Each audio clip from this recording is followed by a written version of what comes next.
You can count on me. You're going to have good old Rob to talk you through all this.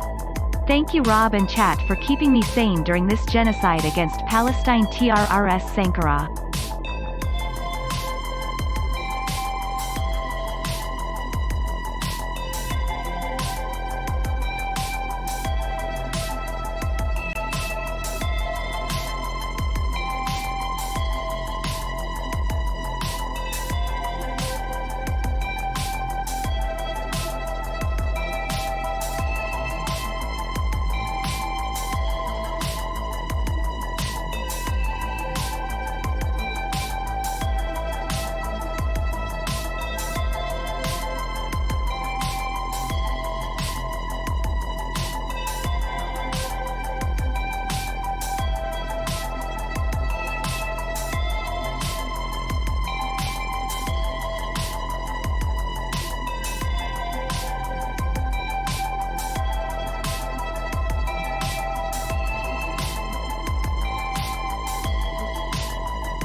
Two, check.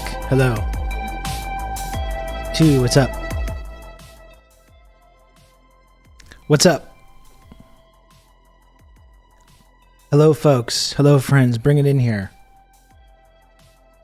Bring it in here. What is up? That's right. We got movie night tonight.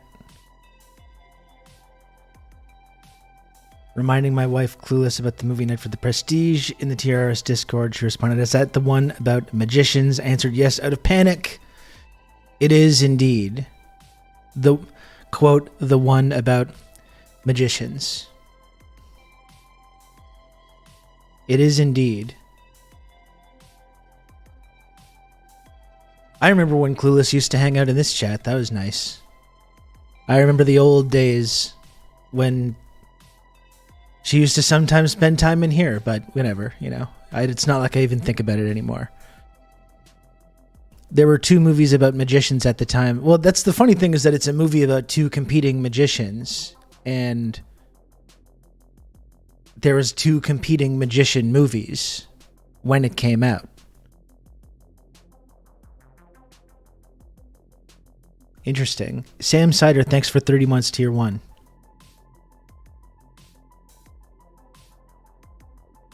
I never saw The Illusionist. I never saw that one.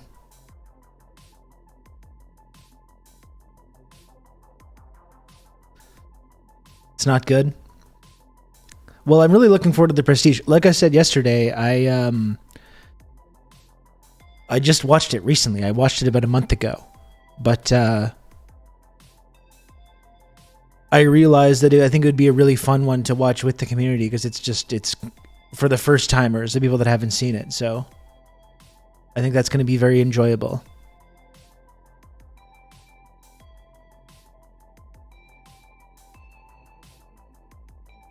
You really got to pay attention. But you're not doing that, are you? You want to be fooled. The second time you watch it, it's not good. I think it's good. I think it's good the second time, for sure. There's all kinds of interesting little details you can pick up on the second time through. Anyway, folks, we got a big day today, okay? We got a big day. Because, as I mentioned yesterday, it's a very special day. I'm very proud to be part of a brand new media project called UNRIGGED. It's live now. Unrigged.ca. It's kind of an effort to bring all these different writers and independent media organizations together from around the country. It looks fantastic. I think it's a really good resource. A number of really fantastic journalists are involved with this and journalistic outlets. And today, for the entire day, we're going to be speaking to a variety of different journalists and fine folks from across the country who are part of the kind of independent media, progressive media ecosystem in Canada. All kinds of great people coming on to talk to us today about what they're working on. So we're going to get right to that. That's why I started on time today. I would have been late usually. I prefer rigged media. Okay, well, I'm sorry to hear that. I'm sorry to hear that. Anyway, let's get started. We got so much on the agenda today. We're going to be talking for pretty much this entire day, talking to a whole bunch of different people from across the country.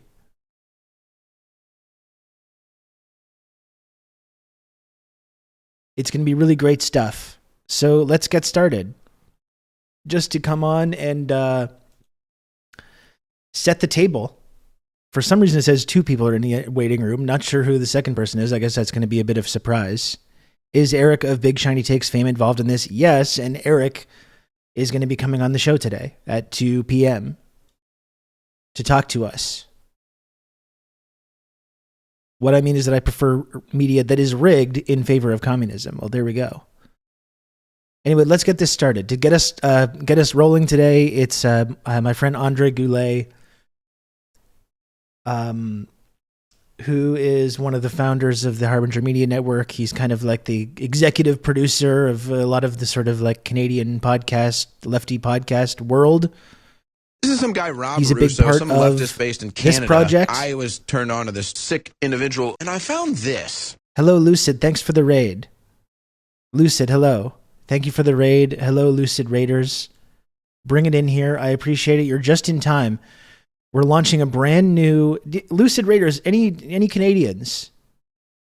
And listen, whether you're Canadian or not, if you want to kind of get a better understanding of like what is happening politically in this country, if you want to disabuse yourself of the sort of Fantasyland version of Canada that you can count on like to project. Good old Rob to talk you through all this. You have to let us know if you're Canadian. That's right, Tech. You're going on a list. Let us know if you're Canadian. You're going to go on the list. Thank you, Dakadoon, for 30 months of Tier 1 and for all the support. You can count on me. You're going to have good old Rob to talk you through all this. Thanks for 22 months. Something in there got censored. I'm being told Hamas is milking some IDF troops so their cum can't be retrieved. Truly evil force. Now they've really gone too far. They've really gone too far. Anyway, folks, we're launching a brand new media website today. It's called Unrigged. Okay? I should probably have put a command in this so I don't have to type it out every single time. Unrigged is a... Let's actually just bring on Drew Ojaj and Andre Goulet to talk about what Unrigged is, rather than me setting the table again. But that's what we're doing today. We're launching unrigged.ca. Some of the very best journalists from across this country are going to be joining the show today. Old Rob to talk you through all this. Friends, thanks for the 19 months of Tier 1. Let's bring on Andre Goulet and Drew Ojaj to talk about this.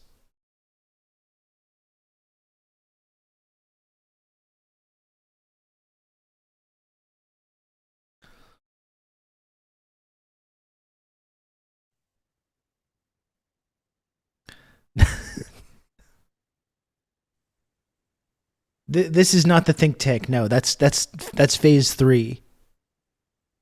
So we got Andre Goulet and Drew Ojaj joining us. Hello, you two. How's it going? Sorry to keep you waiting there. Good afternoon, Rob. Nice to be here. Hey, Rob. Things are good.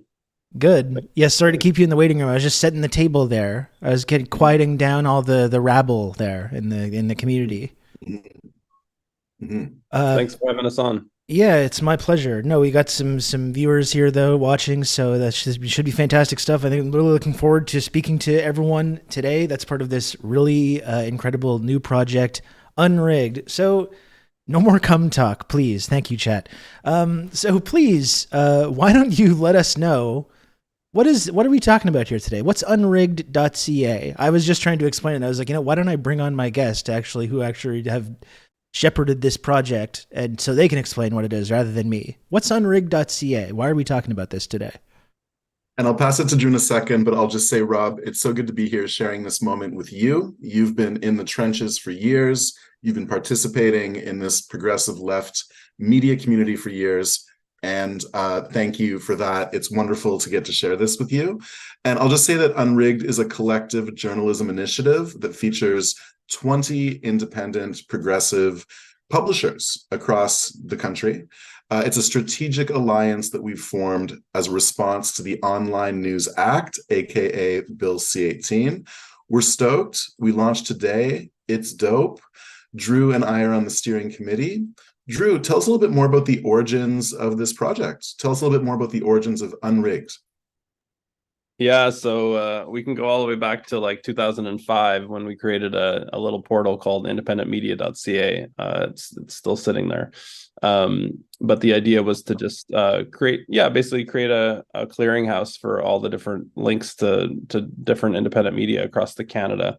That's been replicated in a few different places since then. But the idea pretty much since then was to create an aggregator that would actually bring together all the headlines from all those outlets and just sort of show you what they're all up to, and let you sort of see all the latest things in one place, so that you don't have to click through to like 20 different independent media outlets.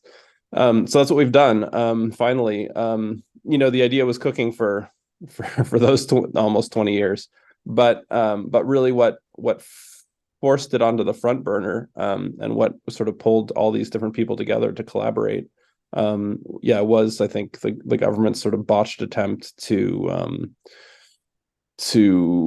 get some money out of Facebook and Google. The idea was that Facebook and Google would cough up a bunch of cash. Most of it would go to the corporate media outlets. Maybe some crumbs might fall to the smaller outlets. But Facebook and Google didn't go for it, and the government gave them a giant loophole to just back out of it by basically not having news on their sites anymore. So Facebook has already banned news in Canada. I guess you've already probably mentioned that to your audience, but yeah. But it's really significant. We can't post our, like The Breach can't post our. Sorry, I'm the publisher of The Breach, which is a publication, a national publication in Canada. We can't post our videos on Instagram. We had to get another group to post like a really popular video we did about why Canada supports Israel. And they just got like 500 new followers out of it. But because we couldn't post it on our own Instagram because we're blocked basically from doing anything, because we're a news outlet. And the same, and then Google News is potentially going to go away as well. So that's another way that people sort of find news. So yeah, basically unrigged.ca is a place where you can see podcasts, you can see the latest news from about 20 different sort of journalistic outlets, sort of print or online, text-based media outlets. But then there's also video, there's also newsletters and so on. Pass it back to Andre. And sometimes that so on is the podcast as well. I'm the director of the Harbinger podcast community, so we're super excited to be part of this. And the 20 publishers, like the range of publishers is amazing. It's Ricochet, it's The Maple, it's Progress Report in Alberta, it's Briar Patch in Regina, and the Sask Dispatch in Saskatoon. It's The Hoser, Upping the Ante, Midnight Sun, and The Grind in Toronto. It's Ababal and the Coop de Solidarité Pivot, and The Rover in Montreal, the New Brunswick Media Co-op, The Independent in Newfoundland, and The Breach, The Resolve, Canadian Dimension, the Media Co-op, and Press Progress, national organizations. Now, obviously, Rob, you, Drew, and I all got started in our early 20s in Canadian media. So 50 years later, since we're all older men now, later in our lives, and reaching the end there in our 70s, we've never seen the like of this, right? How can a million, like our audience of 1 million people, suddenly be just like struggling to find our content? It sucks, right? We're hobbled. And coming together like this is a deliberate initiative to try to leverage the community that we've built by basically having these interpersonal relationships, by having in real life friendships with each other as journalists and as comrades, and coming together to build something to answer the tech giants and the incompetent government. So that's what's up, Rob. Does that make sense? Does that check out for you? It makes sense to me. Yeah. I mean, this is something that, we've been talking about for, 5 years now. How do we harness the energy, of which there's no shortage of energy and really great and talented people doing fantastic work in independent media in Canada. And there's just been this sense of frustration for me, definitely, and I know you too as well, that even though I think we've got some really incredible and talented people and really driven people, there's this kind of this sense of frustration that we don't really get a seat at the table in our mainstream discourse because we promote ideas that are kind of like are kind of out of bounds of the kind of ideological spectrum that is allowed to be part of this kind of marketplace of ideas. So the only solution for me for that has always just been to just keep working, keep trying to build things and trying to bring people together. Like that's what we tried to do with the Harbinger Media Network. And that's why I think this is a cool project to be part of as well, because it's, I think when we're all, even people that are kind of have different viewpoints or different perspectives or different ideas, we do have the ability to make a kind of impact when we're all pulling in the same direction. So it kind of feels like this is another project where we can do that. And that's where we can challenge that mainstream consensus and we can kind of demand a seat at the table rather than politely asking and being rebuffed over and over again. So that's why I think this is a cool project. That's why I'm happy to be connected to it. Yeah, and rowing in the same direction, the logo of Unrigged is actually a boat that was put together by the committee when this project was being worked in-house at the Breach over the last 6 months.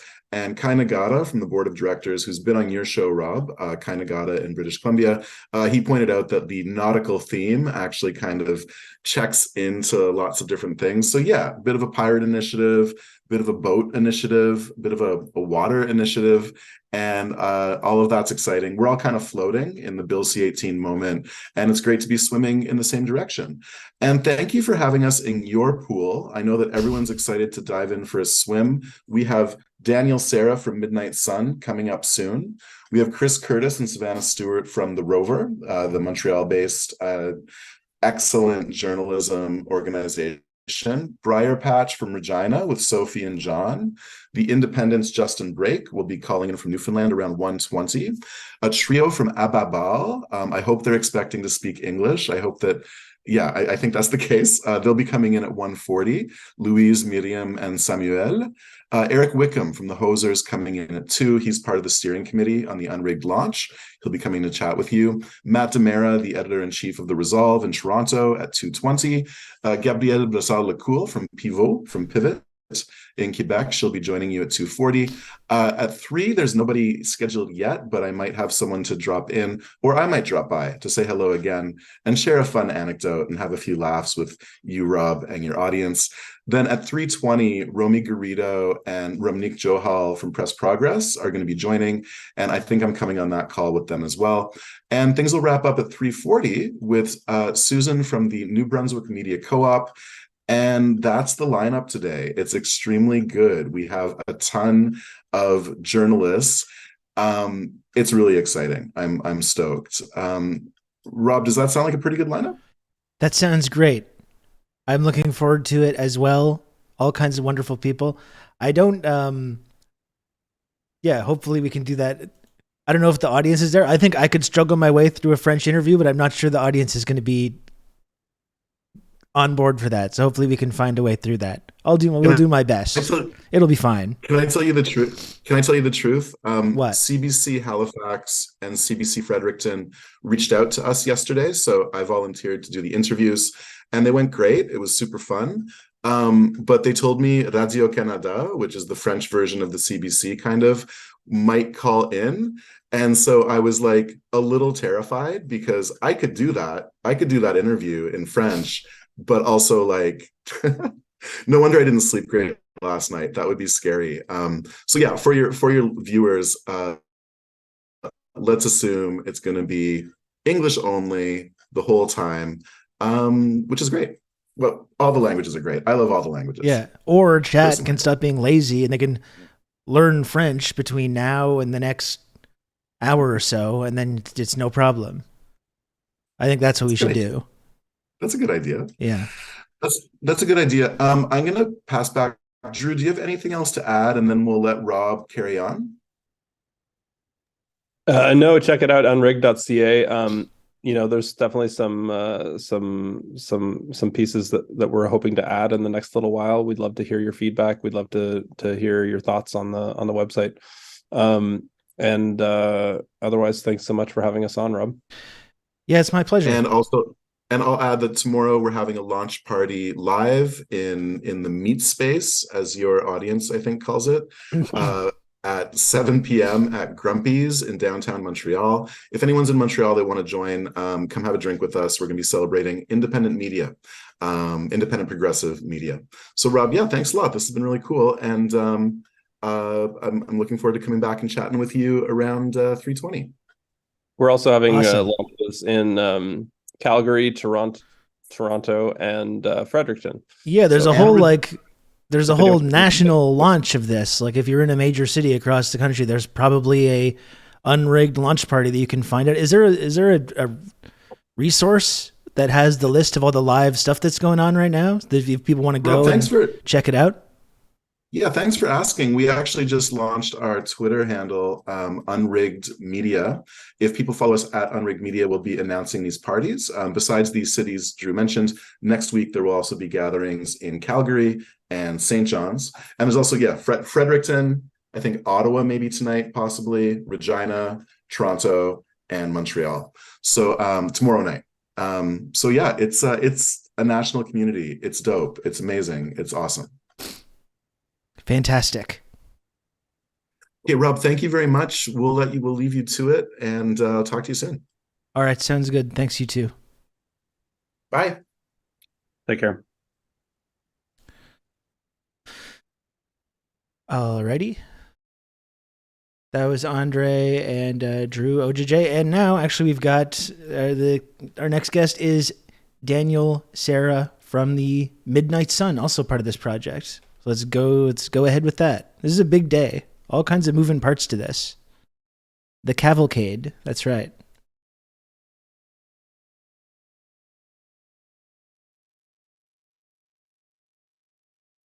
Hello. Hello. Is this Daniel? This is Daniel Sarah. Yeah. Hi. Hi. Nice to meet you.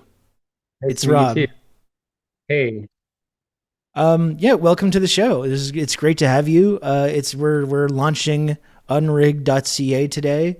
So really looking forward to being able to speak to you and a number of other fantastic journalists and commentators from across this entire fake country of Canada today. yeah, Um, thank you so much for having me on. yeah, so you're with Midnight Sun. That's a part of unrigged.ca. I guess, do you want to just talk a little bit about the work you've been doing with Midnight Sun, and Sure, what Midnight Sun is before we get to the connection with Unrigged? absolutely. So Midnight Sun is an online magazine that is focused on left, labor, social movement, strategy, questions of strategy, tactics, in the Canadian state, especially but not exclusively. We've been publishing for, I guess, 2.5 years now. So we launched in May 2021. Yeah, and we were building the magazine for some time before that, but yeah, been sort of live for 2.5 years. And we also publish a certain complement of literary work. We publish poetry and some literary nonfiction. I don't think we've published any fiction yet, strictly speaking, but we were interested in the sort of intersections between literary, anti-capitalist, and anti-imperialist writing and sort of more traditional forms of analysis. And yeah, we publish on a kind of fairly irregular but consistent. So like, is that's a contradiction in terms. We publish like regularly, but on a particular sort of schedule. Um, Tend to do a fair number of sort of deep dive analytical reflections on unfolding events or sort of recent events as opposed to kind of more to the minute reporting. Um, and yeah, are committed to sort of a broadly sort of revolutionary socialist from below perspective that's also anti-racist, anti-oppressive, anti-sexist. Um, yeah, lots else to say, but really excited to be part of Unrigged. Have been sort of excited to be part of this cohort of new independent left media organizations that have sort of come out or come up around the same time. I think the Hoser launched about the same time that we did. The Breach also went live within a few months of when we did. A few others, and the Grind has sort of emerged in the same period. And certainly, like I learned a lot about sort of editing in general, and certainly for left media in collaborating as a writer with Briarpatch Magazine in particular. So exciting to be sharing space and sharing a project with Briarpatch, and upping the ante was a key inspiration for Midnight Sun. So yeah, really happy to be in this company. Yeah, it's very cool. Um, well, I guess talking about the work you've been doing, covering the labor movement in Canada. Obviously, there's a lot of labor activity going on um, over the last couple of months and years. But I think one thing that's been interesting for me to see, I'm interested in hear your perspective about this, but is kind of the way that the organized labor movement in Canada is showing solidarity to other workers and other oppressed peoples that are not necessarily part of the union movement, but specifically like making statements with regards to LGBTQIA plus issues and trans kids, and pushing back on the whole like Save Our Children march. You're seeing this kind of sense of internationalism as well. I believe it was CUPE that put out a statement that was very like in solidarity with people in Palestine and Gaza. Correct me if I'm wrong about any of the details on that, but is that kind of an interesting development for you that you've been noticing over the last couple of weeks? This sense that there's this sense of connection between the working class movement, the union movement here, with the sort of overall sense of solidarity and internationalism. Is that exciting to you? Absolutely, and I think it's a sort of slow, and it's a constant struggle. I think there's this sort of constant tension that I think I'm aware of between this kind of social movement unionism, this sort of movement within unions, within the rank and file unions, and also within union bureaucracies to try to mobilize around issues that transcend the collective agreement, that transcend sort of bread and butter issues, maybe that unions are sort of specifically tasked with addressing. And there's, I think, a kind of counter tendency that's often very powerful, that says, we really need to be kind of focusing on business unionism, on sort of like the day to day of just serving the membership. I think there are strong forces often within union staff layers and union bureaucracies to sort of attend to those sorts of issues above all, because of course there's limited capacity in these organizations to sort of attend to everything. But it feels absolutely crucial that the labor movement be mobilizing in support of Palestinian liberation, in support certainly of trans liberation. It's, you know, there's so much infrastructure there. There's so much existing capacity, and sort of, you know, capacity as often gets repeated, to really sort of intervene at strategic sites in production processes. I mean, we're seeing this you know, within and beyond the traditional labor movements in Palestinian solidarity actions that are intervening with weapons manufacturing and distribution. Have a, you know, an amazing power, right? I mean, there's something really great about, you know, mobilizations at, you know, in the streets and at train stations. But there's, I mean, I guess as I mean, I'm not the first person to say this, of course, but there's a way that capital can kind of accommodate that, and can sort of like, you know, can accommodate the spectacle of, you know, the mass protest. And we've seen that. I mean, we've seen like amazing sort of, you know, scale of mobilizations in support of Palestinian life and liberation. And the state, you know, like the American state, the Canadian state, certainly the Israeli state, kind of able to continue, you know, enacting genocide and continue doing what it's doing. But there's a real sort of power if, you know, like at the point of production, at sort of the point of distribution, labor, organized labor, and other forces outside the labor movement are able to really sort of cause problems there, and you know, kind of like use their leverage. So yeah, I think that's super exciting and super important.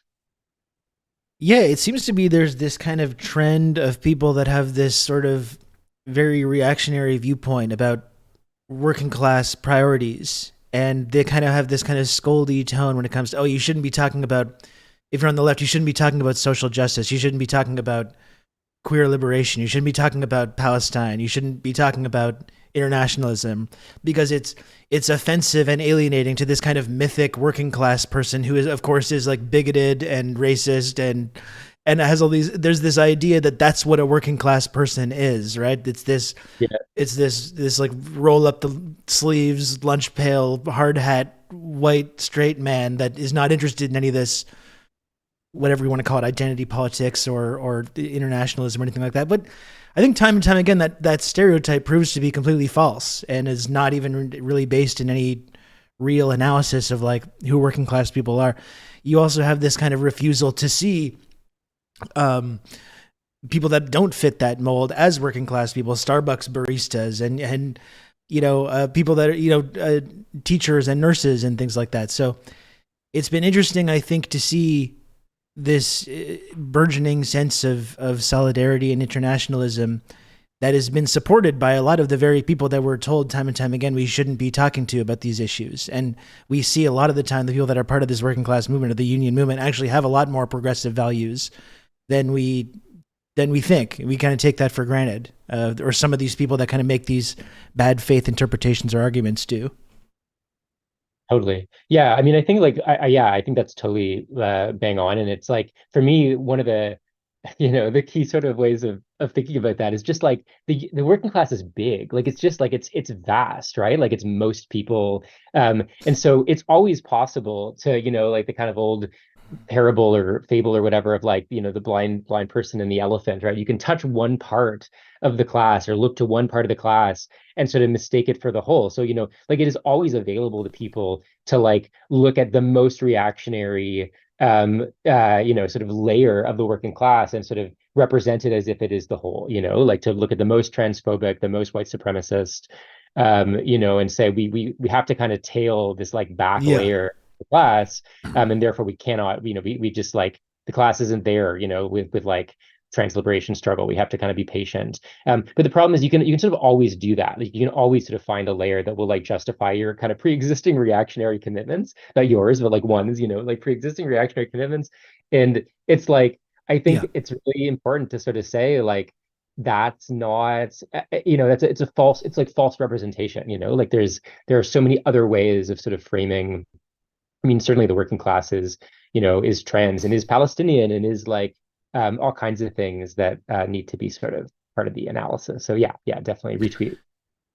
Yeah, well, we have about another 5 minutes before more guests and parts of this project start coming on. Is there anything is there a specific piece at Midnight Sun that you'd like to highlight that you've been working on lately that you haven't already talked about, or do you have any kind of final things you want to promote or talk about before we move on here? Yeah, I think it's, I mean, I don't know if I have a specific piece. I mean, we're about to publish a statement that we've been gathering signatures for, that's putting pressure on arts institutions to call for a ceasefire and for more broadly for an end to apartheid in the Israeli state in Palestine. And I think, one thing that I've been grappling with, thinking about Midnight Sun's kind of remit as like, slow, reflective, place for strategy, as opposed to, kind of to the minute reporting, is how do we think about the kind of conflicting needs of, like, in this moment, like urgent intervention that can just like stop the bombs, like as fast as possible, as soon as possible, and what a publication that is not super fast in its kind of DNA can do in that moment, over against like the kind of slow, careful reflection that we are sort of more oriented towards. And so I feel like we haven't published that much like in the past month, like, which feels like conspicuous to me. And we're kind of working to kind of, we're curating work constantly. But I think it's exciting to be, I think part of the answer is like, it's exciting to be part of a broader like left media ecosystem where there are organizations that are like fast, and that are able to kind of like have the resources and the sort of like the sensibility to like intervene quickly. Like, I think like The Breach has been putting out like so much like amazing, really useful, for example, just to take one example, offerings in this moment that's like helping people contextualize from an anti-imperialist perspective, what's going on. And so I think one of the great things about being part of this sort of broader ecosystem is that we at Midnight Sun can feel like, okay, well, we don't have to do everything. We can be sort of our own like weird little, kind of experiment, and also like boost others who are doing their own, experiments, and be sort of mutually reinforcing. I would like to ask you about one specific piece that I just highlighted in the chat there. First of all, I've also got a number of positive comments about your hair that I just thought I would pass on if you're not seeing the chat. So congratulations for that. But I wanted to ask you about this piece you just released. It looks like, was that October 20th? All Out for Palestine Against Queer Silence and Complicity. Do you have just a few minutes to just talk a little bit about that piece? Because specifically of the ways that like LGBTQIA plus issues are used as a way to kind of pink wash imperialism often, but in this case specifically like the genocidal bombing campaign in Gaza, and the idea that like we're supposed to support this relentless bombing campaign on this like captive population of people in a concentration camp because of some like reactionary beliefs that are possibly part of like the groups like Hamas or organizations like that, or these kind of fundamentalist organizations. Like, do you have any, we got about another 3 minutes. Do you have anything like on that specifically that you'd like to say before we get going? Yeah. First of all, thanks for the comments about my hair. I wasn't sure if I was on video or not. I figured I might be, but sorry. I probably should make that clear. Yeah.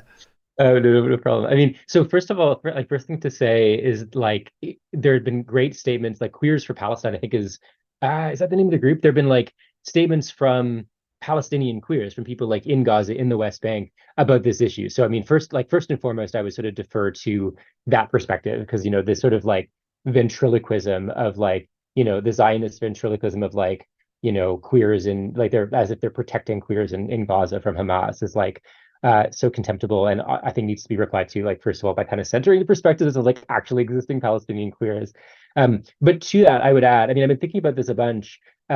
Like, it's really interesting to me how pinkwashing, and this isn't the argument of that article, but this is so maybe building on that a little bit.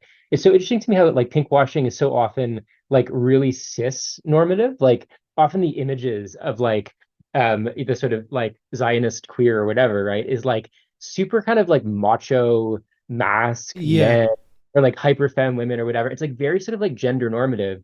And I find that fascinating because like there's something, that can never fully, or maybe not never, but it's like really struggles within that kind of pinkwashing, move to incorporate trans liberation in a full way, because like the gender binary is so rooted in like the reproduction of the nation, right? It's like it's so rooted in like, sort of the fascist project of like, reproducting the kind of traditional family and, like protecting the child and whatever. It's really hard, I think, for pinkwashing to fully incorporate. Like you never see like, a racialized trans woman as like the face of pinkwashing in the Israeli context anyway. Or Yeah. maybe at least I haven't seen that, And I think like just thinking about how trans liberation struggle in particular is like harder to co-opt by these forces, and therefore like has possibilities, I think, or offers like resources um for resisting pinkwashing more broadly, I think is can be useful in this moment. I haven't quite figured out like what that means in practice Yeah. always, but I think there's something there. Yeah, absolutely. And it's obviously a larger conversation that needs more than like 4 minutes of discourse on. But while I still had you, I wanted to get your perspective on that. Yeah. So Daniel, Sarah, thanks so much for taking the time to come on and talk to me. I've linked Midnight Sun in the chat, and also it's really cool to be part of this Unrigged project with you. Thank you so much for stopping by. Thanks a lot, Rob. Okay, take care. See you later. Okay, that was great stuff. And now we've got, this is a whole day. It was kind of Andre that organized this, and I was kind of just like, yeah, I'm happy to be involved. Sure, just kind of let me know. Let me know what's going on. I think in retrospect now I'm saying like, wow, it's really just 4 straight hours of me talking to like many different people. But you know what? That's okay. That's fine. I can do this. I do this shit all day, don't I? Anyway, coming up next, we got Chris Curtis and Savannah Stewart from The Rover. Chris Curtis is really cool. We hung out a couple days ago. Does a lot of really cool journalism with The Rover right here in Montreal. Let's get Chris Curtis on here next. And Savannah.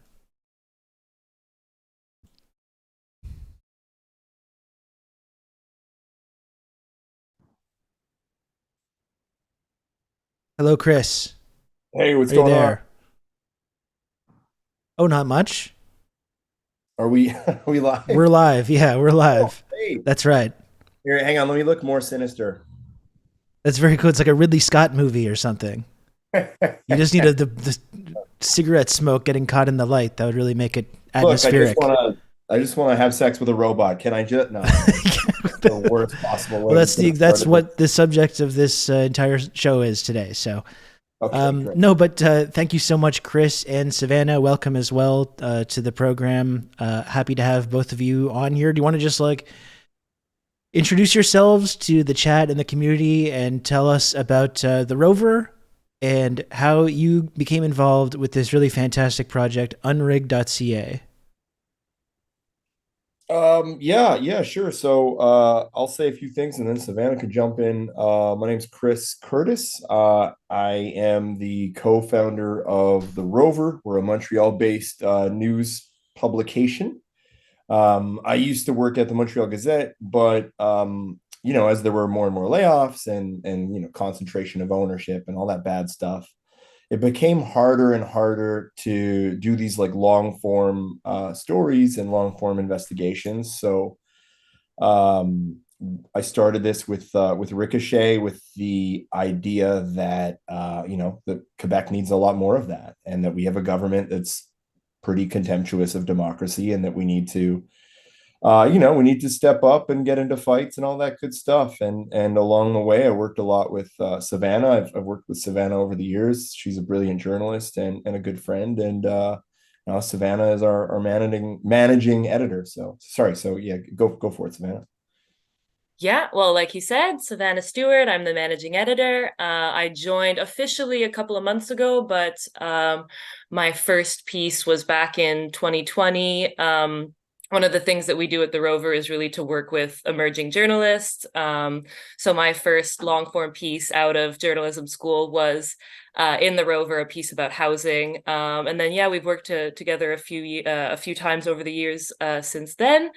And The Rover, like Chris mentioned, like we cover Montreal, Quebec, also certain things nationally, really from a local lens as well. And yeah, I'm trying to add some French content too. So we also have some of that. which will be a nice addition to Unrigged and Pivot and Ababor too, also out of Quebec. Yeah, well, it's one of the reasons that I really appreciate what you two do. I'm a Montrealer, and I've lived here for about 20 years, and even though I've been kind of politically involved in conversations in Canada or elsewhere or whatever, but I've always felt, even like shamefully, to my great shame, a little disconnected from like politically what is happening like in municipally and in the city. So I think providing a space for journalism like that's focused on Montreal and Quebec with that kind of like ideological bent is really valuable for me. And I know other people that are kind of in the Anglo community, progressive people in Montreal, of which there are many, that maybe haven't felt their needs being really reflected in our local media. So I think that's really fantastic. Thank you. And yeah, no, I mean, it's what's really been rewarding about this is that you have like a really like a pretty direct connection to the audience. So a lot of our subscribers have actually become contributors. Hal Newman went on to start his own project called The Last Ambulance, which tracks the privatization of our healthcare services in Quebec. We've had people go from reader to contributor to journalist at another medium. It's like we're really focused on trying as much as we can to just to connect with our readers and to make sure that they feel the problem with, I think, a lot of local media is that it doesn't really, it feels like it was written in an office, right? It feels like somebody was at home, they made a couple calls, and it's very sterile and it's very clean, and it's kind of like trying not to upset too many people, so it ends up being pretty bland. And what Savannah and I are trying to do is to to make sure that it feels like boots on the ground, that it feels like someone someone was actually out there and someone was talking to people, and that there is a human being affected by the policy we're talking about, whether it's federally or provincially or in the city, whether it's the opioids crisis or homelessness or any kind of debate over Indigenous land rights. Like, we want to make sure that the reader knows that at the end of all of this jargon, there are people whose lives and livelihoods and whose health is on the line, and I think.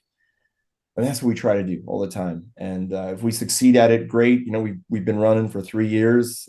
We've got a decent amount of runway ahead of us, so we'll probably still exist next week. So that's good. Yeah, fantastic. No, I went to the anniversary party that day. I got a chance to meet you, Rob. you both, which was really cool. And really appreciate the energy around this project and the excitement that you bring to it, that you both bring to it. I think it's really cool and really inspiring. Is there like a specific story that you've worked on lately, either of you, that you'd like to highlight? We only really have a couple minutes each with each segment here as we launch unrigged.ca today, but is there anything specifically that the Rover's been working on over the last couple of days or weeks that you'd like to take a moment to highlight? If I can jump in real quick, as I've been hogging all the time here, but we are working on, and we've broken a couple of new elements of the story about migrant workers in Montreal, hundreds of migrant workers who were deceived into working in a factory in Dorval that provides the Trudeau International Airport with millions of in-flight meals every year. So we have uncovered pretty systematic abuse of these workers. Hundreds of them are now stranded in Canada without any legal means of providing for themselves. We're about to break a story that shows that the federal government was aware of this almost a year before these allegations became public, and didn't really seem to do anything about it. There's a lot of individual stories that are really heartbreaking. There's a lot of people who left their kids behind for 6 months, for a year, and they were told they could bring their kids over and start a new life. And well, as it turns out, they can't. And now they've all been fired because it's illegal for them to work. They've all been fired through no fault of their own. They don't have any money. Many of them can't pay rent. and they are at risk of a deportation order. So I think that's exactly the kind of work we want to do. It's stuff that is urgent. It's stuff that is human.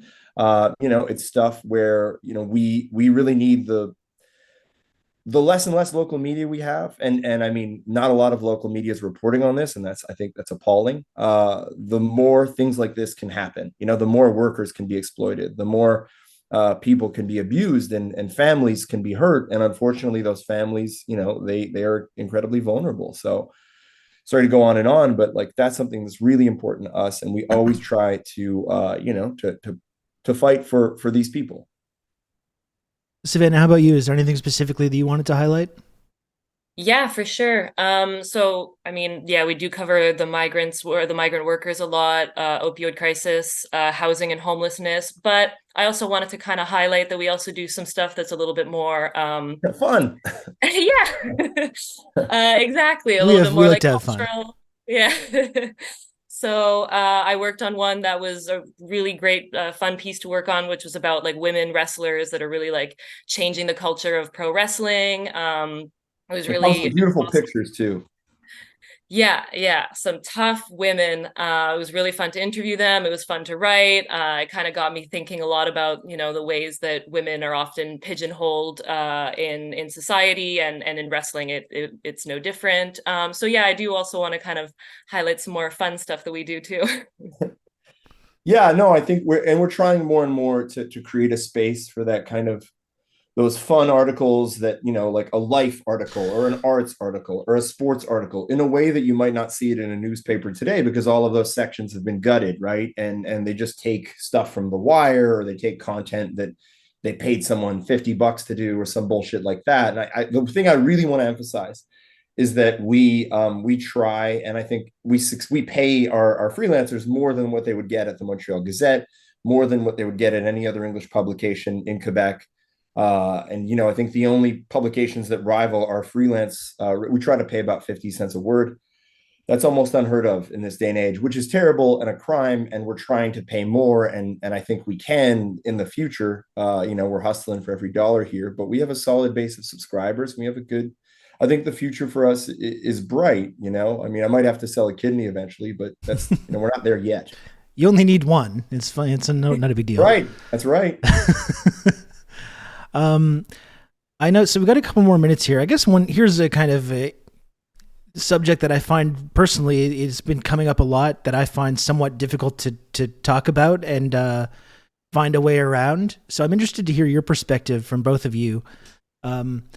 Obviously, we've seen a lot of activity right now of people getting out in the streets to protest the kind of genocidal bombing campaign in Gaza right now. We've had tens of thousands of people on the streets over the last couple of weeks, which shows no sign of stopping. And I'm just interested to hear your perspective, because there's something kind of sinister going on where a lot of this movement, which is based in kind of humanity and dignity and peace, gets all kinds of accusations about anti-Semitism and the ways that kind of people that support Israel and support Zionism try to shut down these conversations. At the same time, there have been a couple of incidents in Montreal lately that I think are really troubling. You saw that Jewish day school, someone shooting at that in the middle of the night. You see, it feels like a moment where, because of the activity and the willingness that people have to criticize Israel, it is providing kind of a space for actual anti-Semites to kind of act on their kind of deranged beliefs in this moment. And, you see it in very bad faith ways getting tied to the pro-Palestine movement. I guess maybe this is a difficult question to ask with like 5 minutes left to talk or whatever, but is that something that you have a difficult time kind of finding that line? Like, obviously we all need to be all out in supporting the people of Gaza and criticizing Israel, but is there a line, I think, where we need to focus on genuine, real concerns that these communities have and separate that from the very bad faith attacks on the pro-Palestine movement? Is that something you find difficult to cover, to talk about? Well, I mean, I think someone, I think it was Ezra Klein at the New York Times, that said something like, look, this, think about how America was right after 9/11, right? It was really, really, really hard to introduce nuance into that conversation. Yeah. You're with us or you're against us. And I am suspicious of the people who want to put me like in that position to like to be with or against her. But I like we right now we have I was just texting with one of our contributors, Diane. She wants to write a piece about anti-Semitism at Concordia because it does happen. And like it's important to separate the peaceful resistance movement against against the IDF and against the military campaign and against the bombing. It's important to remove that resistance from the very real anti-Semitism that exists. And when some of these things happen, you will get people who are anti-Semitic kind of infiltrating the cause and causing trouble. And then someone can say, well, look, they had an anti-Semite at their protest, so the whole cause is a wash. We want to try and make it less about that kind of heated argument and more about individual human experiences in this. And I mean, it's hard. I was talking to another guy today about possibly doing a weekly podcast where we just give people updates and give people a space to have like rational conversations about what's going on, because we're probably all dealing with some version of this in our families. There's a variety of views on this. There's we probably all have Zionists in our families. We probably all have people who are pro-Palestine in our families. And like, how do we begin to start finding the kind of common ground that can get us towards peace? And I'm not trying to do any kind of both sidesism, but I think it's very important to choose your reporting carefully, choose your words carefully. I've had a lot of very emotional reactions to this, and I have to stop because otherwise you're going to go down that rabbit hole and you're going to end up saying something stupid or hurting someone in a way that you really didn't intend to. I'm sorry, I'm just rambling and giving you an answer here. No, but I mean, that's why it's a difficult thing to kind of talk about. Savannah, do you have anything on that you wanted to add on to that?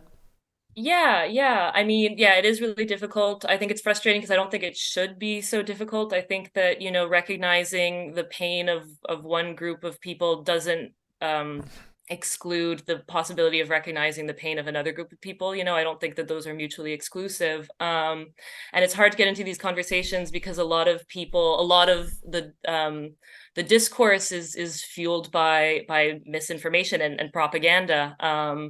And I think it just kind of speaks to the importance of having independent journalism to kind of cut through that noise, like whenever you see I don't know, some of the mainstream coverage right now has been very leading with propaganda that has been really frustrating to see, and it doesn't make these conversations any easier. So I think it really speaks to the importance of independent journalism. Yeah. I mean, I wanted to mention that Jewish day school being shot up specifically because I think there's been this effort on people to immediately link that to the pro-Palestine movement without any evidence, when this is a city, as you both know, that also has a sizable sort of neo-Nazi contingent as well.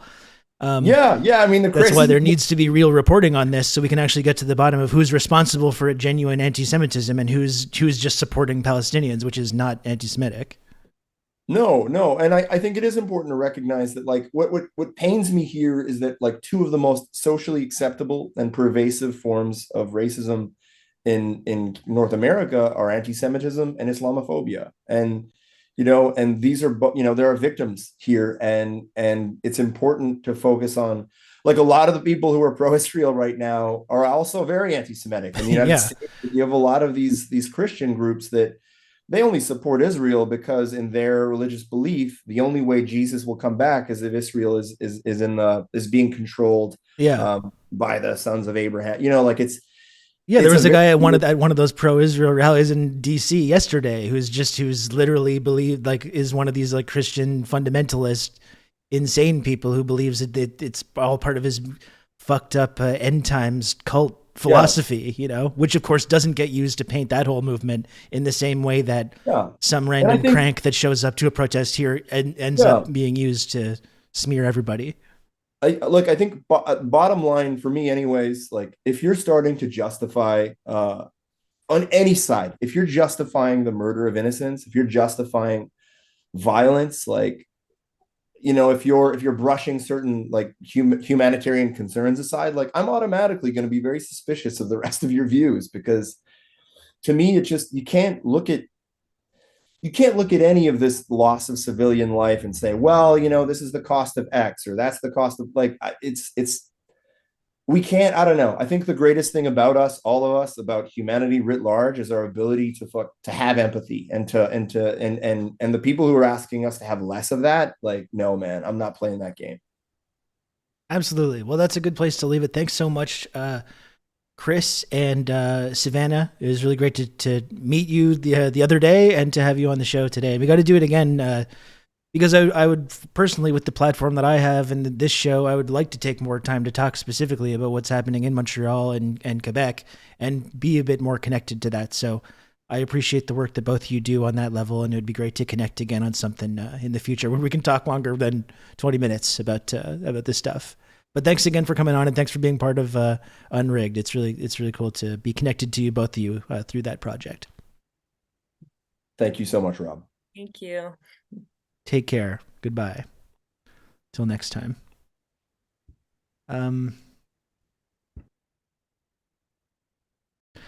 Okay, that was Chris Curtis and Savannah Stewart.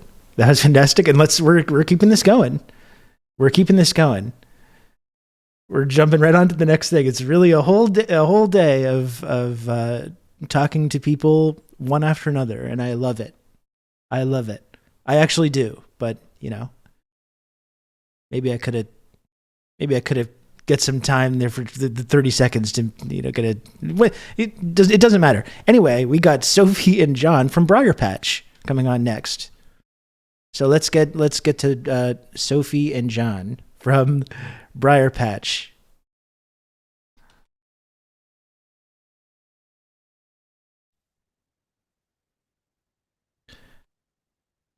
Hello. We've got John and Sophie joining the show. Hello, John and Sophie. Welcome to TRRS. Thanks for joining us. Hi, Rob. Thanks for having us. Thanks so much for having us. How are you doing? It's an exciting day. We're launching a brand new, very exciting media project, Unrigged. How are you feeling today? Excited, a little bit manic. Yeah, this is something that I think we've talked about a little bit as staff for a while, and we've been talking about with Andre for a while, and I know a lot of publishers have been talking about for a long time. So, like anything that you talk about for a very long time, real and meaningful movement, especially one that's kind of honestly as slick and exciting looking as Unrigged. It's very exciting. Yeah, I think in media, we're often we're working on our own publications. So it's kind of cool to join forces and just be we're actually covering the news across the country. And I find it all in the same place, as opposed to maybe before you're more so focusing on Montreal or BC or wherever you're based.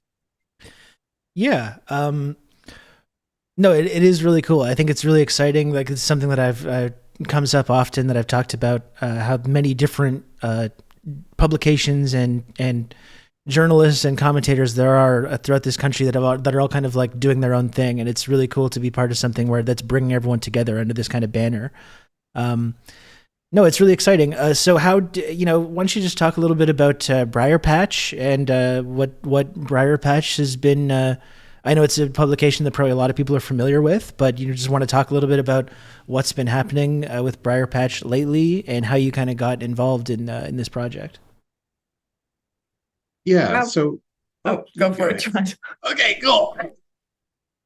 We're both very excited about Briar Patch and about this project. I mean, Briar Patch is a magazine that's been around for it's our 50th anniversary, and it started as a newsletter for low-income people in Saskatchewan, and it has grown to become a national magazine covering grassroots movements and issues.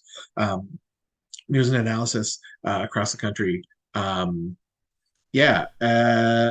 These days, I mean, we've been working on obviously our 50th anniversary stuff. We've hit a few cities and done events there to kind of just celebrate the fact that it's 50, but also to do what we always try and do with events, which is bridge activists, bridge writers, and sort of bring community and national issues together into focus in a constructive way that sort of pushes politics forward, right?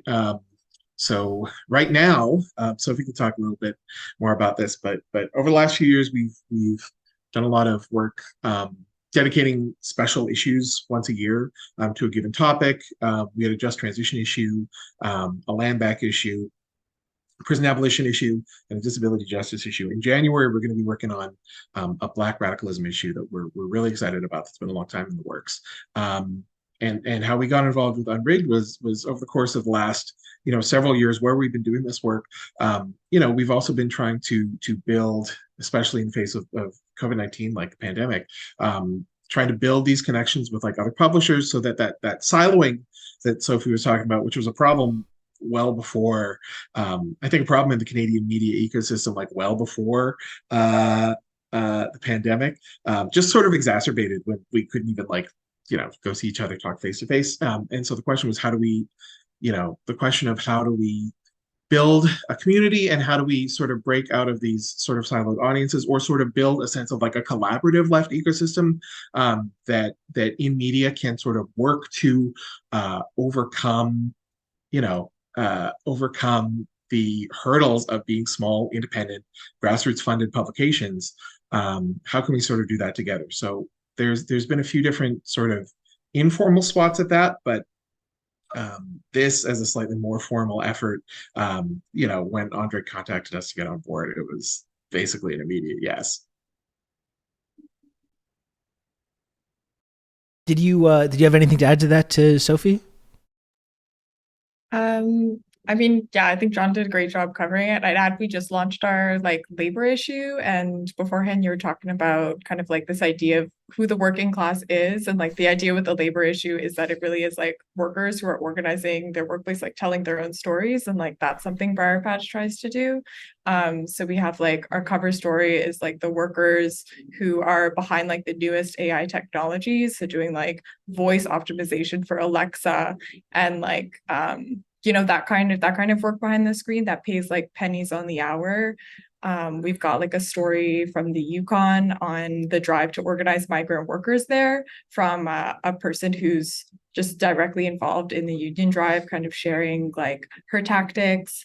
And so, yeah, we're hoping that through Briar Patch, we could kind of like share movement lessons and strategies directly from the people who are doing the work on the ground, Yeah. So, sorry, you're both located. Where are you physically located? Are you both in Alberta? Am I off base? Sophie's located in Ottawa, and I am at the Briar Patch, longtime Briar Patch office here in Regina. Okay. Saskatchewan. Okay. Thanks for clarifying that. Well, what, being in based out of Saskatchewan, it's not really like, I think people, especially like people that are more in the eastern part of Canada, have kind of distorted views about sort of what the progressive movement is like further west in places like Saskatchewan or elsewhere. What's been, and obviously people on the left and progressive people are kind of politically marginalized all across the country, no matter where we are, but what's been your experience being part of that community, John, in Saskatchewan? And like, do you think people have a distorted ideas about the kind of political tendencies in these kinds of regions that we sometimes don't talk about as much? Kind of yes and no. To an extent, I think if you were to make an analysis of prairie provinces that looks at the strain of conservatism that's there, I think it's undeniably present, and the people living here, especially especially the marginalized, the poor, queer and trans people who are especially subject to very prominent public recent legislation, essentially penalizing them for their lives and identities. There's that analysis, I think, bears fruit and bears truth to it. But at the same time, like anybody else sort of living under a reactionary system, or in the kind of long shadow of the in Saskatchewan, the CCF and NDP's slide into neoliberalism. there's always going to be a motivated group, and in Saskatchewan, that's like no less true. A motivated group of of people who have a different vision, who have a vision for like a better future and a better society. And I think people here, I don't know, people here when they get active tend to get very animated and very excited. And I think there's also um, I don't know. There's a lot of like exciting stuff going on in youth movements in Saskatchewan. There's Black in Sask. There's I know one really inspiring thing over the last several weeks has been seeing how many kind of young Arabic and Palestinian organizers there are in the city who've been organizing these like consistent and very well attended and organized and effective demonstrations, as well as like a queer community that's done a ton of like very innovative and exciting organizing around everything from mutual aid to like the sort of protection of queer and trans youth, again in the face of like pretty horrific legislative attacks on them.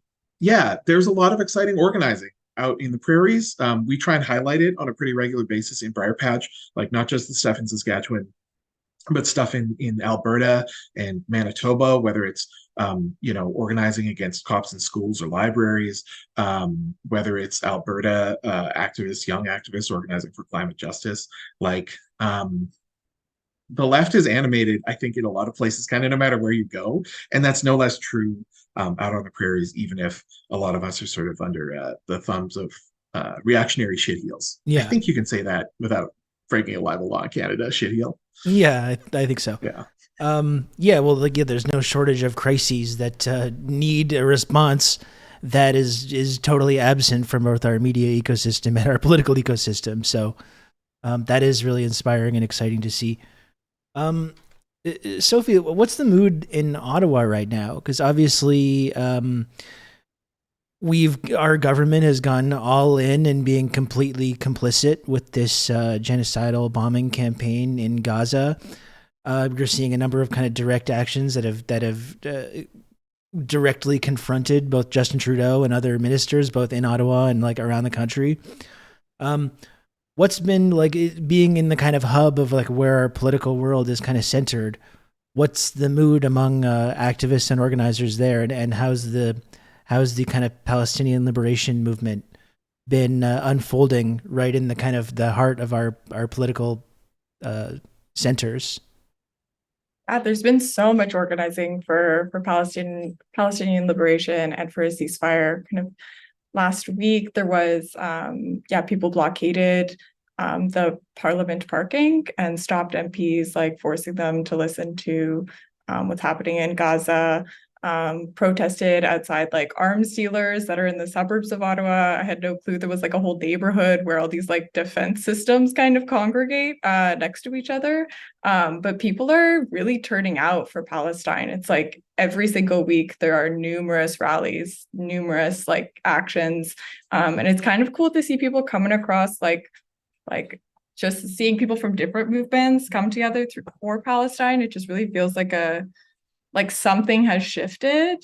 Like a lot of people are seeing through the Zionist propaganda that maybe hadn't before. And it just feels like a really like clear call to action of like, we can't go back. And like, this is just like it feels to be like a boiling point in the city and like across the country. And just like people have had enough, Yeah, well, I think one of the things that I'm really interested in talking about and kind of exposing as a Canadian kind of progressive journalist or analyst or commentator or whatever you want to call the work that I do, but how this kind of like image that Canada projects around the world of being progressive and inclusive and multicultural, how that collides with like the actual actions of our government. And like the Canadian government's been supporting Israel to the hilt for a long time now. This is not a new thing.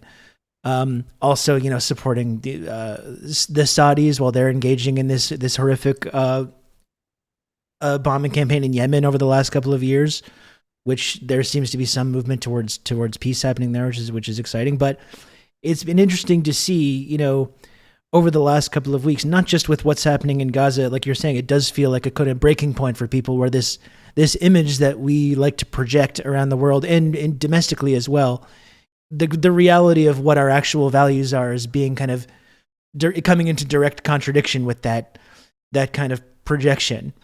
You also saw the same thing a few weeks ago with the moment with Yaroslav Hunka in our parliament when where Justin Trudeau and all the MPs and Zelensky himself gave this standing ovation to a SS member in our parliament. So this is something that I've been thinking about and talking about for a couple of years now, but it really feels like, I don't know what you two feel about this, that it is reaching a point where more people, both in this country and around the world, are starting to ask some very critical questions about Canada and what our values actually are, like rather than what we like to project and the lies we like to tell ourselves and others about this country. Is that something that you two have noticed?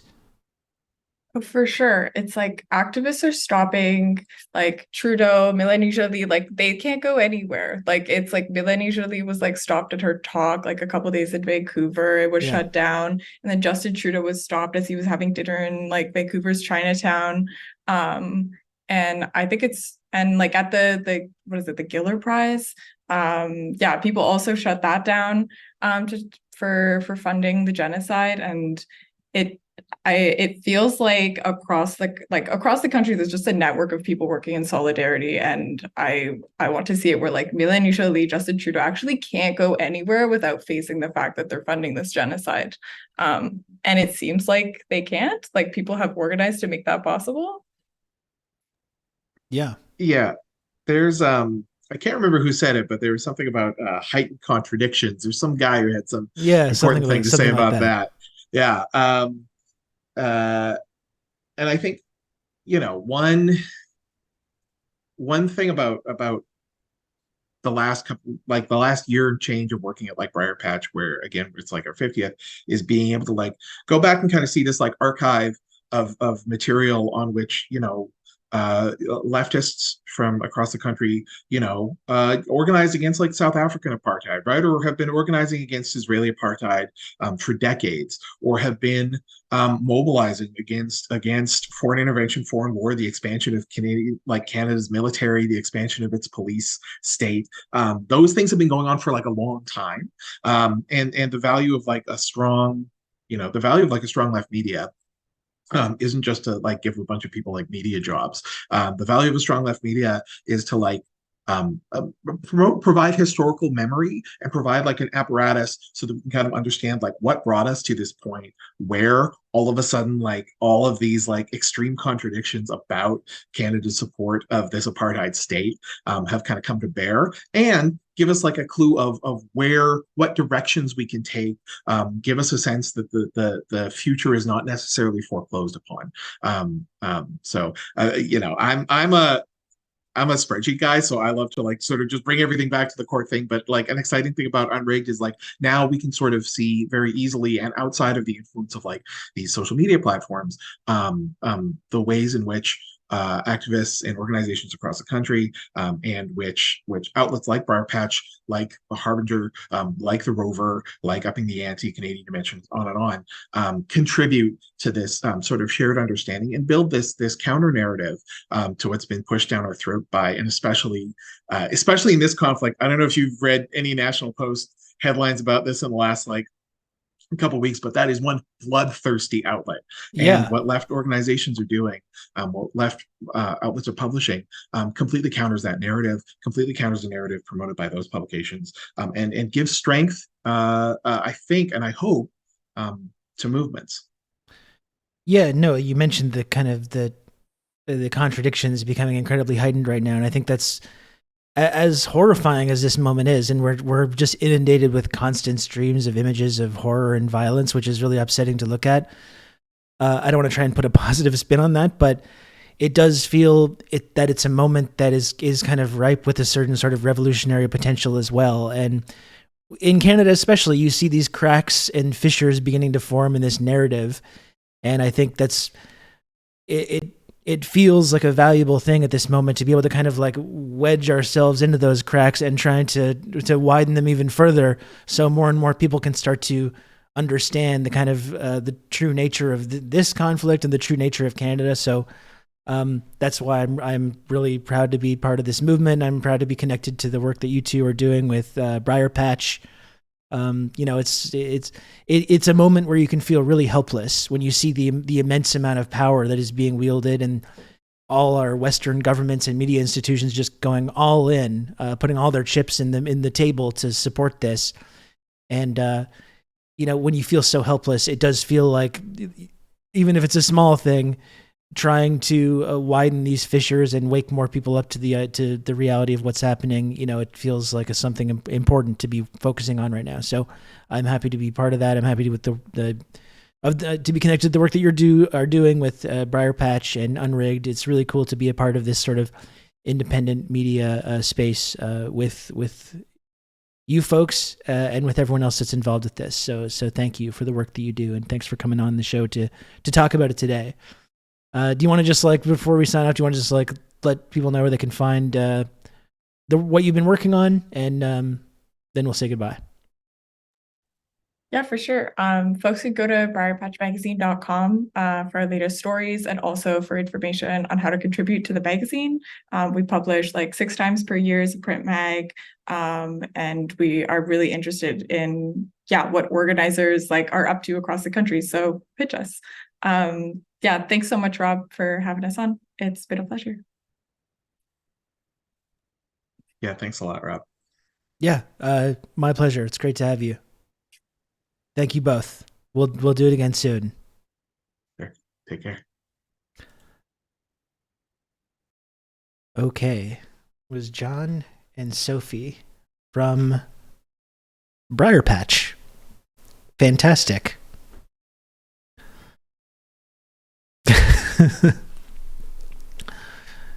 Oh, gotta change this. Unrigged lawn. We don't want that. It's dead. Okay, yep. All right. Good.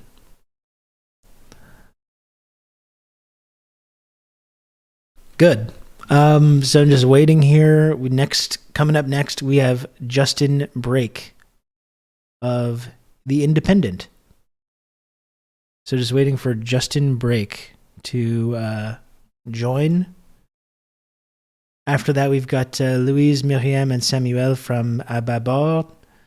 That should be cool as well. And then at 2, we've got Eric Wickham. And I might just get Eric to host the show for a little bit so I can stand up for a brief moment. I was going to get Eric to talk to you. You can talk to him for a few minutes.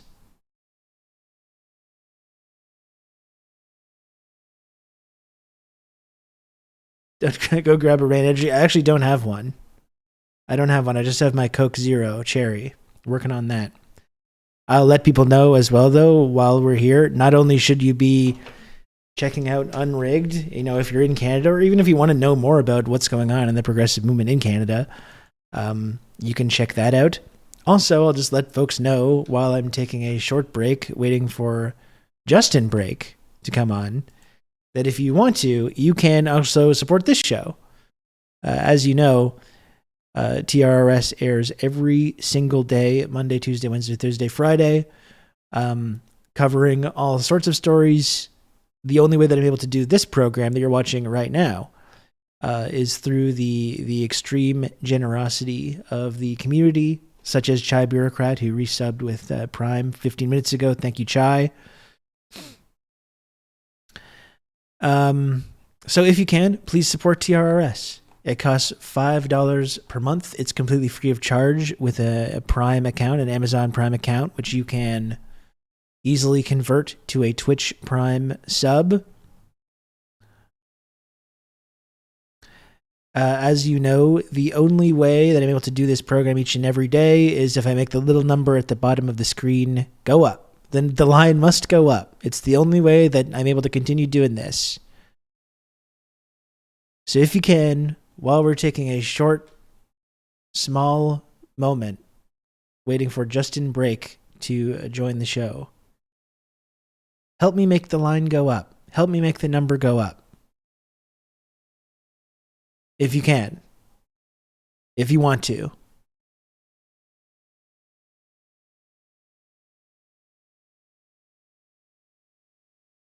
I wish I did have a Rain Energy.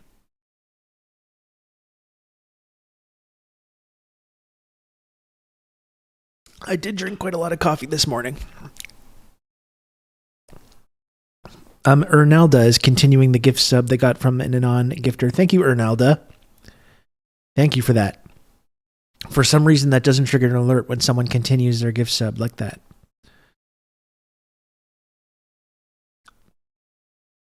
What if I can but don't want to? Unfortunately, I think that means that you must. I'm gonna have to check with the judges on that, but I think that means that you have to. And that's if that's the case. You can count on me. You're gonna have good old Rob to talk you through all this. And thank you, Ernalda, for a gifted sub. Very first gifted sub in the channel from Ernalda. Very, very kind of you, Ernalda. Thank you. You can count on me. You're gonna have good old Rob to talk you through all this. And I think that makes it 8. I manually put that up. And thank you, Diego, for 35 months of Prime and for all the support. Thanks, Diego. As always, I appreciate it a lot. And 1 month away from you can count on me. You're gonna have good the 36-month badge. Talk you through will all be this. Very deserved. And thank you, Anon, for the gifted sub as well. Thank you, Anon. I think I know more about your diet than I do my own. You can count on me. You're gonna have good old Rob to talk you through all this. Probably. And thanks, Anon, for another gifted sub. You can count on me. You're gonna have good old Rob to talk you through all this. Who was it that... And thank you, Anon. Who knows if it's the same Anon? We don't know. We don't know if it's the same Anon. But thank you, Anon, for another gifted sub. If it's the same person, if it's 3 different people, we don't know.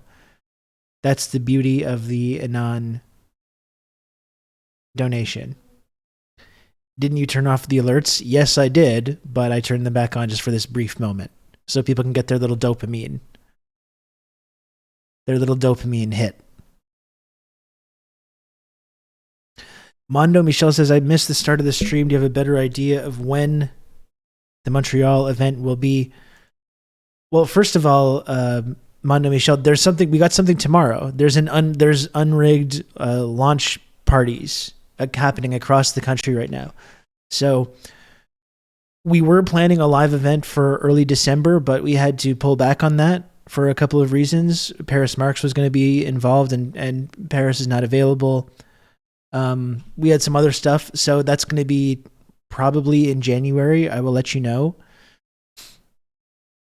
But we do have something tomorrow. We have it's not a live event, but it's more just like a get together at Grumpy's in Montreal tomorrow evening.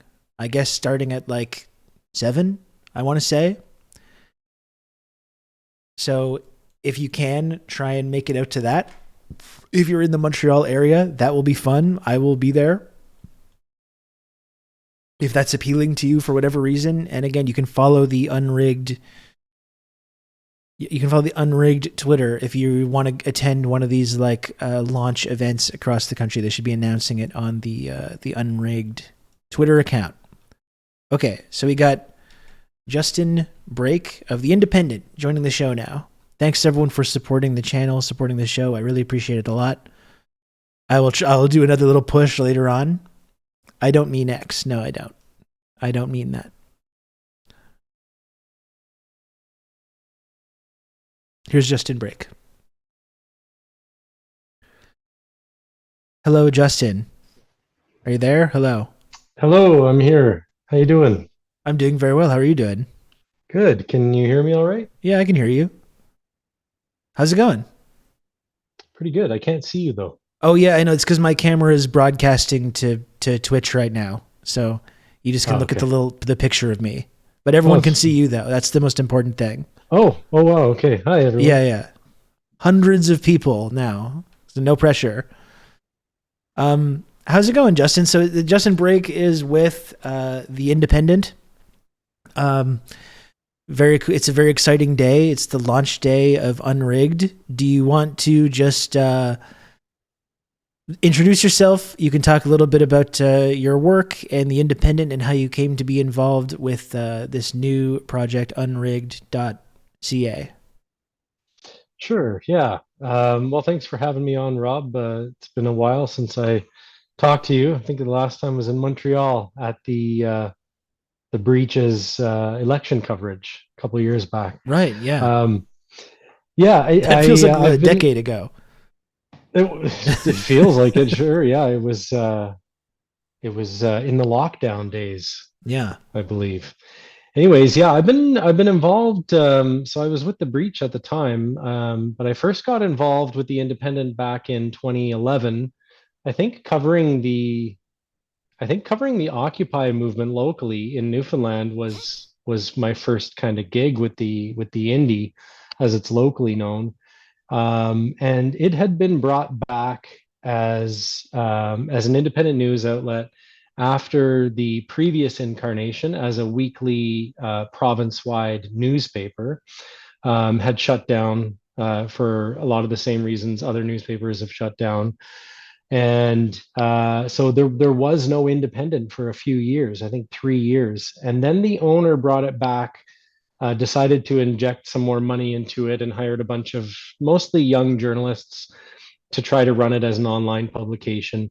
And that only lasted about a year. They quickly found out that the potential for online revenues wasn't going to work, not in the province, anyways. So it was about to shut down, and then myself and my colleague Rhea Rollman kind of took over running it as volunteers. And after a little while doing that, keeping it alive barely, the previous owner of the Independent signed over ownership, and we immediately turned it into a not-for-profit media outlet. And it's been run that way ever since. We get most of our funding, as a lot of our unrigged colleagues do, through reader donations. So we're reader supported media outlet, and we have a population of only around 530,000 people in the province. So and of course, a lot of rural areas are fairly economically depressed. So it's not an easy go making a run of it as a reader supported news outlet in the province, but we've been able to keep it alive for all these years. And now we are, in this new era of digital journalism. So we're experimenting with podcasting, which is how we got involved with Harbinger Media Network.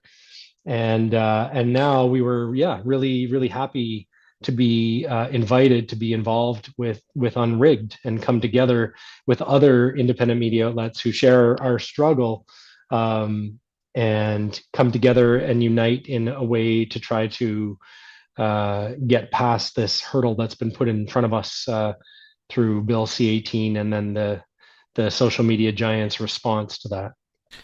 Yeah, I mean, I think that's a big part of why it's cool to be connected to a project like this. Is we're so used to, I think, from our media getting kind of very specific perspectives that are based in, Toronto, Montreal, Vancouver, Ottawa, maybe, and being able to get that access specifically to like progressive viewpoints from across the country, I think is really valuable for people to connect these kind of struggles together and learn about these kind of progressive activities that are going on like around the country. I think it's really interesting. Is there something specifically that you've covered lately with the Independent that you wanted to highlight as a way to kind of indicate to people like the kind of things that you've been working on lately? Yeah, well, so as a lot of people know, I guess, Newfoundland and Labrador, for hundreds of years, the economy here, the settler economy has really revolved around the fisheries. I actually live in a fishing village of about 1,000 people, maybe a little bit more than that. And I'll show you out my window what I'm looking at right now. Wow. This is the ocean here, and I don't see any boats right now, but I'm watching fishing boats go in and out every day. And we used to have some fairly good media coverage of the fisheries here. And when I talk about the fisheries, even my own life experience of not being involved in the fisheries, it's kind of a yawn topic to a lot of people. I think, especially the way that it's talked about and the way it's covered, and using a lot of jargon and technical terms and stuff. But at a very basic level, the fisheries here on the island of Newfoundland and in Labrador as well are really a fundamental part of who we are, of our collective identity. And so what happens to the fisheries and in the fisheries affects us all directly or indirectly, whether we like it or not. Things are really changing here.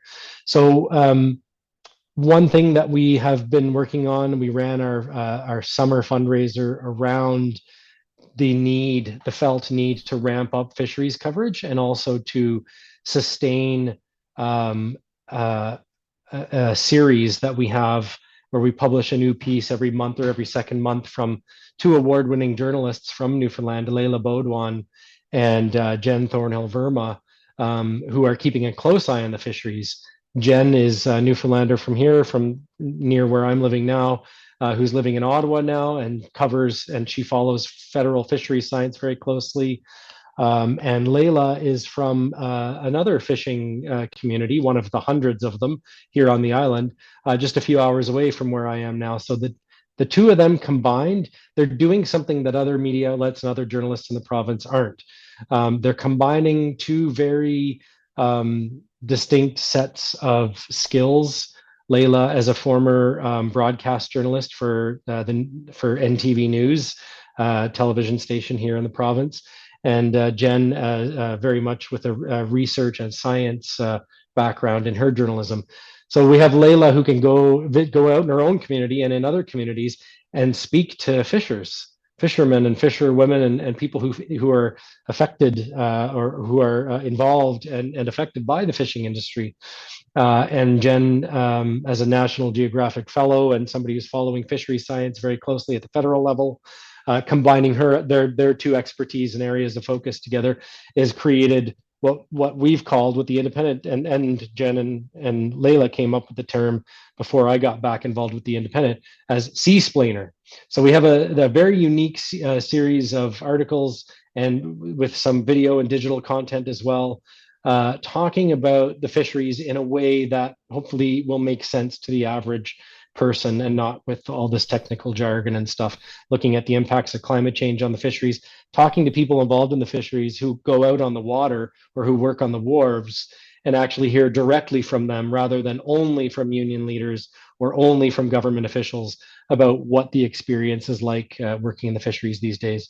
So that's a long way of saying that we have this one series that I'm very proud of that we are continuing to, we've got a new one coming out very soon, actually, in the next week or so. And at the moment, I'll just highlight one other thing that we're working on right now. We are about to launch a new podcast series called, it's called Under Lock and Key, and it's a podcast on the housing and homelessness crisis in our province. And we traveled to all kinds of different places in the province, and including Labrador. I went up to Labrador and visited some Innu and Inuit communities. And we're really trying to, through this series, center the voices of people who are experiencing homelessness, who are unhoused, and who the government has let fall through the cracks, and put their voices at the center of it. So we're really excited to be unveiling that in just a couple weeks' time. And then other than that, I've launched a podcast earlier this year called Berry Grounds. And that is sort of a newsy, documentary style, sometimes investigative newscast where we just kind of tackle one issue in depth and bring in voices that are often marginalized or misrepresented or underrepresented in mainstream media. Cool. Well, we don't have a ton more time to talk, but this is something I'm curious to hear your perspective on. Just if you have just if you can just speak for a few minutes on this. You know, I know one story connected to this that was really big in Canadian media a few years ago was kind of these series of kind of violent confrontations between settlers and these Mi'kmaq fishing communities, and that was making a lot of headlines around the country. In terms of that specific issue, is that something that conflict, has that died down at all, or is it more that the coverage of it has died down, or is there a sort of update on that? Because I remember it was getting a lot of coverage and I haven't really heard anything about this kind of like contradiction to this kind of conflict that was seemed to be happening a lot in that region. So all of that was happening in Nova Scotia, maybe a little bit in New Brunswick, but the epicenter of that is Nova Scotia, and that's been going on for a long time. I know that Angel Moore at APTN has been covering that very closely for the past few years. And some of the other media outlets in Nova Scotia have as well. But yeah, I think I did one or two stories on that when I worked at APTN out of Halifax. But we're not really seeing that here because Mi'kmaq in Nova Scotia have a history of fighting for their treaty rights, and there have been developments, advancements of their treaty rights, of recognition and affirmation of their treaty rights through court decisions. The big one being the Marshall decision, like 25, 30 years ago almost now, maybe probably more like 25. But so there have been flashpoints, I guess, in that ongoing, long, drawn-out dispute, which involves Mi'kmaq fishers just exercising their treaty rights to fish. Usually, it's for lobster in this case, and they kind of, will set their lobster traps and fish according to their own rules and their own ambitions, exercising their sovereign right and their self-determination to make those decisions. And the settler fishers in the province in Nova Scotia, who they share wharves with, right? They see each other going in and out of boats all the time. There's been quite a bit of violence and aggression and racism directed by the settler fishers toward Mi'kmaq fishers, where settler fishers believe that Mi'kmaq fishers shouldn't have any special rights, and they really, frankly, don't understand that they're living and working on unceded Mi'kmaq territory. That's something that we might end up covering in the Independent, but really we haven't seen that same kind of thing happen here. We only have one Mi'kmaq reserve on the island, two Mi'kmaq groups on the island. They are involved in the fisheries, but we don't see them exercising that treaty right in the same way that the Mi'kmaq communities in Nova Scotia do. Yeah, well, that's it. I know it's not regionally the exact same situation, but I thought you might have some insight considering the time you spend kind of covering these communities in Newfoundland. So yeah, sorry, that was it's a larger discussion and not a lot of time to talk about it, but I appreciate that you could come on the program today to talk about the Independent and talk about Unrigged. It's really cool to be part of this project with you. We appreciate the work that you do, Justin, and you want to let everyone know where they can find your work before we say goodbye here? Sure. Yeah, you can read and listen to everything that the Independent does on theindependent.ca. And we're really excited that some of our work will be put out on Unrigged as well, because I think it's going to be a reciprocal thing where, there are issues going on in this province. We have offshore oil industry still, for instance. So the fight against climate change in Canada, Newfoundland and Labrador, even though we're a small province population-wise, we're pretty big contributors per capita carbon-wise. So there are going to be some issues that we will be covering that I think are going to be a lot of interest, will be of interest to people who follow Unrigged and are following progressive independent news across the country. So I look forward to seeing what's on Unrigged from other outlets and to hopefully connecting with people who are following along elsewhere outside of our province. Cool. Well, thanks so much, Justin, for joining the show today. Okay, thanks a lot, Rob. Take care. Okay, you too.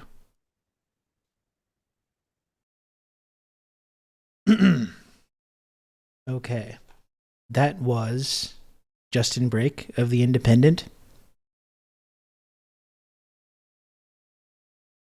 And once again, whether you're Canadian or not, if you want to check out Unrigged, that's the website that we're launching today. Really cool and exciting to be a part of. You can check out the link in the chat there. And we're keeping this going. And next we got coming on, we have Miriam and Louise from Ababar joining us. So let's keep this moving. Let's keep this rolling.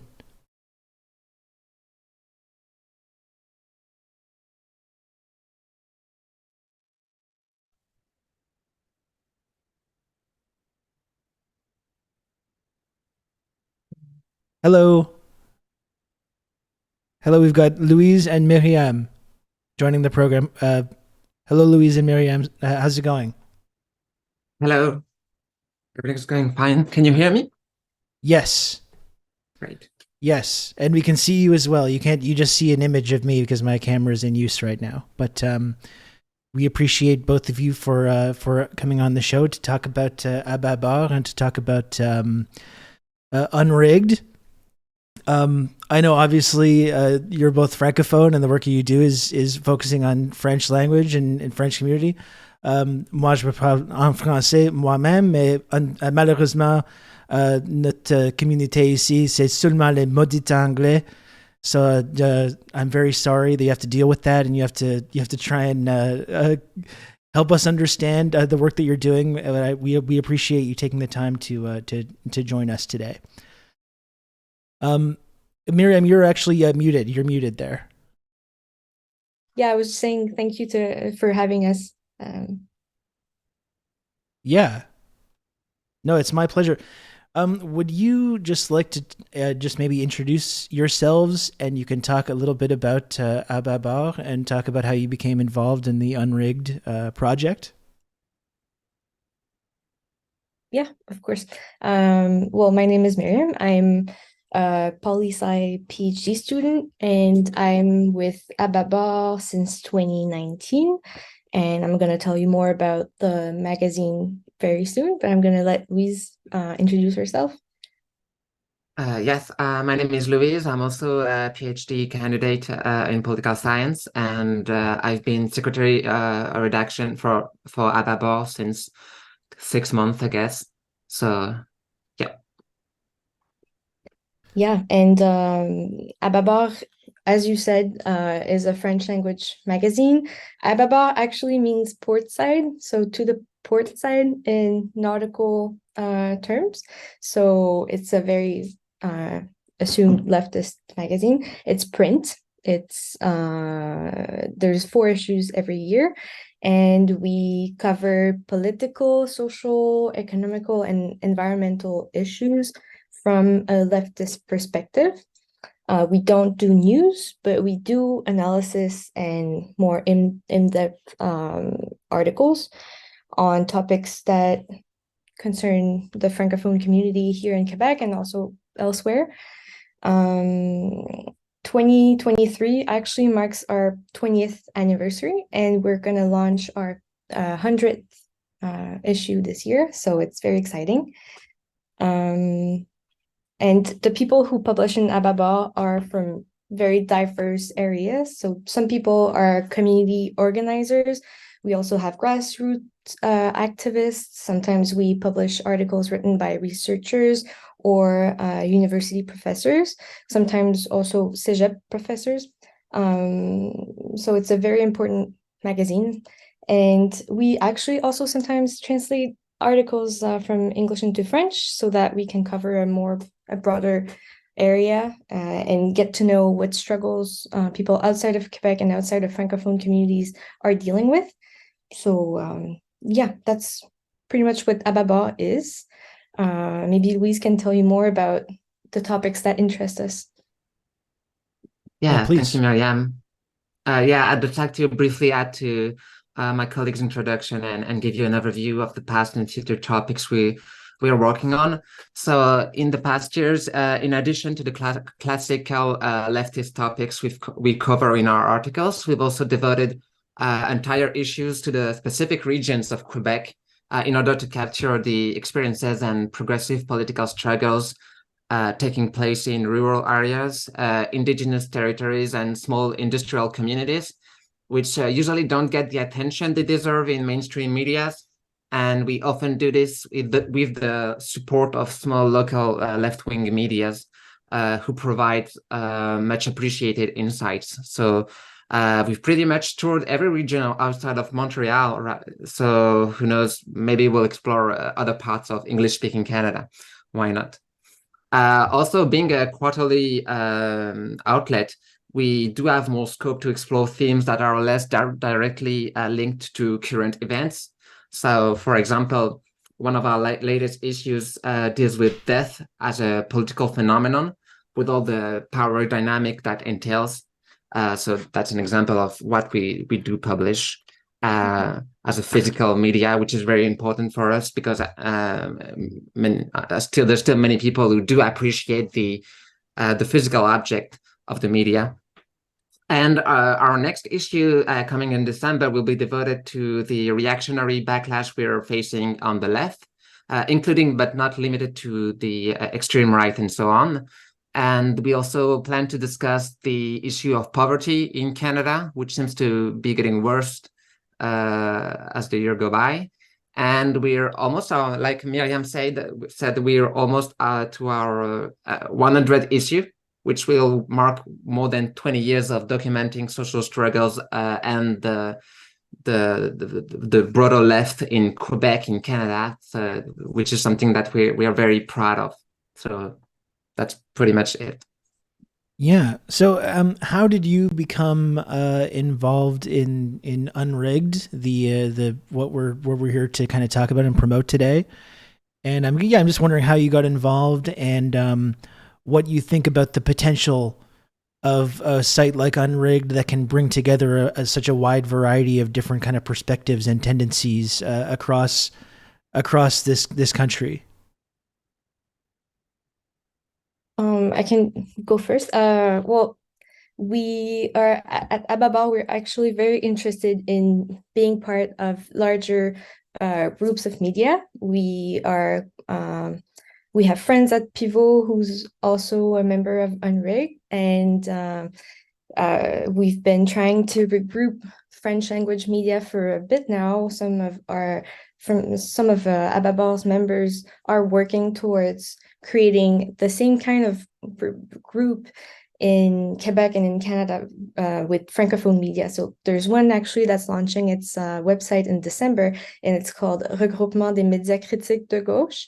So that's one type of group that we're trying to be part of very actively.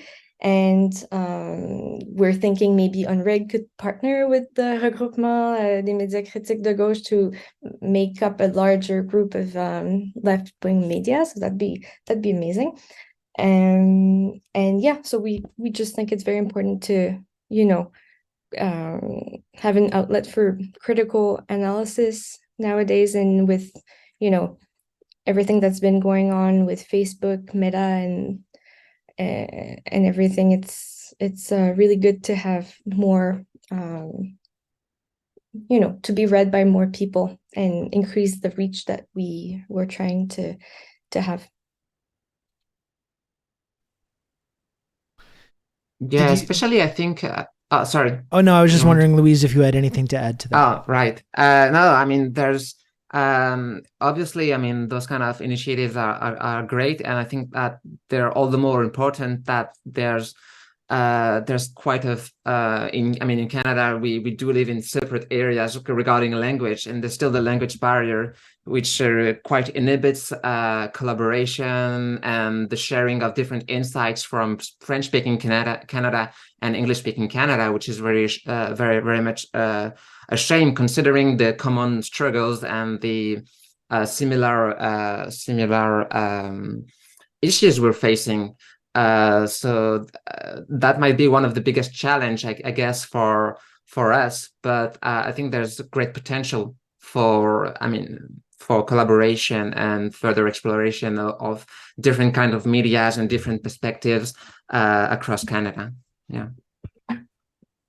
I guess one thing that I'd be interested to hear from both your perspectives on, as kind of Francophone leftists, me personally as a Anglophone Quebecer, I've always found Quebec politics somewhat difficult to sort of get a handle on, because especially in older generations, there's been this kind of cultural divide where the divide has been more about French versus English, rather than any kind of movement, in my perspective anyways, maybe I'm off base about this, rather than a movement that's based in kind of unifying people from different cultures and different languages and focusing on class issues and things like that. As people that are kind of from the newer generation, I'm interested about your observations about this kind of divide, and whether there's an opportunity in Quebec to work together, like across different cultures and these language divides, to kind of achieve a sort of vision of that's a vision of socialism, or a more progressive vision. And kind of, I'm just wondering if there's appetite in these younger generations, I think, to kind of leave behind these kind of older tendencies that kind of separate people across these cultures and focus more on a unifying message of bringing people together. Is that something that you've noticed or observed at all? I think so, yeah. I think we cannot say that it's achieved already or that we're going to achieve it completely soon, but I think there's clearly a difference between what it used to be with the divide that you're describing between French and English speaking communities.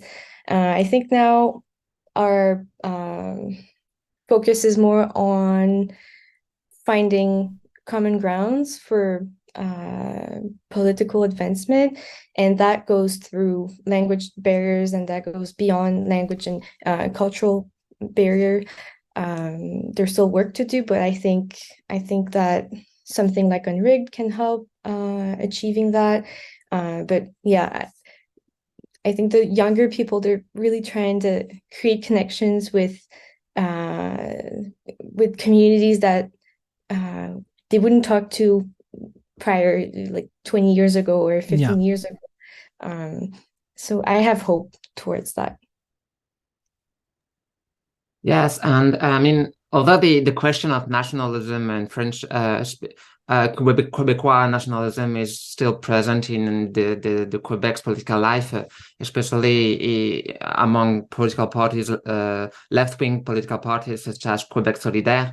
I mean, I do think, like Myriam said, that the young generation is particularly interested on issues that are uniting us, just as the environment, LGBTQ rights, feminism, anti-racism, indigenous issues. So there's a huge potential for cross-collaboration across among people in Quebec, but also among people in Canada about that. And also the young generation in Quebec is more literate in English also. And I guess than it was before. And I guess it's also, remember all that? Did you have to? Anyway, but the younger generation is also quite literate in English, so they do have access to a whole lot of content from English-speaking media in Canada or social networks, for instance, and this gives us a lot of potential for political changes, I guess. Oh, I got that at l'urgence as well. It was just a test. Okay. Yeah. Yeah, I think it was. Yeah, well, no, it's really interesting to get your perspective on that, and that's one reason that I'm thankful for the work that you two are doing with Ababar. I'm proud to be connected with the work that you're doing via Unrigged. I'm happy you could come on the show today to talk about the work that you're doing. We have about another 3 minutes before another guest comes on. Before we go, do you want to is there something specific that you've worked on recently that you'd like to plug to the community or to the folks that are watching before we say goodbye? Well, I would like to invite everyone who's watching to have a look at our next issue that's coming out in December. Louise talked about it a bit. It's about backlash. I think it's very, very relevant, and it's a very well done special issue on backlash. If you can read French, I would invite you to subscribe or buy it at a bookstore if you can, or visit our website at ababord.org. It's ababord.org. Fantastic. Well, I really appreciate you both that could take the time to join the show today and talk about the work you're doing. Thank you very much. Thank you. Thank you so much. Okay, bye-bye.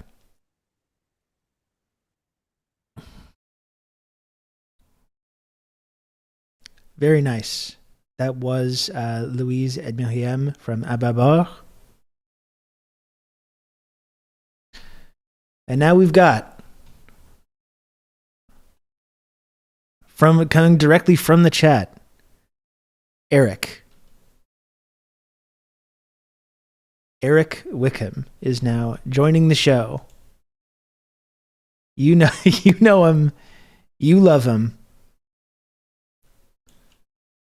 Here he is.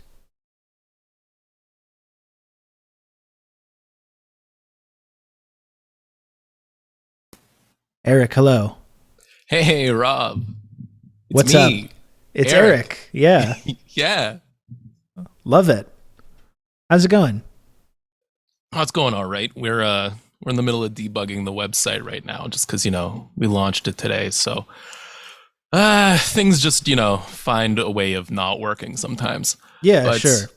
Yeah, it's a lot of fun. We're having fun. Yeah, well, it's really cool to be part of this project. It's really exciting. I was able to check out the website. It looks fantastic. Very cool. Thank you so much. One of your chatters said it looked like it was made on Fiverr, but no, it was just me. I got paid a $5 to do it, but that's it's neither here nor there. So, Eric, as you know, I've been talking to different folks that are involved with Unrigged for the last couple of hours. Are you looking at the chat right now? A little bit. Could you just talk to them for can you just talk to them for 5 minutes so I can go make something to eat? Because I need to take a short break. Can you just entertain them for a few minutes? Just host the show for a few minutes. This is fun. It's like a substitute teacher coming in or something. Exactly. Or a warm-up comic on Ellen. I'm wheeling in that video, the TV thing for the class. Just talk to the chat for 5 minutes. I'm going to go walk around and eat something for 5 minutes, and I'm going to come back and we can talk some more. All right, fantastic. Well, you have a good break, Rob. I will. Thank you. All right.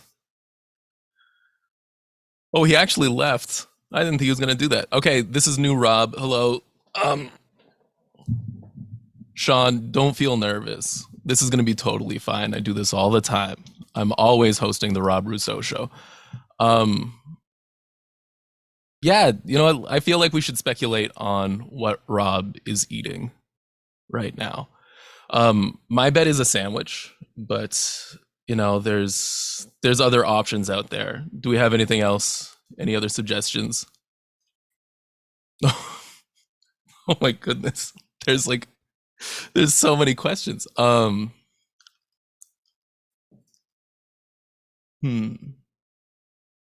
Barbecue sandwich. Okay, interesting.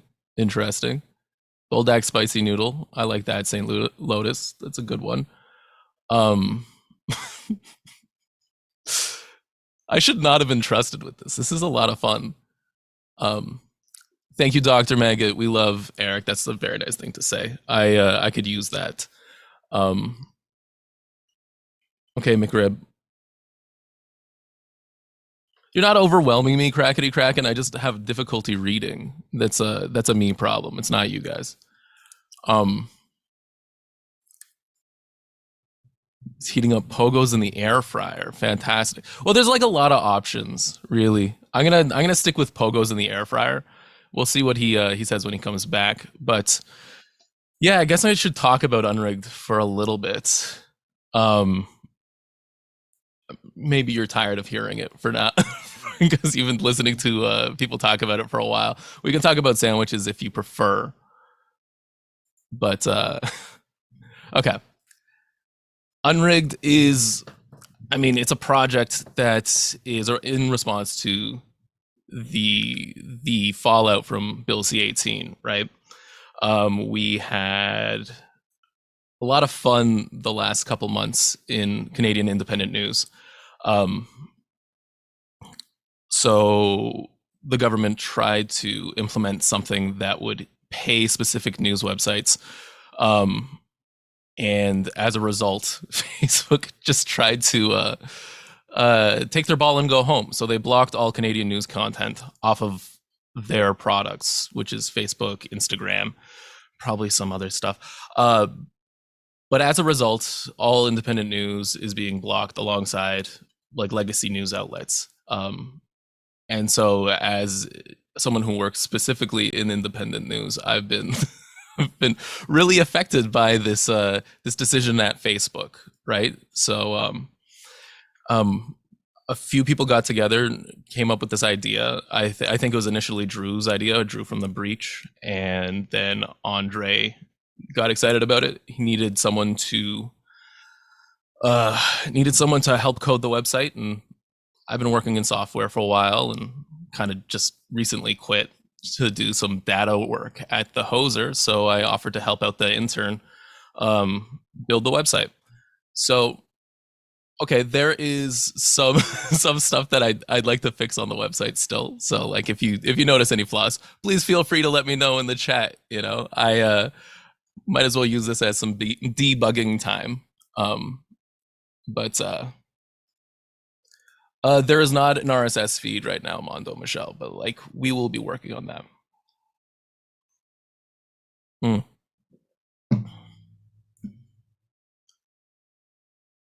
Oh, Marty, I can lose the glasses. I won't be able to read the comments though. Pelicans, you can be critical, but you can't be too critical. You have to like compliment sandwich it. Like put one nice thing, one middling thing, and like maybe a criticism, and then another almost nice thing, and then a very nice thing, like a stacked sandwiches.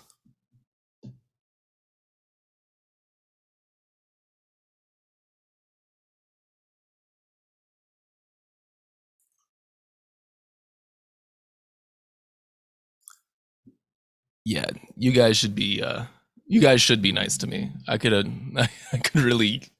really use it. It's been a long couple days. Pelicans, that's perfect. And Marty, that's how we spell Alberta in Ontario. So I will not fix that. Yeah, Sean, we're keeping the typo. Yeah, you know, this is true actually. If you are sending the mean tweets, you are criticizing Rob Rousseau's large adult son. I'm back. Hello. Hey, Rob. I was gonna start interviewing myself. It was everybody was very nice though. You'd be very pleased with the chat. Thanks. I thought it'd be a fun bit to just throw you to the wolves like that. It was good. I was gonna pretend to be angry, but I don't think I could pull it off. You know, I'm no performer. I'm just a lowly podcast producer / journalist / coder, I guess. I don't know. Oh, Rob, what are you eating? There was bets in chat. There was what? There were bets in the chat about what you were eating. I made a little sandwich on like a little brioche bun there. Not bad. Two kinds of salami, some onion, pickle, and a couple olives as well. I just got a bunch of olives. Well, someone guessed that you just come back licking an egg, and that might have been the closest one. So whoever said that, I think, wins.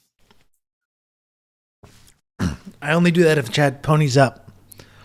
If they pony up, that's when I do humiliating weird shit like that. Oh yeah. So Eric, how did you get involved with Unrigged? Oh, I'm so glad you asked me that question. You know, Andre does these check-in calls with the Harbinger Media Network once in a while, just to see how the podcast's going, if he can help out in any way.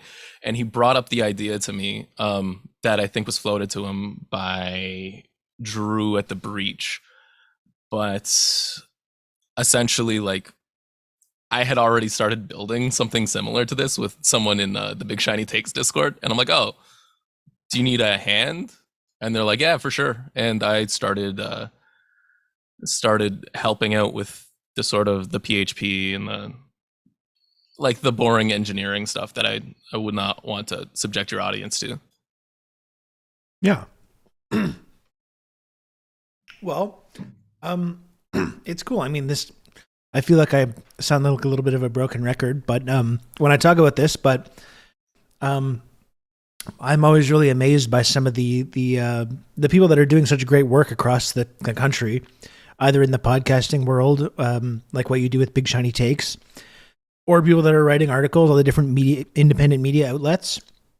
So it's been kind of it's cool to be a part of this this work to kind of bring all these different viewpoints and perspectives and publications and podcasts together.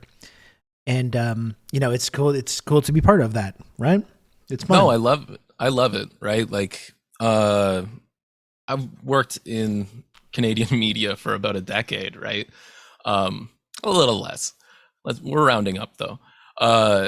And I've never had a community like this where people are willing to chip in and help each other out and support each other, right? This is something that, I mean, it's sort of like, I'm not gonna get too high and mighty, but I do think it's part of like the ethos of like a thing like Harbinger, right?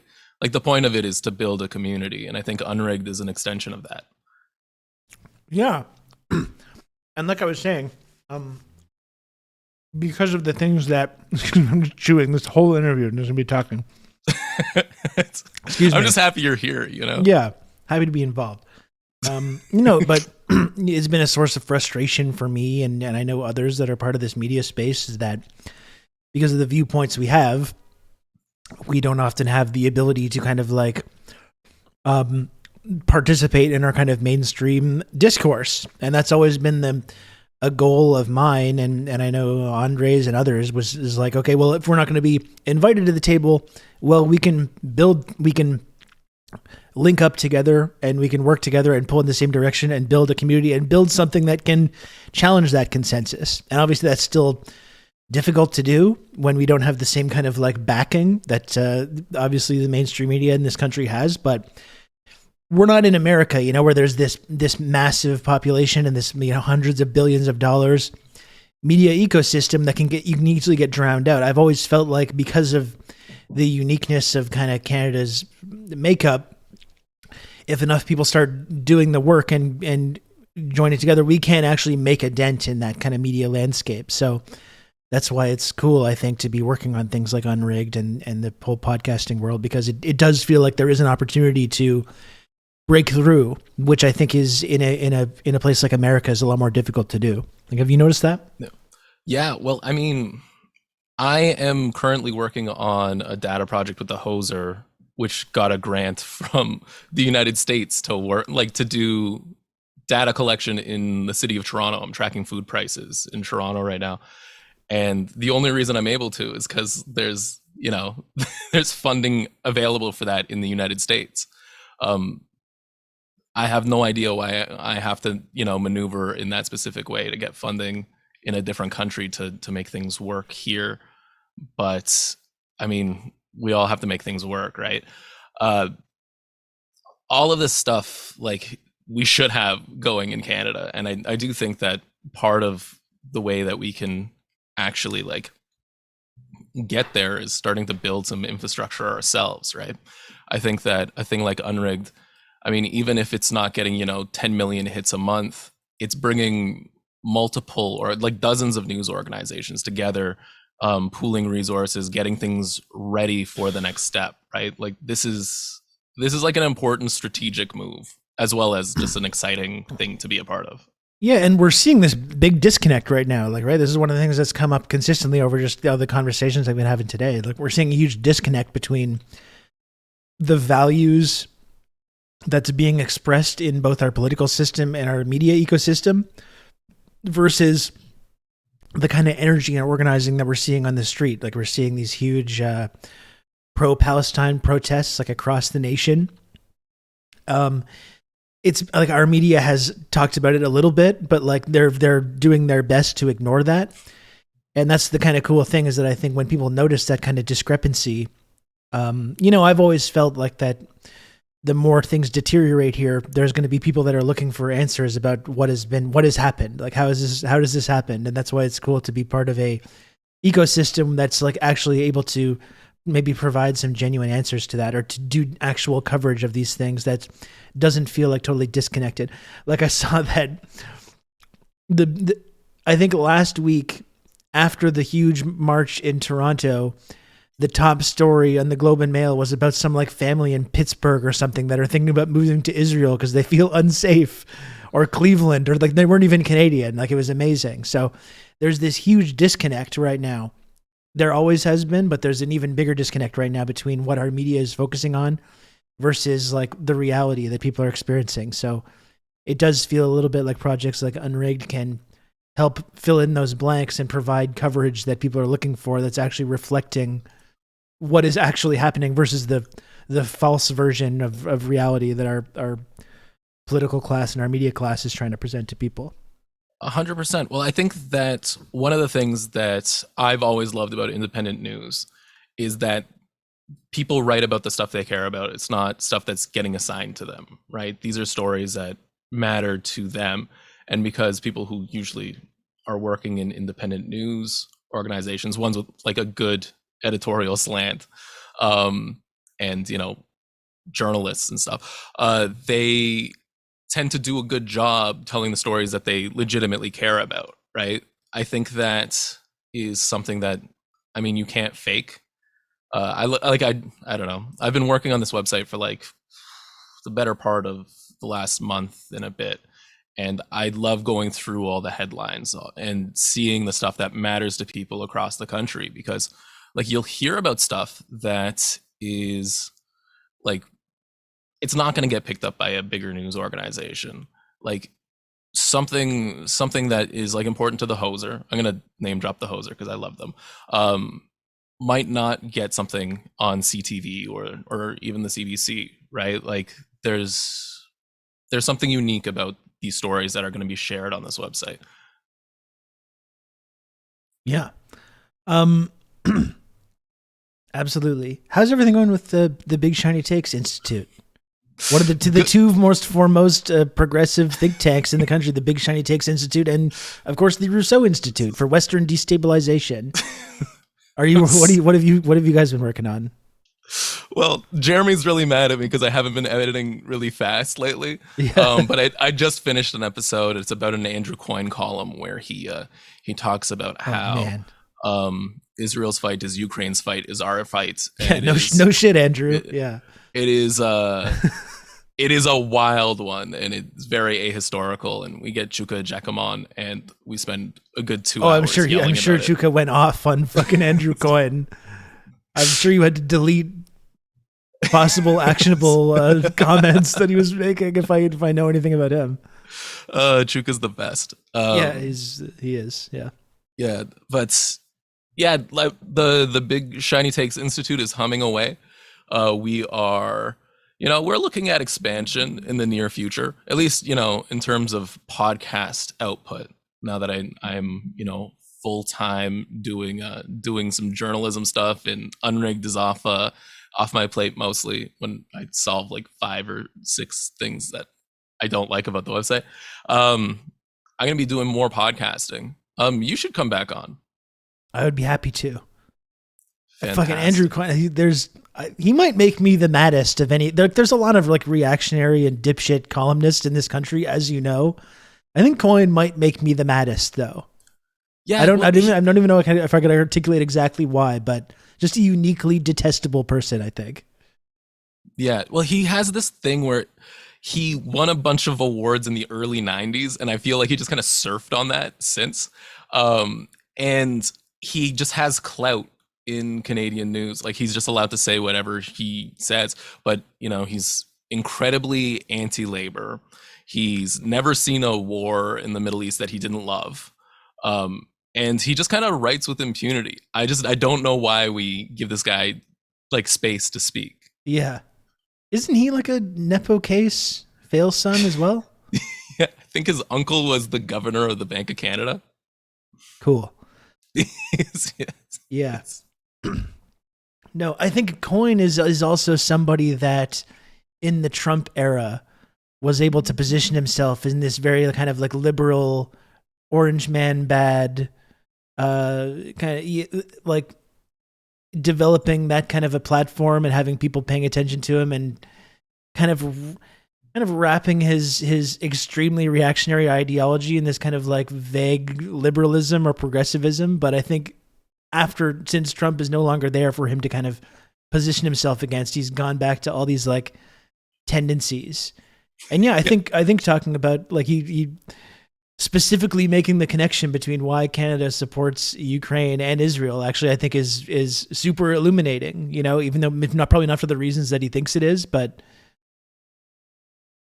really hate that guy though, man. No, he stinks. And he's like a classic Canadian neocon, right? Like he is like one of those guys that if you talk to him about the convoy, he'll get really upset because it's very uncouth. Yeah. But he's probably not going to disagree with them except for the fact that they're wearing Carhartt, right? Like he probably hates the same things. He just, will sip tea while he's saying it. Yeah. Yeah, I mean that really is what Canada is all about, right? It's like wrapping this kind of like extreme reactionary ideology with this kind of like civility, kind of disguising the reactionary tendency with civility and politeness and these kind of fake Canadian values that we like to represent. Maybe that's why I hate him, even though I had a hard time articulating it, because he's really just kind of like that exact phenomenon. He's kind of the human embodiment of that kind of thing, which just pisses me off to no end. Yeah, it's like there's a smugness to it. Like I think people that don't live in Canada don't think about Canada, but everybody who is here is kind of stuck dealing with this feeling of just like, oh, we're good because we're Canada, and like let's not look too into it. Don't look at what mining companies are doing, please. Yeah. Yeah, please do not interrogate this in any way. Anyway, thanks so much, Eric, for taking some time to come on and hang out and to briefly host the show while I got a little bite to eat there. That was very kind of you. Hey, no problem. Thanks for your chat, for being nice to me. They all said really nice things about me, and they kept calling me your son, which was okay. I mean, I'll process that when I'm off air. Sure, yeah. Absolutely. Well, I do have a position open. If you want to, we can talk about that off mic. I'll send an application in. Yeah, exactly. I can look at your cover letter or whatever. Thanks, Eric. Cool. Talk to you soon. See you. Handsome Eric, we call him. That's right. Okay, that was great. I wanted to say thanks to two Bens. We got two Bens in the community, Ben and PS. Thanks for the gifted sub 12 minutes ago. And thanks Ben Bang Boom as well for gifting a sub a few moments ago.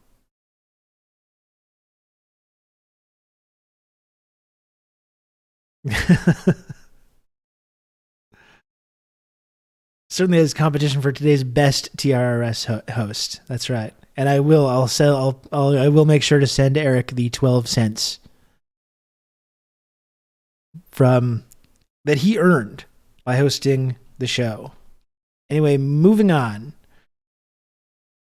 We're moving on to talk to Matthew from The Resolve. So let's get to that.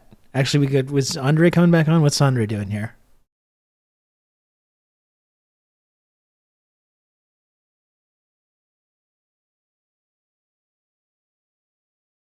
Andre, hello. You missed Eric.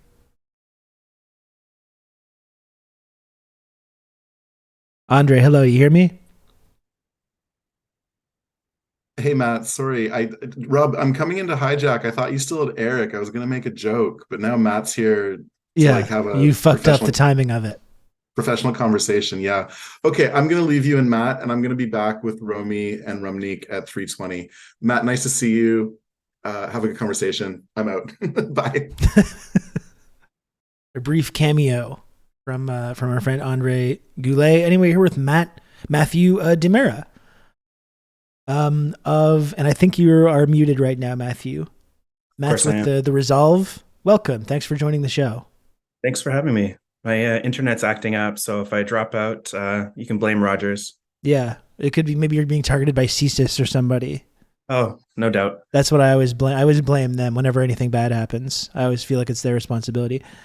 But thanks so much for joining the show, Matthew. It's an exciting day. We're launching the UNRIGGED website. It's a very cool thing to be a part of. You work with the Resolve as part of UNRIGGED. Do you want to just maybe just introduce yourself and talk a little bit about the Resolve and how you got involved with the UNRIGGED project? Sure. I founded the Resolve back in 2021. And we're an online magazine, and we focus on Black communities, Indigenous communities, and communities of color. So we just fill a spot that's kind of really needed, just because it's really hard for a lot of non-white journalists to make room for themselves in Canadian media. So that's what the Resolve is here for. You know, it's something that I'm kind of interested in. We saw, like, especially around 2020, around the time of the George Floyd uprisings, and this big conversation in both America and Canada about like systemic racism. And we saw a lot of like media outlets in Canada at that time, and other organizations make this kind of like quote unquote commitment towards like speaking to these issues more, to having more diversity in their newsrooms, and kind of like taking these kind of accusations seriously, that they're part of this ecosystem that is promoting the kind of systemic racism that people were uprising against at that time. I'm just wondering, now we're a few years away from that, and I feel like a lot of media institutions immediately, as soon as the spotlight was off, instantly just reverted back to the mean and kind of abandoned whatever kind of cursory ideas they had about being more inclusive or focusing more on systemic racism or these kinds of things.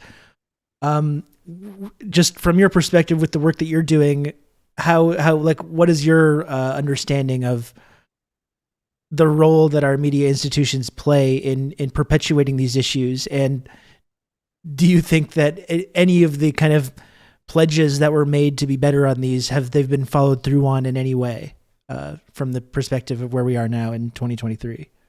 Sure. I mean, it's pretty predictable, honestly. I think these things happen every few years, whether it was George Floyd or I think before that we had a lot of more interest around truth and reconciliation a few years back. But generally, media does the same thing. They make big promises, and then as soon as the spotlight's off, it kind of all dies away. And I think that's, I don't want to say that's across the board. There's some people doing some really great work, and there's some really great individual journalists and some editors, who've made some real efforts.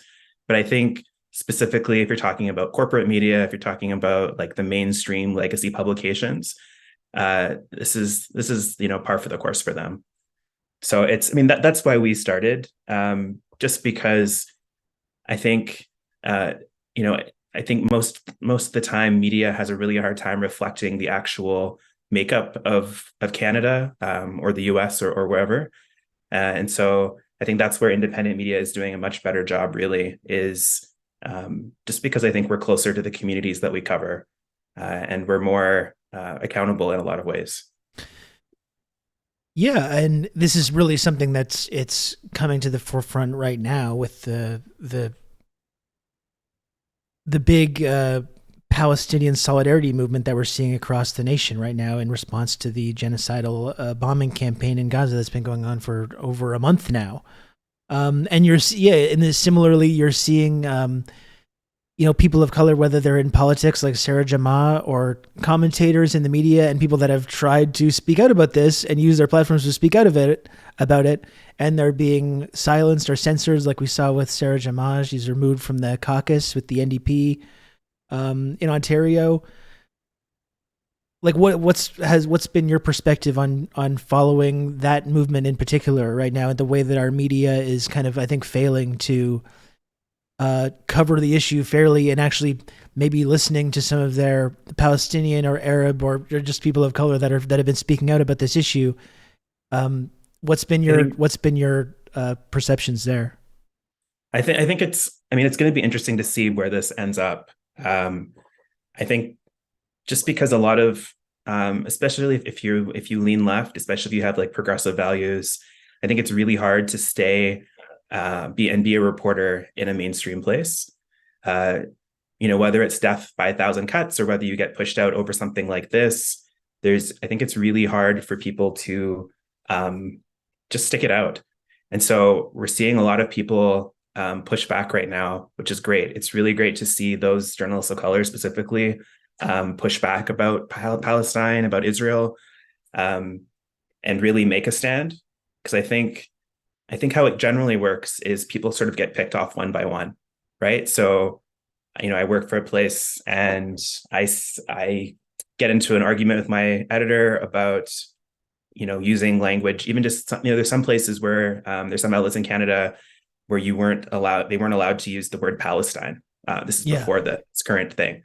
And so people were getting pushed out quietly. But I think now you're really seeing a coalescence of, it's going to be hard for them to fire everyone, I think is the point. So it's going to be really interesting to see if this moment changes things and if this does lead to a shift in Canadian media and US media too.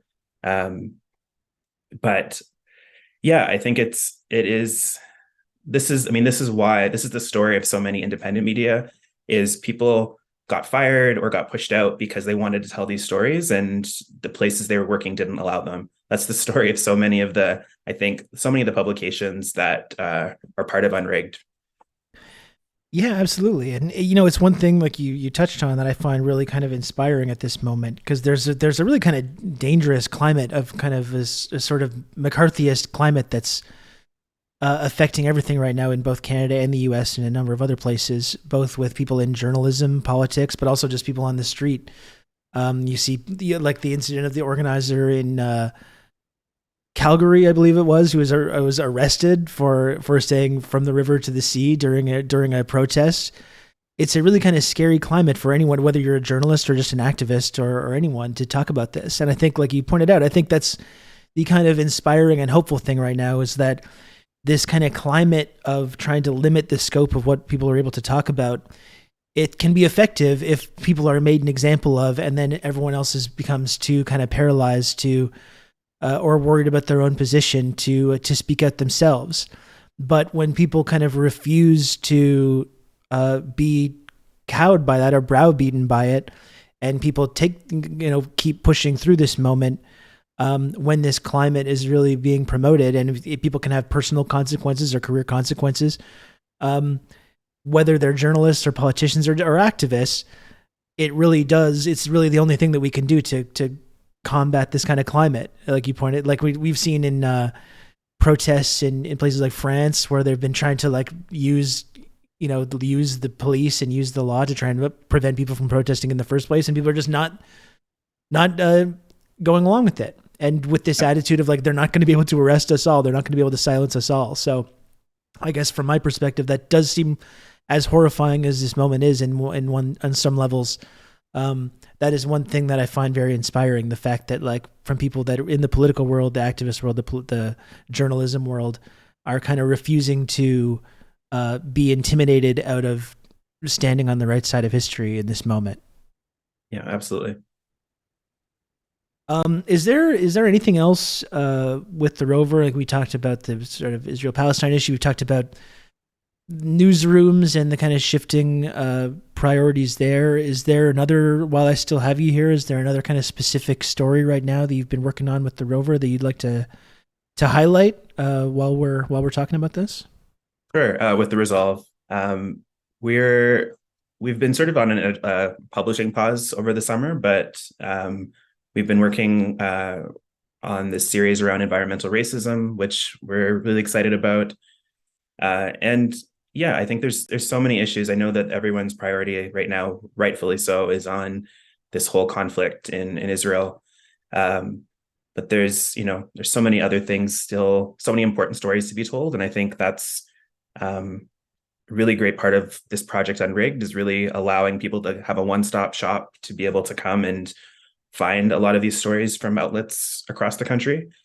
We're also working on some pieces about food sustainability, migrant workers. There's so many interesting things coming up. Did I say the wrong thing there? Oh yeah, it's okay. We all have the something. So the Resolve with the rover. It's I'm totally so good. sorry. I'm such an asshole. I've been now talking for the last couple of hours from people that are involved in this project. My brain is starting to be somewhat scrambled, so I apologize for that. No problem at all.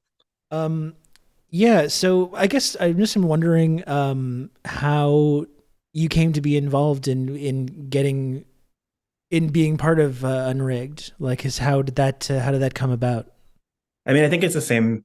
I think we all have the same story about this, which is just a lot of us are connected to the work through Harbinger Media. And Andre has done such a great job of connecting people across the country. And so there's a lot of collaboration going on between different outlets. Sometimes we work on, reported stories together or on each other's podcasts. And so it's really just kind of this culmination, I think, of a lot of like solidarity work being done over the last few years. So when this whole C18 thing came up and we all started getting our news blocked, yeah, that's how we all came together. Cool. Well, like I've said a couple times, there's so many really talented and inspiring people that are part of this. It's a really cool thing to be connected to. Do you think, like, do you think that if we kind of through efforts like this with Harbinger Media, with the Unrigged website, I mean, obviously this is something that's come up a lot today, but the idea is because we don't often really, because of our views, don't really have a seat at the table when it comes to our mainstream media in this country. And that's kind of the whole argument for why we do need to be coming together and working together and kind of all pulling in the same direction. Like, do you feel a sense of optimism that we can kind of break through collectively and start challenging some of the media hegemony in this country? Like, I know one thing we've talked about a lot is the divide between young people, like not necessarily that seems to be one of the primary divides, especially when it comes to Israel-Palestine. You're seeing this huge disconnect with people that are getting their media from independent media, from social media like TikTok. It does seem like, especially with all the different crises that are affecting, especially young people, climate in particular, that there is a real appetite and an audience out there for that different perspective. So what's your confidence level that I think when we do come together like this, that we can kind of start to have an impact and challenge the mainstream sort of narratives and the mainstream hegemony in this country about some of these issues? I mean, no one can really predict how this is going to turn out. But I think this is a huge crisis. And, for better, for worse, mainstream media is collapsing in this country. And it's collapsing pretty quickly. There's so many fewer journalists today than there were 5 years ago and than there were 10 years ago. And so, I think all of those barriers that you mentioned, they're all real, and there's always been these gatekeepers, I think, have kept us out of a lot of the discourse. But I think these crises really bring an opportunity potentially. So I don't know how successful Unrigged is going to be in terms of reaching new audiences, but I think it really gives us a shot to not really being so reliant on whether it's big tech, whether it's on government, whether it's on the old legacy media. These are, I think, all like opportunities for us to break through. And as these platforms kind of break down, and as like people's attention moves away, I think, like as you mentioned, these generational divides, I think, are really opportunities for us to reach new places. So much of the existing media audiences are built on the algorithms, right? So it was literally just based on who you could reach on Facebook or who you could reach on Twitter. And as these platforms have died or blocked us, I think it kind of takes us back to a different time and a different opportunity to reach people more organically. And I think we can have more authentic relationships. So with our audiences, reaching huge swaths of people on Facebook was great, but I don't know that it built real trust or real connection. And we've seen the results of this. We've seen the lack of trust in media.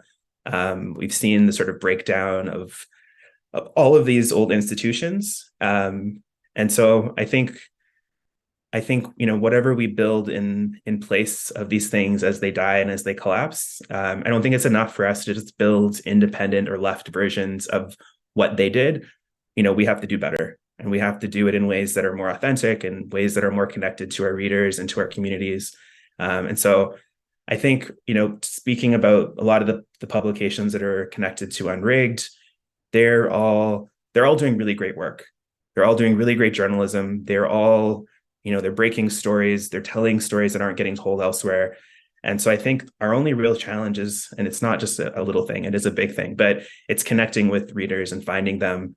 And so I think this project like Unrigged, and I think that, I think Unrigged is probably just the first of many collaborations like this, breaking into new places. And so I don't know where this will end up, but I do have a level of optimism. I think, honestly, I'm not going to be that sad to see some of these old publications die. They, No. So it is a sad moment, I think, for democracy, but at the same time, I think it really is. There's if we put the work in, and I think if we really do try new things like this, I feel like there is a reason to be optimistic. Yeah, absolutely. I'm optimistic. I'm happy to be part of this this project peripherally. It's been great to speak with you and all the other really great journalists and commentators that have been coming on the show today to talk about this. I appreciate the work you do with the Resolve, and thanks for coming on the show today. It's been great to talk to you. Great. Thanks for having us. Okay, take care.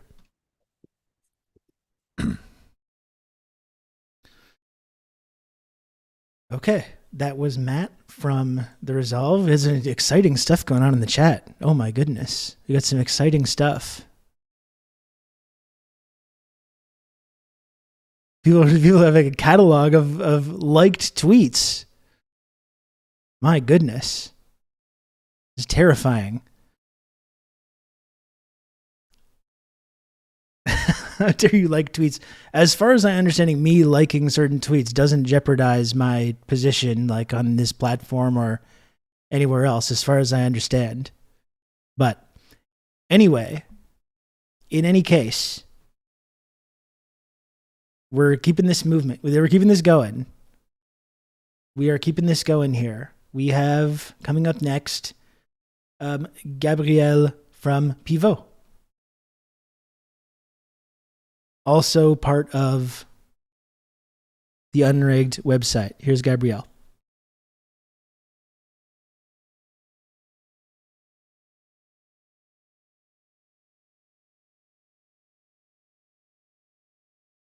I think. Hello, Gabrielle. Are you there? Hello. Hi. Hey, Gabrielle. How are you doing? Welcome. Fine, and you? Thank you. Oh, I'm doing all right. Thanks for joining the show. I'm glad you could come on. Thanks for having me. Yeah, well, it's an exciting day, Gabrielle, launching the Unrigged website. Do you want to just introduce yourself to the community here and let everyone know about the work you do with Pivot? Sure. So my name is Gabrielle Brassard-Lecourt. I'm a journalist. I've been a freelance journalist for over a decade now. I've co-founded Ricochet first, and I managed the French side of Ricochet for 7 years, and then we took on our own path, and we created another outlet that's called Pivot.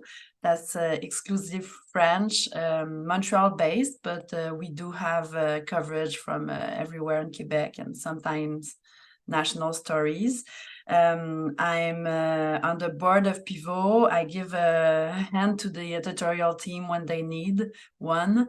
And I'm also the podcast producer. So we have a few podcasts on Pivot, which I manage. So yeah, that's my work. Great. Well, how did you get connected with the Unrigged website? How did you get involved in this kind of project to bring all these different publications and journalists and perspectives together across the country?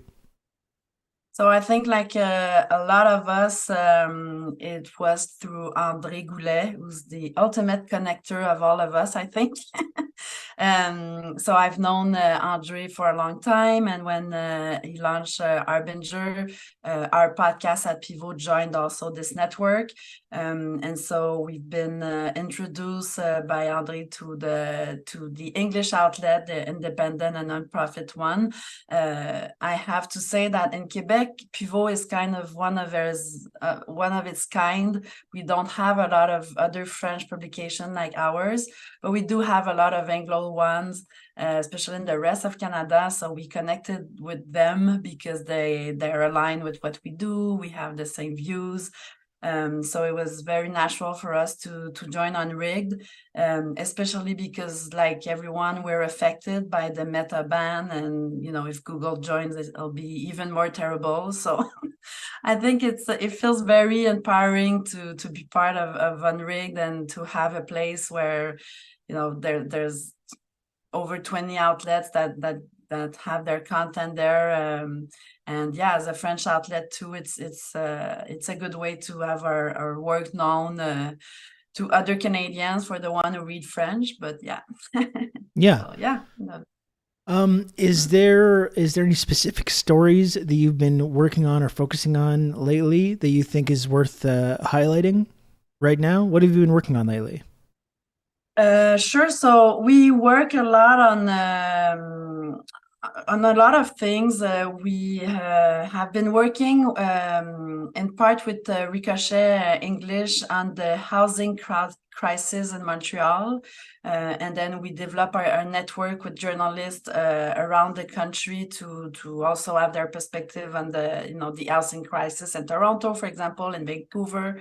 Because Ricochet was one of the first outlet who worked on a big fire that happened last year in the old Montreal, and it was determined that it was an Airbnb owner. So it kind of it exploded the Airbnb struggles that we have with this company. So we've been working with Ricochet on that. So we've been doing a national investigation on the power of Airbnb and what they do, and to try to bring them to take impunity for what they do.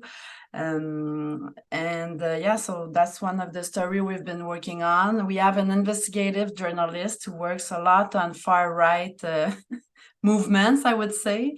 So a few weeks back, we had kind of a character here in Quebec that's an ultra nationalist. He's really problematic, but he was invited to the National Assembly to talk about immigration, which we found was a problem. So we kind of exposed them because he had some very, very racist things he was saying on his YouTube channel. So the National Assembly ended up not inviting him anymore to talk about immigration, and we think it was a good thing, although we didn't say that in our investigation. But so that's the kind of story we're working on.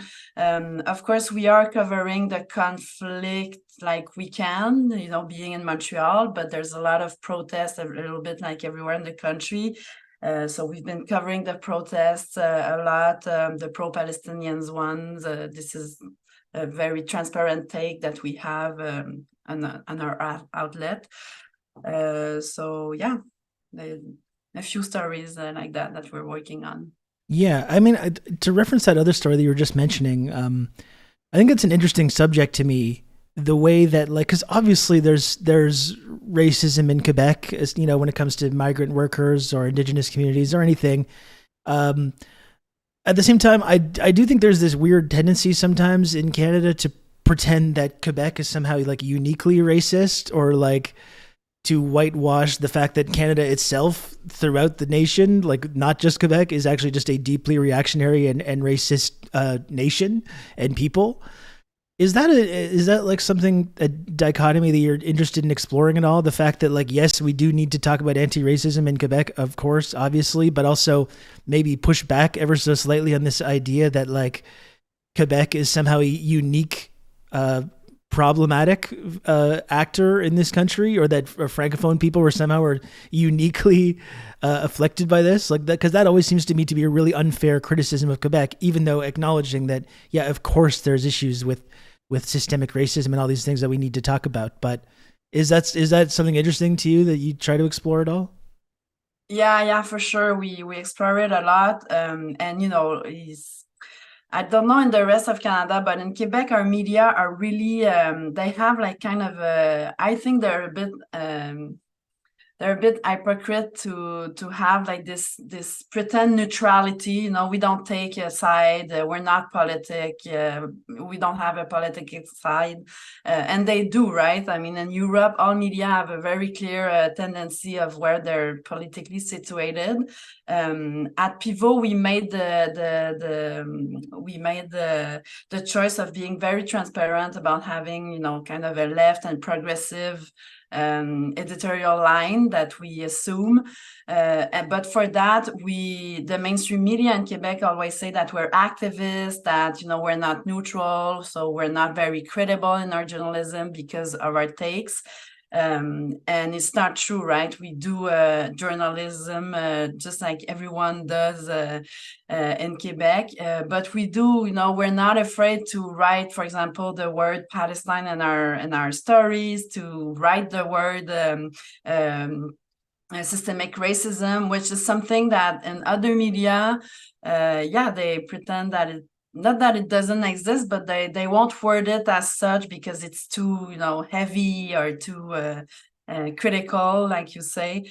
But we do have to talk about those issues. They happen. I do think Quebec is, Quebec is always a bit particular and special and want to be different. So I guess we might be different in our racism too, right? But, yeah. You know what I mean? Our unique culture of racism, yeah. Exactly. But for sure, I think other provinces too, right? We're not the only ones. It probably identifies in different ways. Us in Quebec also, we have the language. So, I find that sometimes we're even racist against, Anglophones or, everyone.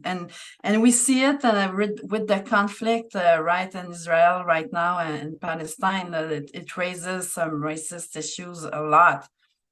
So yeah. One thing that I asked about this with Louise and Myriam from Ababar earlier, but I'm interested in getting your perspective as well as kind of a francophone progressive person in Quebec. I talked about how, for me as a Anglophone Quebecer, I've always felt somewhat disconnected from progressive politics here because there was always this kind of cultural divide between the Anglophone community and the Francophone community. And like a lot of our politics here in Quebec were based on this kind of separatist question.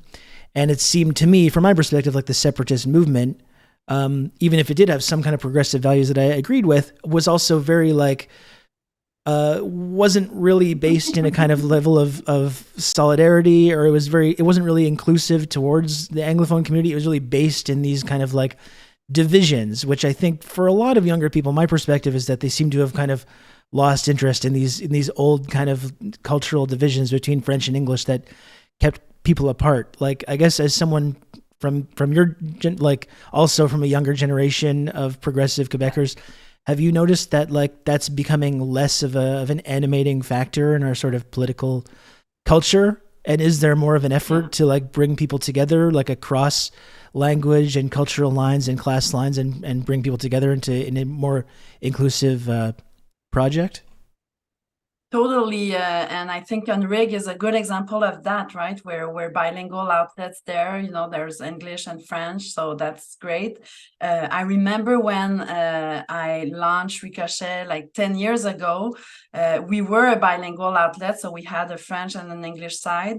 And the first questions other media were asking us were like, well, what's your take on separatism? Are you a nationalist? Are you gonna talk about the independence in Quebec in your outlet? Like we were a political party, right? And we're saying, well, no, we're not a political party. And it's not because we talk about what's happening in the rest of the country that we're not going to talk about our provincial issues.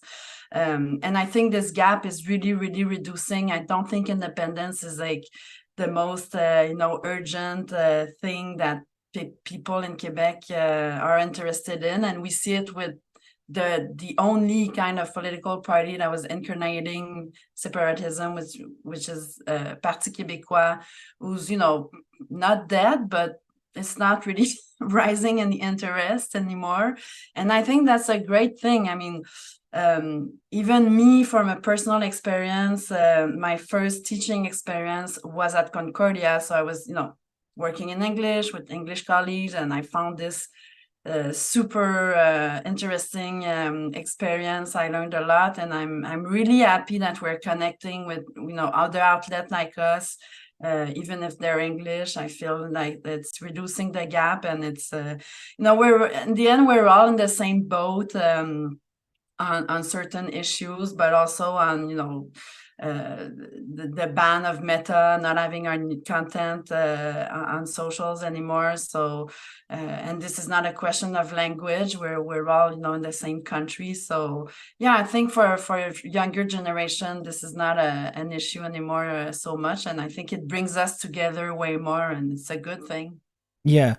I mean, that's always one thing that I've been really interested in when it comes to like Québec Solidaire, who are ostensibly separatists. Like that's part of their platform, is to separate, but also to engage with that question in a way that's more inclusive, right? And to suggest that we can have a sort of, we are a unique culture here in Quebec, of course, and that we could possibly explore these kind of options, but under a banner that's more about bringing people together, and a banner that's more progressive, leftist, that speaks to working class people, immigrants, indigenous people, French people, English people, and like that to me is a vision of separatism that I think could have a lot more, could be very powerful as we move forward. Of course, I mean, you can't make a society project if you don't include anyone. So that was always my thought on separatism. I was like, how can you ask people to vote right now? But what is going to happen to indigenous people, which they have a lot of their rights or on a federal level. So what's going to happen with them? The immigrants that just come in, do they want a country? So yeah, I think Québec Solidaire was interesting for that, proposing that we built an inclusive project before deciding what kind of project we were going to do. And it might not be a country, right? It might be another form, another way of doing it. So, yeah. Great. Well, yeah, it's the Pivot is such a great project. It's really cool to be connected with you through Unrigged and Harbinger and the kind of work that we've been doing together. What is the cat's name, by the way? The cat behind you. Sorry.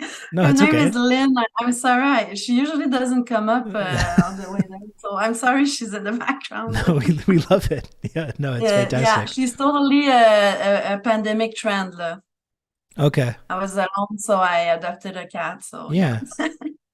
Well, it's good. You have a little friend.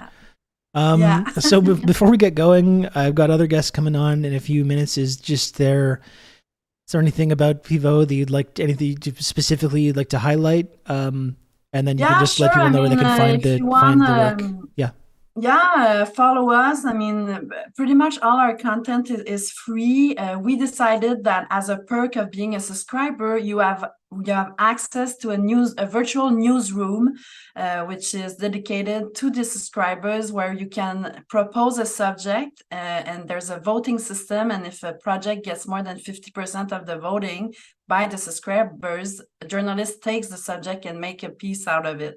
And we find it's a very interesting way to also connect to our readership.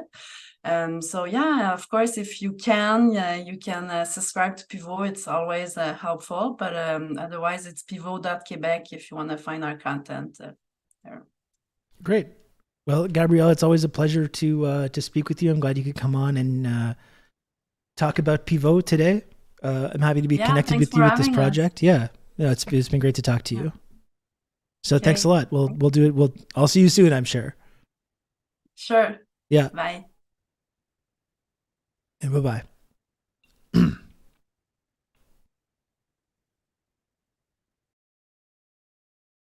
Okay. That was Gabrielle from Pivot.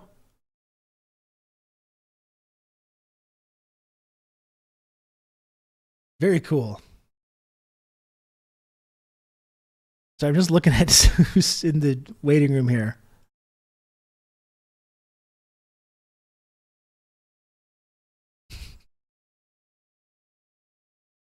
because on my schedule here, I've got Romy and Andre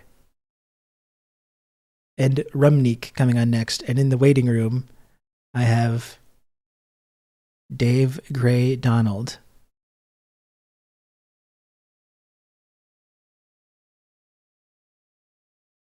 It is a busy day. That's right. It's a very busy day, but this has been a series of fantastic conversations. It's been really great stuff.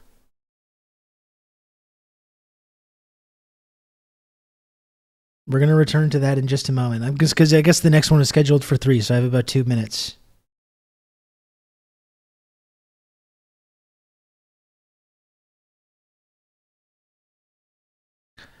How's this been going for you today, folks?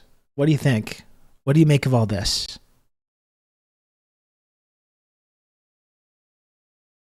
We're pleased with Rob's performance, but we just wonder how Eric would handle some of these interviews. Yeah, Eric, if you love Eric so much, maybe why don't you marry him? How about that?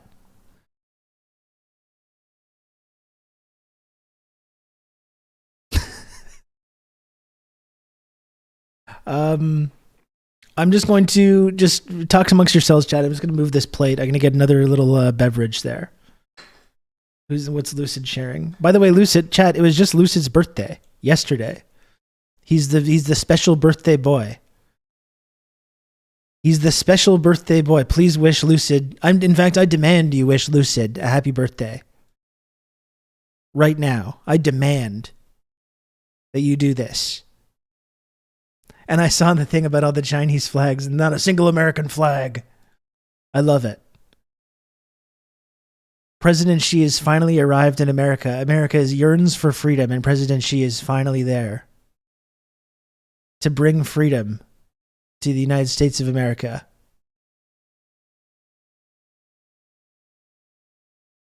Wonderful. Hang on one second, folks. I'll be right back.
Okay, I don't know if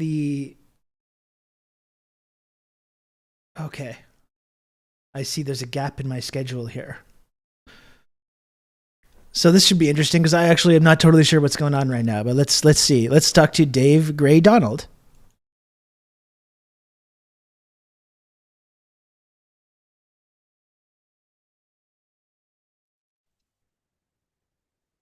Hello. Hello.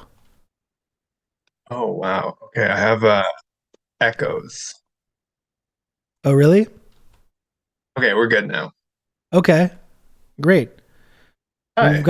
We've got Dave Gray Donald joining the show. I believe we have David Gordon Koch as well. You just turned video off? You can, because we're live right now. Yeah, how are you doing, Rob? I'm doing okay. It's been many hours now of having conversations with people that are part of this unrigged project. And my brain is starting to turn into mush a little bit, but only a little tiny bit. I'm still going strong. How are you doing? Yeah, you are the troops. You're doing great work. Some say I'm even braver than the troops. Many people say this, but yeah. You know. Well, I am exhausted. I'm from The Grind, which is a Toronto-based publication. But I know you've been interviewing people all afternoon, so if there's stuff you want to talk about, stuff going on in the world, we can do that for a bit, and then I can talk about the magazine later on. First, why don't you just introduce yourself to the chat? Maybe you just did that, obviously, but you can talk a little bit about the grind and what that's all about, and how you became connected to Unrigged. Sure. So the grind is actually a new print magazine in Toronto. This one's kind of a fun cover. It's the Premier of Ontario and the former mayor. We were trying to do a bit of a tabloid thing, but it's distributed free in the subway system and 300 places around town. And it launched just after Now Magazine, which was like a free alt weekly. Just after that, ate shit a year ago and went out of print. And we launched it with like folks from the Hoser, which is another indie Toronto publication. And I used to work at Briar Patch, and I live in Toronto now. And yeah, we've been going for a year, and that's the short story. It's been hard, but we're trying to make it work. Yeah, I mean, I find that really interesting because we've seen the collapse. There used to be this really thriving kind of alt media ecosystem, not like in Toronto and Montreal and places like New York, that we've seen kind of more or less collapse over the last decade or so. Like there was the Mirror and the Hour here in Montreal, which were kind of institutions here, which are just no longer being published. It's actually kind of depressing to see all these kind of alt weeklies just one after another sort of disappear. So I guess how have you gone about navigating that environment? Obviously, it's clearly a difficult kind of environment to find success in and find an audience and be sustainable, as we've seen time and time again, over and over. But like, how has that been over the last year trying to launch the grind, and how are you kind of confronting this really difficult climate for that exact kind of like alt media print journalism that you're doing? Yeah. So yeah, you're totally right. There's lots of these places have shut down. So the backstory is that Now Magazine declared, like the parent company declared bankruptcy in March 2020. And then a few of us were like, hey, like, could we buy this bankrupt thing and try and save Now Magazine and turn it into like cool lefty free publication around town again? And it turns out it had like millions of dollars of debt, so it wasn't worth it to buy. And anyway, that's a long story. But what ended up happening was we saw the financials, and they actually have a shitload of money of ad revenue. Even when they were going bankrupt, they were still like bringing in millions of dollars a year in ad revenue. And so we were like, okay, if we like kind of recreate that business model, but with a smaller staff, maybe it's viable. And we have not been able to get the same ad revenues. We do not have millions of dollars of ad revenues. But people still do like to advertise in print in a free publication around the city. And yeah, we are not making money yet. I've put my life savings into this. I'm at my credit limit max. We like beg for money in fundraisers like most left indie media do. But we're almost at the point where I think we could start breaking even. And it's a political project. Like it's not a money-making project. We're doing it because there's no other free political publication in the city, and we think it's valuable. Well, yeah, it is valuable. And like, I guess that's been the frustrating thing for being part of progressive media, like wherever you are in this country, the fact that like there's so many crises that are affecting especially young people, and there's so much like appetite for, I think, stories that are coming from the world of the progressive world, or from that kind of left-wing perspective that's not really being articulated anywhere else. So that's been the frustrating thing, is that there's an audience there for it. There's like all these kinds of things that need to be addressed, but finding that kind of sweet spot where you can actually manage to be stable in that kind of environment is really, really difficult. Like Toronto, especially, like with the housing crisis that's been facing the entire country. I mean, Toronto is one of the epicenters of that. And you see the corresponding with the huge increase in housing prices, obviously a direct correlation with the larger unhoused populations and actions that have taken place, and intent encampments that are popping up. And those are being attacked by police. Like, it just seems like there's so many, especially in Toronto, just focusing on that, like really pertinent issues that affect everybody. So I think that's right. There seems to be, like, as difficult as it is to translate that into kind of sustainability, there's certainly, there must be a sort of audience that's receptive to some of these narratives and this kind of perspective, right?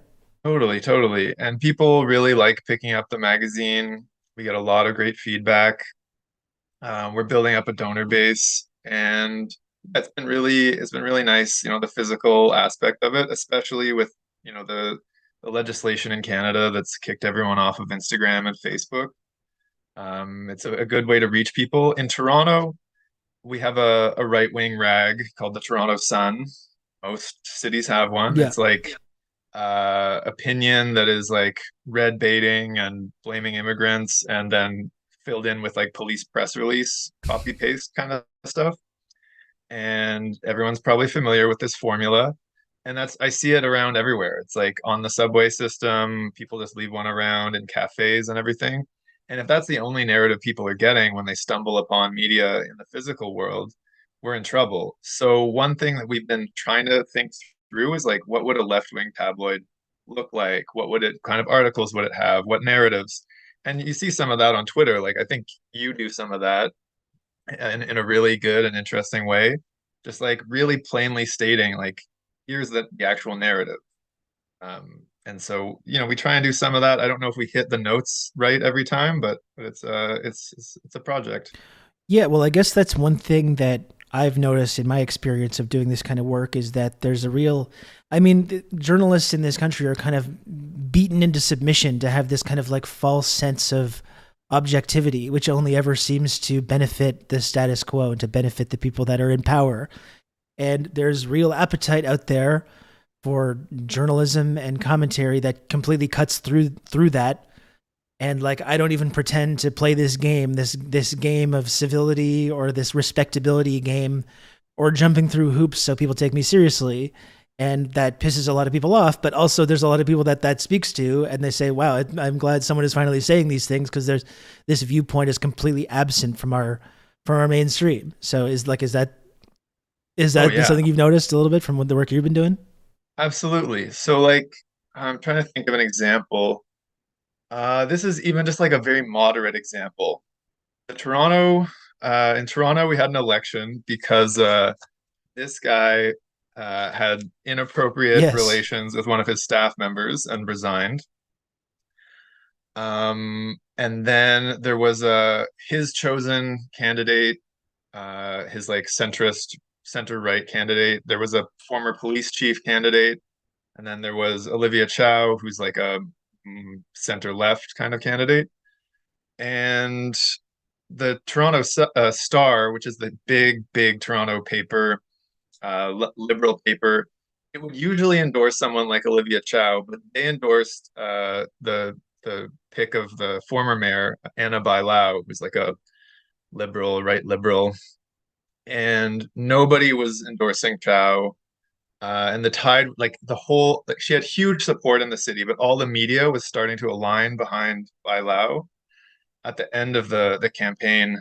And then we were the only print publication, I think, in the whole city that gave a qualified endorsement of Chow. We were like, vote for Olivia Chow. She's like been a friend of labor for the most part. She can be pushed left, but you have to really keep pushing after the election. Like, don't just sit and wait for her to deliver good stuff. And we're the only voice in the city in print that was saying that. So that's something that I think is the value of a paper like this. Just give people a no nonsense kind of like, here's what the election actually means. Here's what we can do after. Electoral politics is not everything. And yeah, like Chow has done some big betrayals recently. She called supporters of Palestine terrorists, essentially. No, I wanted to say, I mean, I think that's an ultimate example of how kind of like frustrating our political culture is, where you have someone like Olivia Chow, who should be like a totally like banal kind of mainstream candidate, gets framed as being some fucking extremist. There was all this red baiting. There was like real racist, like, is she going to be a pawn of China kind of weird kind of conspiracy theory stuff that was going on about it. So you see people that are like these total like down the middle kind of vaguely progressive folks that get smeared and attacked as being like basically like communist revolutionaries, and then when they actually overcome this kind of like huge bias and they get in and they immediately do things that are extremely disappointing, whether it comes to Israel Palestine. I know on like we talked about the whole like homelessness crisis and cost of living crisis. Like it's not like she's been tremendous on that either. So that's the amazing thing about our political culture, is that the people that get framed as being these extremists, and then even when they manage to break through that and get elected, inevitably just position themselves kind of right in the middle and don't really act in a way to go after, to like promote these progressive ideas. And then we just end up in this kind of cycle of disappointment. Yeah. And it's a lot of it's a media game. Yeah. You know, it's like as soon as they get in, there's all this media infrastructure, all these like right-wing think tanks and everything ready to just like pile on. And we don't have that sort of coordination or media infrastructure on the left. Segue to Unrigged, I guess, which is that we can build that kind of stuff. It's going to look different. We don't have the same kind of funding. Like big corporate sponsors aren't going to be aligned with us, but it doesn't mean we can't build that kind of infrastructure. And like I sometimes get pressured to be more NDP aligned or more aligned with like union leadership. And like I think this is a line that we have to walk, right? Is like we're not gonna just like defend Olivia Chow or someone. I mean, I'll defend like people against racist attacks for sure. Like that's like calling out that is no problem. But it's like uncritically supporting someone just because they're center left is like it's not what we're gonna do. But it is what the right wing media does. Like they just get behind a conservative no matter what. Some of the media. And so we have to figure out like what's the line that we walk. And in Canada and in the States for sure, there's not like an electoral messiah, right? Like so it makes it hard for us in the media to like pick a winner, if you will.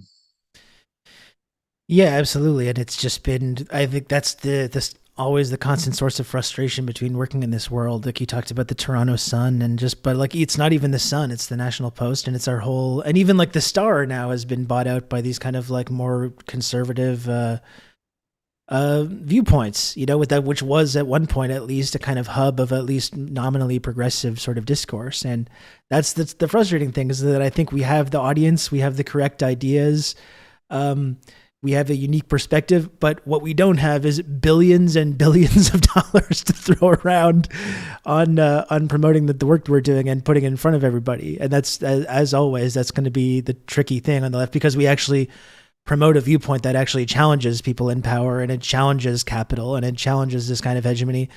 Lo and behold, the people that have that kind of power and influence and money aren't that interested in funding our outlets and making sure that we can have the sustainable careers and talking about these issues. So that's definitely been a struggle for me as I've tried to spend a few years working on this. And I can tell from talking to you that it's similar there, We have our next issue. The reason I'm tired is our next issue we just sent to the printer at like 1:00 this morning. And it's got a pretty like what I would call a pretty non-controversial cover. It's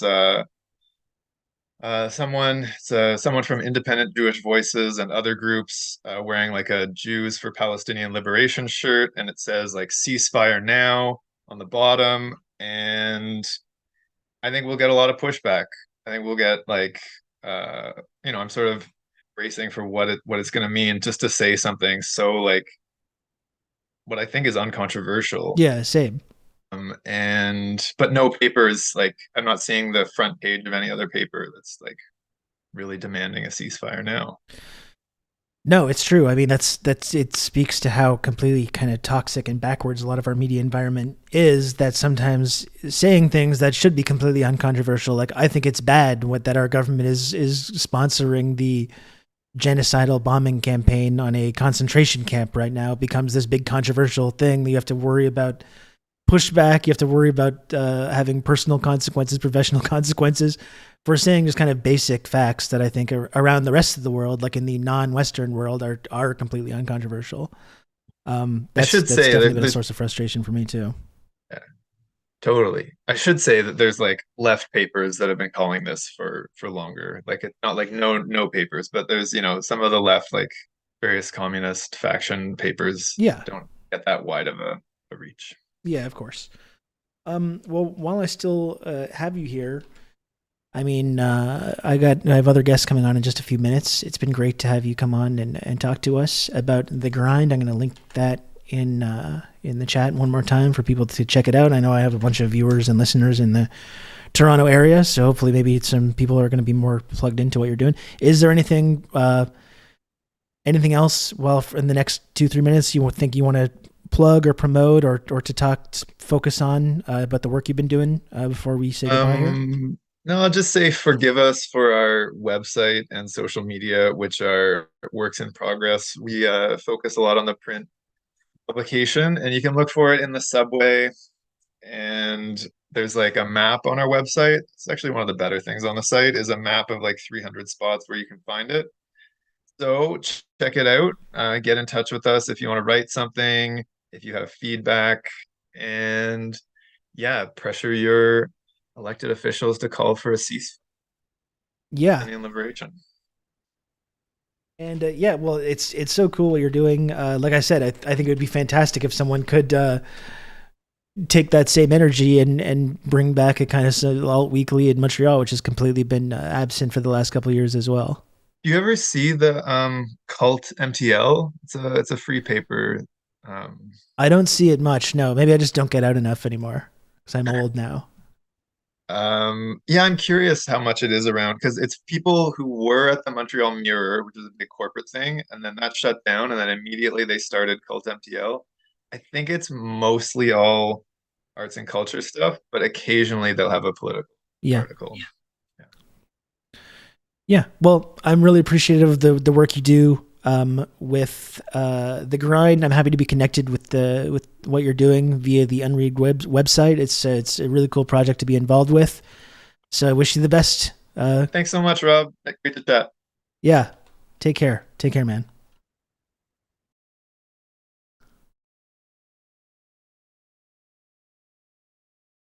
Okay.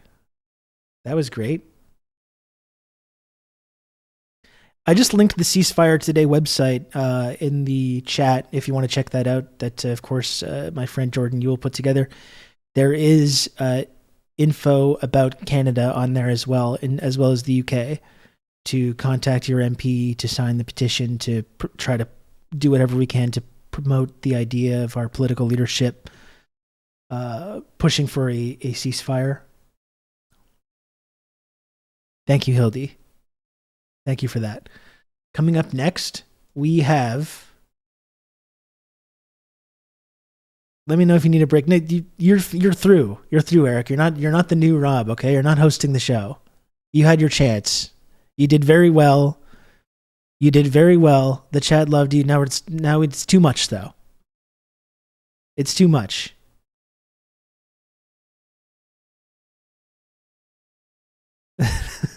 Orb Lady, thank you very much for 26 months.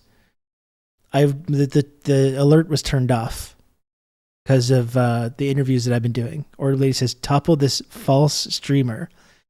Install the true Jordan as leader and new Rob. Jordan has his own Twitch channel, all right? And anyway, as far as some of our chatter friends coming through, maybe I will be toppled soon. Who knows?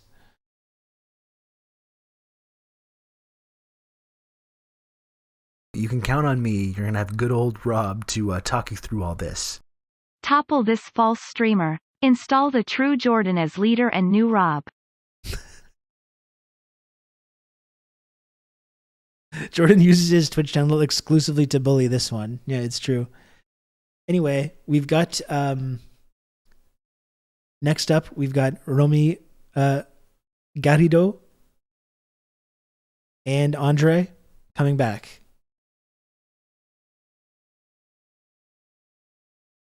From Press Progress.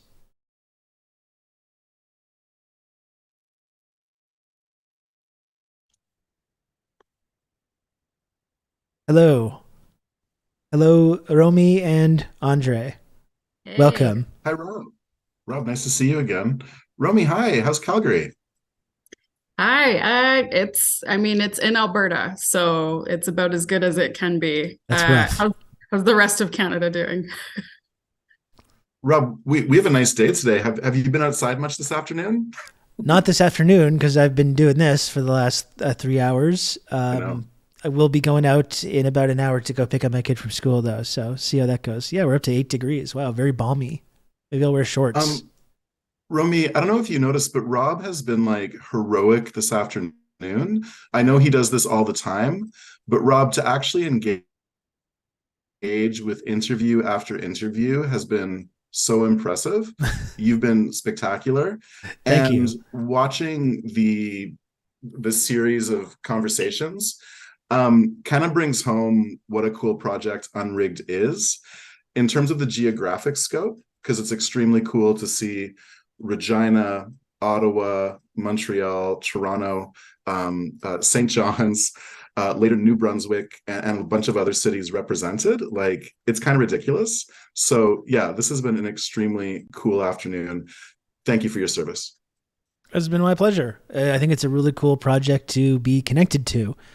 And as always, I'm very happy to be part of any kind of effort to try and bring people together in this country and try and challenge the kind of big institutions that we're struggling against. So, but this isn't about me. It's not about me and my heroism. Okay, we don't need to focus on that. Am I a hero? Some say that I am. Who knows? It's not up to me to make that judgment. We don't need to talk about that. But let's talk more about Unrigged. Romy is here, of course, representing Press Progress, also a vital part of the kind of progressive Canadian media infrastructure that we have going here in this country. So, Romy, welcome. Would you want to just talk a little bit about? I'm sure people in the chat know about Press Progress and the work that they do. A lot of Americans, though, may not be familiar. So, you want to just talk a little bit about Press Progress and how you came to be connected with Unrigged. Yeah. And sorry, before you get going, Andre, if you can I have to go for like 1 minute. So if it comes down to it, Andre, can you just take the reins for like a few moments while I come back? Happy to do it, Rob. Take your time. I'll be right back. Thanks.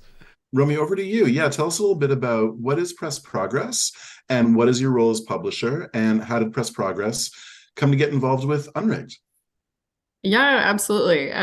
So Press Progress, also known as pressprogress.ca, we are a nonprofit digital news site operating across Canada, really. We've got 5 full-time unionized journalists that operate out of BC, Manitoba, Alberta, and Ontario. We sometimes are able to have some coverage elsewhere. Pivot was present on the live stream earlier, and so we partner with Pivot to also make sure we're covering our bases in Quebec. And then, sometimes we also are able to cover a little bit of Atlantic Canada. We focus primarily on covering, a lot. But if I had to boil it down, we keep the rich and powerful accountable. We focus on labor, so exposing unsafe and unfair work practices and workplaces. And then we also cover the right and the far right. And so basically are shining a light on hate and bigotry wherever we can. We started about 10 years ago. It's wild that it's been that long, especially for a digital website to survive that long. For our American friends, actually, we were founded from the basis of Think Progress. If anyone was around or remembers that in the US, Press Progress was very, very similarly modeled and linked to Think Progress and to their founders as well. We continue to maintain some sort of ties with some of like the labor coverage in the US, for example. So, we turned 10 this year and we're having a bit of a reckoning now. To answer your question about like, what do I do as publisher? I do everything that's not journalism, basically keeping the outlet afloat, making sure that our journalists are compensated properly for all the great work that they're doing and the investigations they're going into, keeping them safe as well. When, of course, some of the topics that they're talking about get them into some sensitive places and talking to sensitive sources. But I'm also looking at, okay, we turned 10 this year. Media is obviously in crisis. It's been talked about a lot on this live stream. It's why we're here. That answers the third prong of this question, is why did we get involved with Unrigged? We have like a national reckoning to contend with right now with media. It's in trouble. Corporate media has always been in trouble in several senses. And that's where we come in, right? As nonprofit, as independent news sources and outlets, to be able to actually bring proper news and information in an explanatory way to the masses. So my role as publisher, thinking about the next 10, kind of meandering through my explanation here, we really want to at Press Progress, and also just with all of our friends nationwide, anybody who's interested in listening to us about this, is just cover more working people's issues. So we're looking at how to expand labor and how to talk about the working class and actually covering them fairly. Yeah, Andre, I think you want to get a word in. Well, and just to say that I first met you in March of this year at something called the Progress Summit, which is an annual getting together of progressives and like social democrats and leftists from across the country. And it's organized by the Broadbent Institute, which Press Progress is affiliated with. And the Progress Summit very kindly invited Harbinger to do a showcase workshop thing. And so this March was a really interesting moment when we spent 3 days in Ottawa together, hanging out at a kind of like wearing a tie affair where there was about 25 journalists. You accepted, you were dressed very well, but the rest of us were very schlubby, like cool weirdos. And the slumber party vibe of all of us together there was really, really interesting.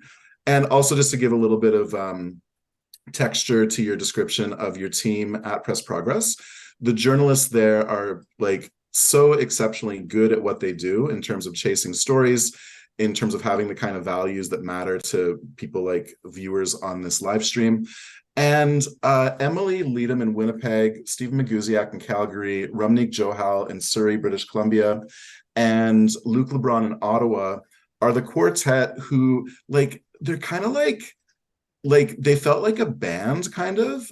You guys had a big gala event where you were presenting with Sam Harper from Pivot about the links between the far right in Canada and how that funnels money into the system. So everyone was on the stage. They were all very nicely dressed.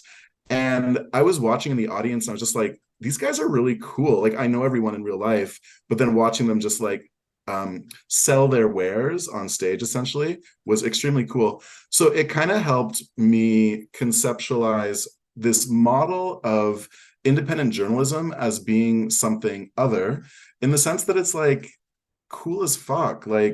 Rob's a cool dude. That's why people come to this channel. The Press Progress team, it's their reporting that is forwarded, but the people behind the scenes are just extremely cool people. And I'm not sure that's always the case with journalists. We might kind of think of them as fusty often. And this gang is not fusty. They're cool as heck. So that's just an interesting, I don't know, I'm kind of reflective today since we're launching Unrigged. And March was sort of a key time at that Progress Summit for this community to kind of come together. Do you remember what you were wearing at the summit?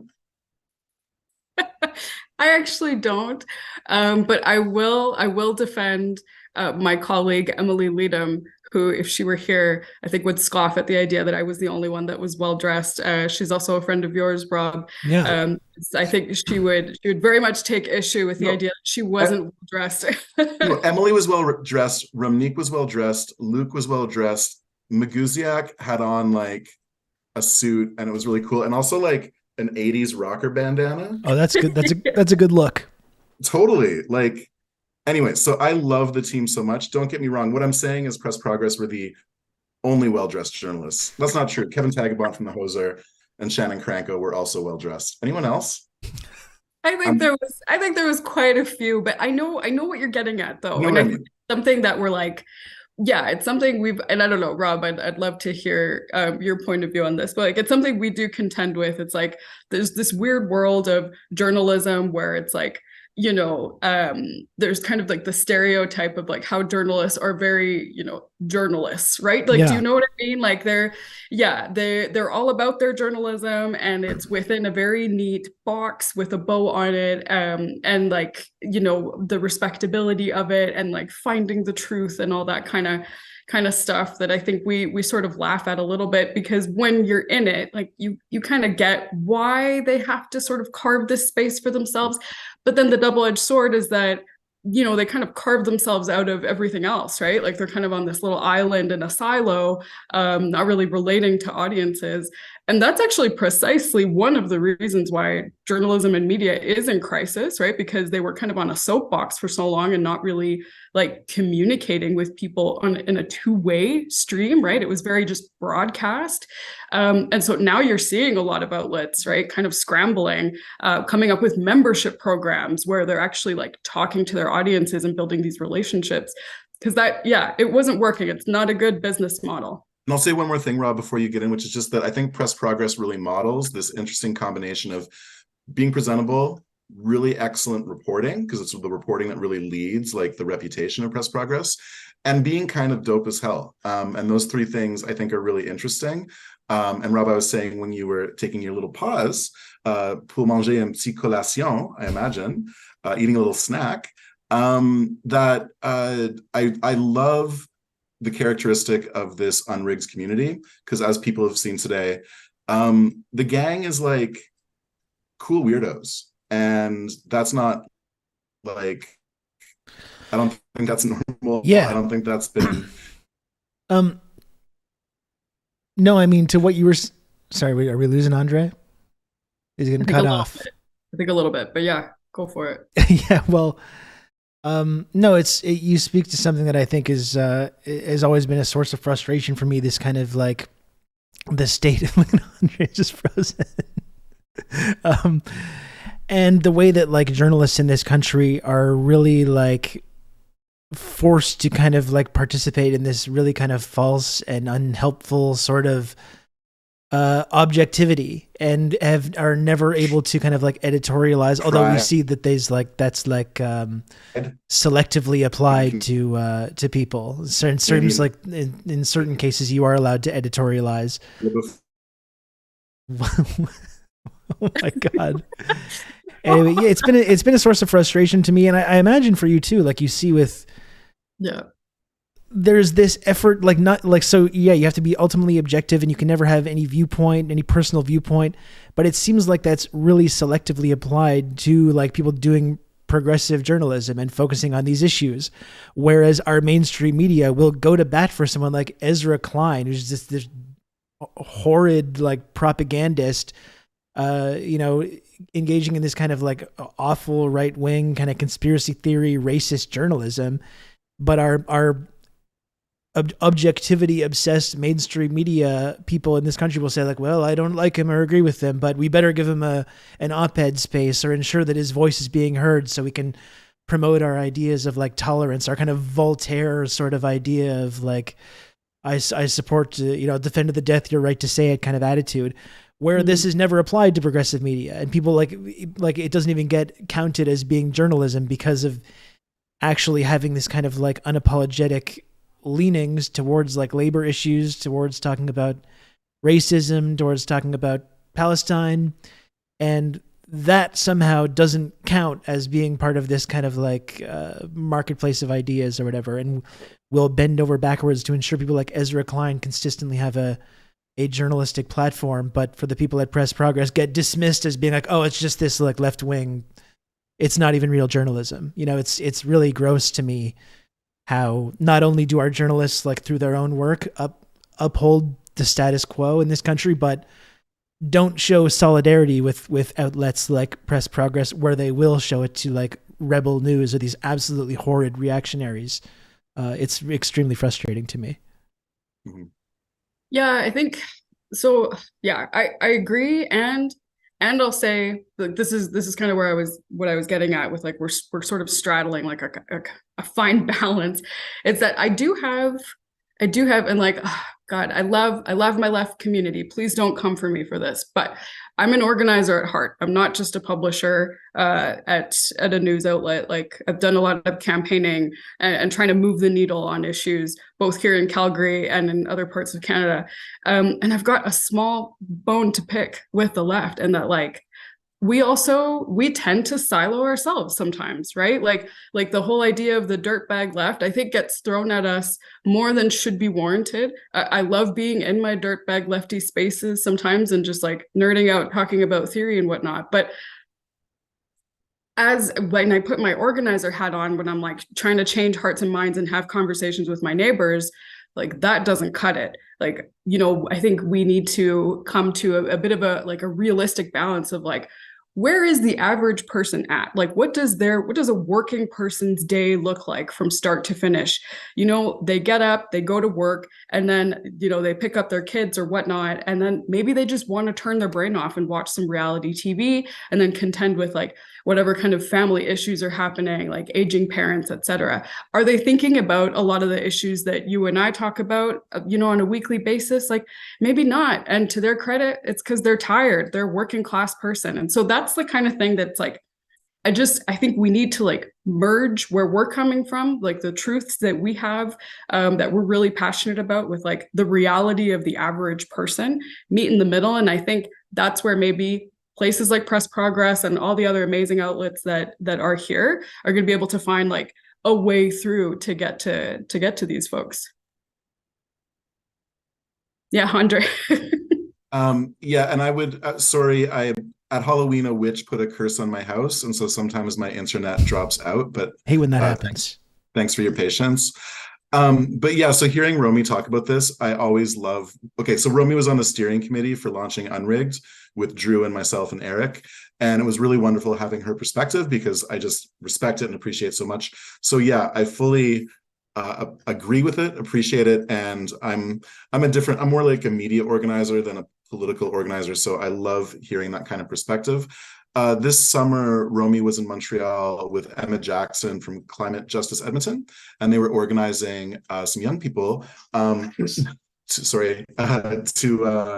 They were organizing some young people and doing some climate justice organizing, and we got to connect and have like a hangout in the park. But it was really cool seeing that was also part of like the characteristics. So besides just being the Press Progress publisher and the journalism side, Romy had this other side. I think that's what's really interesting about Unrigged. A lot of our journalists are also activists, are also people who are organizing, and that makes a big difference. The values that people have that they bring to their work as journalists are things that they really believe in and like wear it on their sleeve. And we think that's important because reality is not fair and balanced, right? Like reality doesn't actually need both sides. It's really important to frontline important issues when we're living through crisis moments. So I really, really think that is amazing. And I think it's a really important part of what Unrigged brings to Canadian journalism. Yeah, I mean, Romy, I think you articulated it really well. You talked about how the fact that you're unapologetic about also being an organizer and being involved in that. And I think that's the interesting thing is that there's a lot of mainstream pundits and journalists in this country who, if you ask them and say like, of course, I don't have an ideology. I'm just calling balls and strikes, or I'm just finding the truth somewhere in the middle, whatever. But it's the fact that they're like not honest with themselves and their audience that they are promoting as a very specific ideology.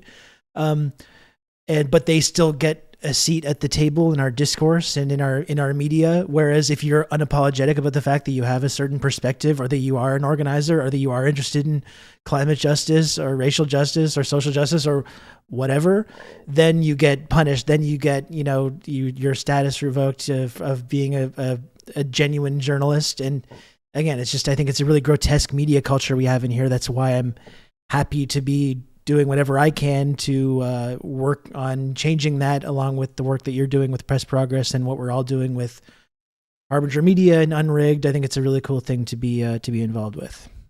And we got to get off the call in a minute because David from the New Brunswick Media Co-op wants to join. But I just want to say that the Progress Summit in March, which I met Rami at for the first time. Later this summer, seeing her again. Briar Patch came through town this summer. I got to hang out with John Cameron. Sophie Jin from Briar Patch was also at the Progress Summit. This summer, we also had like other media colleagues coming through town. So this has really been a year of community building and relationship building. And all of that led to something pretty cool today. And Rob, I was just thinking when I was smoking outside before, this is like a little over a year since the last time we tried a Harbinger 12-hour live stream.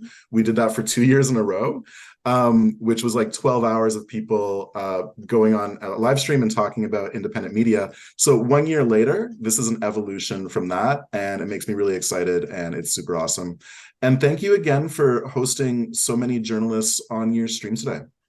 It's my pleasure. I'm really happy to be peripherally connected to the project. And like I said, just this overall effort to try to break through and having these more progressive viewpoints become more available to everybody. Whatever I can do to kind of help with that, I'm really thrilled to be a part of that. So thank you for including me, and thank you both for the work that you do.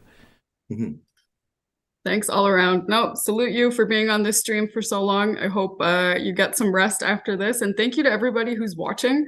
Also, like, we're here because of you. It's our audiences, it's our readers, it's our supporters. We're nothing without you. So thank you so much.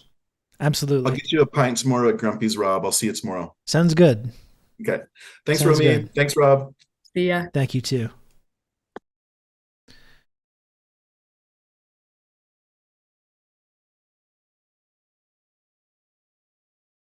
Eric, watch it. Watch it. Okay. We got one more interview. It's been what a day. What a day of amazing talks with some of the very best and coolest journalists from across this country. We got one more guest. It is David Gordon Koch from the NB Media Co-op.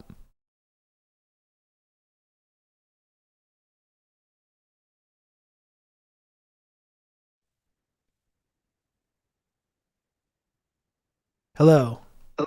Hi, Rob. Hello, David. How's it going? It's going okay. Thanks. How about yourself? Hi, Rob. Hello, David. How's it going? Whoa. I think you got Twitch open. How about yourself? Hi, Rob. We're going to get a feedback loop. I've closed it. Okay. Yeah. Cool. You can also just mute it if you want to take a look at what the chat's saying. We got all kinds of feisty chatters here. So, David, thanks for joining the show. It's a pleasure to have you on here. It's been a great day of talking to all kinds of really great people about Unrigged and the work that we're all kind of doing in progressive media across the country. Do you just want to take a moment to introduce yourself and talk a little bit about the work that you do and your connection to Unrigged? Sure. Yeah, well, the NB Media Co-op was formed in 2009. I guess I sort of hasten to add that I wasn't around at that time. I'm not actually from New Brunswick myself. I've only been here a few years, but at that time there was a New Brunswick social forum, actually in 2008 in Fredericton, and people gathering there felt that they had a common cause, which was among people from the labor movement, student movement, anti-capitalists, anti-imperialists, indigenous rights activists, feminists, and so on and so forth, felt that they had this common problem with the media in New Brunswick, which of course is kind of a special case in terms of the concentration of ownership of media in Canada. Specifically that it was formerly owned by the newspapers in New Brunswick, at least the English language newspapers, were formerly owned by J.D. Irving, which of course is a company, a conglomerate that includes lumber, that includes tissue paper, transportation, construction, and so on, belonging to one of the members of the Irving dynasty, one of the richest people in Canada, and one among the, I believe, 500 richest in the world. So that was the origin of the NB Media Co-op. I only got involved a few years ago after moving here to work as a reporter. And actually, I have had kind of a circuitous kind of route through the Canadian media myself. For a time, I was working for community newspapers in BC, and I actually worked for the Times and Transcript, one of the formerly Irving-owned newspapers here in New Brunswick. So that's a little bit about me. I eventually got out of there and joined the Media Co-op as manager as they've been growing. It's a cooperative, it's a membership-based organization. And I eventually transitioned out of that role to work as a reporter for the NB Media Co-op, which is what I'm up to these days. Cool. Yeah, nice. You talk about the Irvings. I think that's one of like the weird and disturbing things. I don't know about the kind of environment you grew up with, but I grew up in this kind of small town Ontario, and you internalize certain ideas about Canada and its values and the ideas of like democracy and freedom that we have here. And then the more you sort of like deprogram yourself of these ideas, and you realize, like, the Irvings are a good example, but like how few families own and control this entire country and like every major industry, including the media, but like pretty much all across the board. It's really like a sort of neo-feudalistic ass country that I think sometimes if you grow up, you can be kind of in denial of that, but it's really just a handful of people that own this entire place, isn't it? Yeah, and I'd be remiss not to mention, of course, Irving Oil as well. Although the nuance there is that that is owned by Arthur Irving, so it's a different wing of the Irving family than J.D. Irving, which is owned by James Irving. But suffice to say that both of them are up there in the Forbes 500 richest people in the world in terms of net worth, and there's been a lot of criticism over the years about the way that those newspapers, these English language newspapers in New Brunswick, have handled issues such as labor, environment, Indigenous issues, and all kinds of things that touch on their interests. I got a little bit of a firsthand taste of that as a reporter, particularly on the labor side, which I want to mention, partly because the NB Media Co-op, we really we depend financially on support from members, who give donations on a regular basis, but we also get support from labor unions, and we wear that on our sleeve. We're proud to be supported by the labor movement, having worked in some of these mainstream news environments. I don't think this is true of all mainstream news in Canada, but I think that. I think that there's definitely a tendency to kind of denigrate the labor overall, to look at it kind of askance, to look at it with suspicion, and not really examine the historical tendency of neoliberalism to erode the labor movement, and really to examine the ramifications of that for people's standard of living, things like, well, what kind of social pathologies result from people having less stability from due to a weaker labor movement. Might this have something to do with the homelessness and drug epidemic that we see across the country? These things don't really get I think really adequate press or adequate attention. Within the newsroom, you would see things like a lot of attention to whatever the Chamber of Commerce was saying that week, right? And their campaigns, often having to do with tax rates or something, trying to lower the tax rate for businesses and so on and so forth. I've met reporters who would say things like, that they'd never heard of the Federation of Labor in the province, right? But go constantly to the Chamber of Commerce for their point of view, but not even realize that New Brunswick has a Federation of Labor. So I just think it's the systemic kind of blind spot in Canadian media. And then on the other hand, you have very aggressive editorial positions from these newspapers towards organized labor. At one point I was covering city council, and a privatization contract came up. The city got rid of one of the last remaining garbage collection contracts that went to the Canadian Union of Public Employees. And a member of QP made an intervention at that meeting and said, well, look, we keep our members aren't in the breadline, whereas these private contractors that you get to collect garbage are paying no more than $15 an hour or so for these workers. We keep them out of the breadline.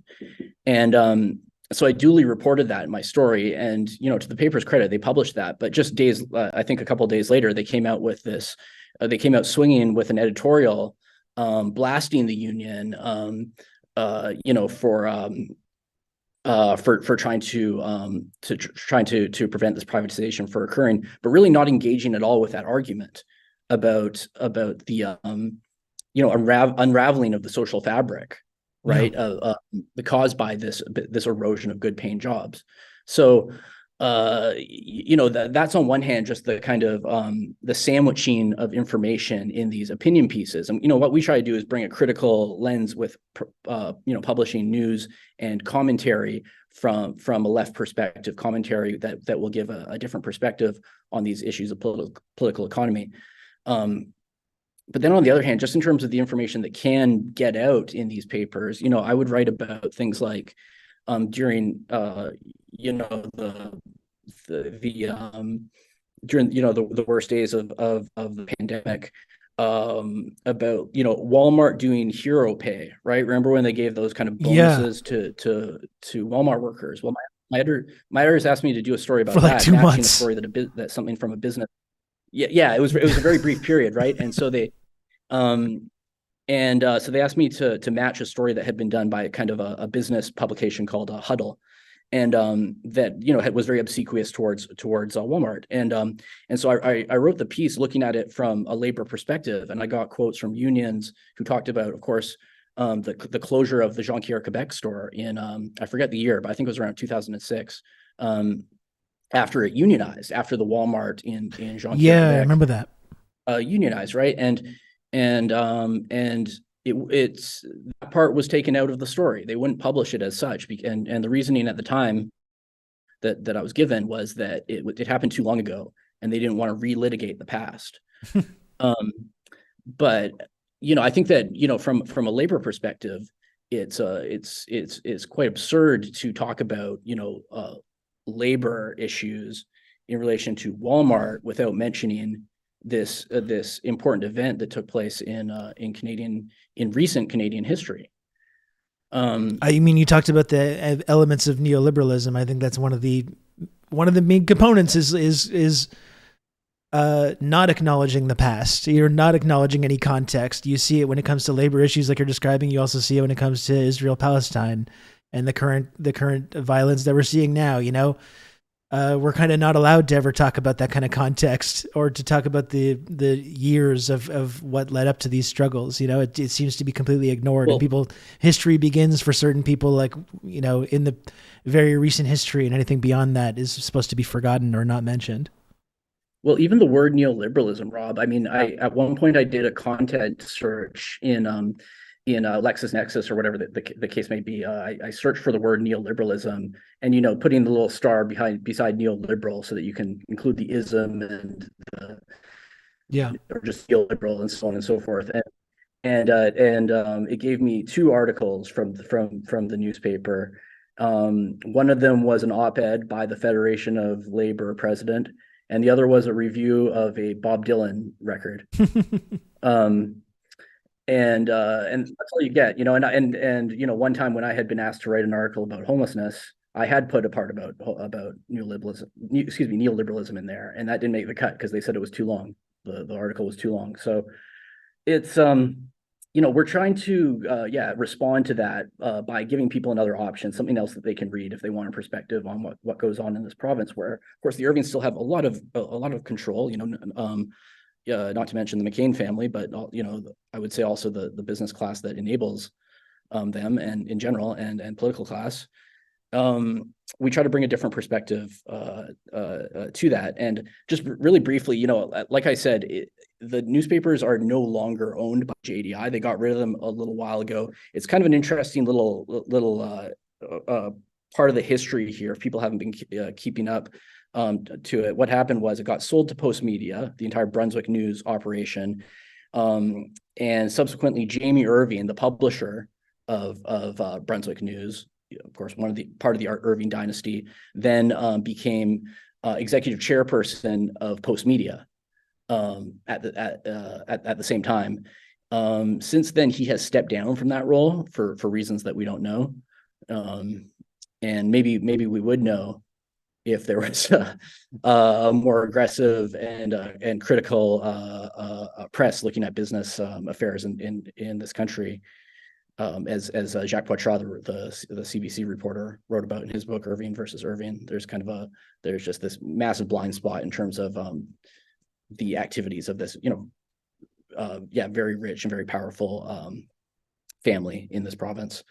So I can't we're a small operation. We're quite a shoestring operation. I'm the sole reporter for it, and my job is funded by the local journalism initiative. But we try to bring another perspective that you wouldn't see otherwise, so that when people are just for people's media diet on a daily basis, they have another option. Yeah. I mean, you talked about neoliberalism and how kind of it's this sort of invisible ideology, which makes it so insidious. And that's the thing with our whole mainstream media situation in this country, is that we have a lot of really prominent journalists and columnists that probably, if you ask them, they would say, I don't have an ideology. I'm just calling balls and strikes. I'm objective. I just report the facts, but sometimes they're not even aware of it themselves. The fact that they're highly ideological people, and they're promoting a really ideological viewpoint, and they're promoting kind of our status quo, and they're very allergic to anything that challenges that in any way. Which is exactly why I think it's cool to be part of projects like Unrigged, because we are making this effort to try and challenge that. I guess before we go, how did you end up with the work that you're doing now with NB Media Co-op? How did you get connected to Unrigged, and how did you become part of that project? Well, as far as Unrigged goes, we've been in touch with other like-minded organizations throughout the country, through our circles. And for us, the corporate backlash to C18, affected us directly, in as much as we used to use Facebook to share all of our stories, and had over the years built up quite a following there. The numbers may sound modest on a national scale, but for a province with fewer than 1 million people in it, a following of 5,000 people is not nothing. And overnight that was eliminated altogether. Although our Instagram page is still unaffected, knock on wood. So this is just another way for us to reach a wider audience, and I think that all of us felt excited to be working more closely, not working in isolation. Working more closely with like-minded people in different parts of the country. Absolutely. Well, it's a really fantastic project. I'm glad that you could come on today to the show to talk about the work that you do and to help launch Unrigged. I think it's a really amazing thing to be part of. I guess before you get going, is there any final thing about the work, anything you've been working on recently you'd like to plug or promote before we say goodbye for the day? Yeah, we've got a YouTube channel as well. So if people want to check it out, NB Media Co-op on YouTube, and just posted some video reports there, including one that looks at the response of students at Dartmouth College in New Hampshire to the establishment of the Arthur Irving Energy Institute there. A group of students there has recently released a report raising concerns about greenwashing in following the investment by Irving Oil, Arthur Irving, and his I believe foundation and two of his family members in this Ivy League institution. I think it's interesting to see the critiques of the corporatization of university environments in not only in Canada but also in the United States. Yeah, absolutely. Well, it's I'm really happy you could come on the program briefly to talk about the work that you do. I'm happy to be connected with everybody that's involved in this project. I think it's a really cool thing to be a part of, and there's so many great people that are part of this, many of whom were able to come on the show today to talk about their work. So I appreciate you. Thanks for coming on the show, and thanks for talking to us. And great to connect with you. I've followed you on Twitter for some time, so cool to connect with you. Yeah, absolutely. Well, we'll do it again sometime. All right. Take care. Okay, take care.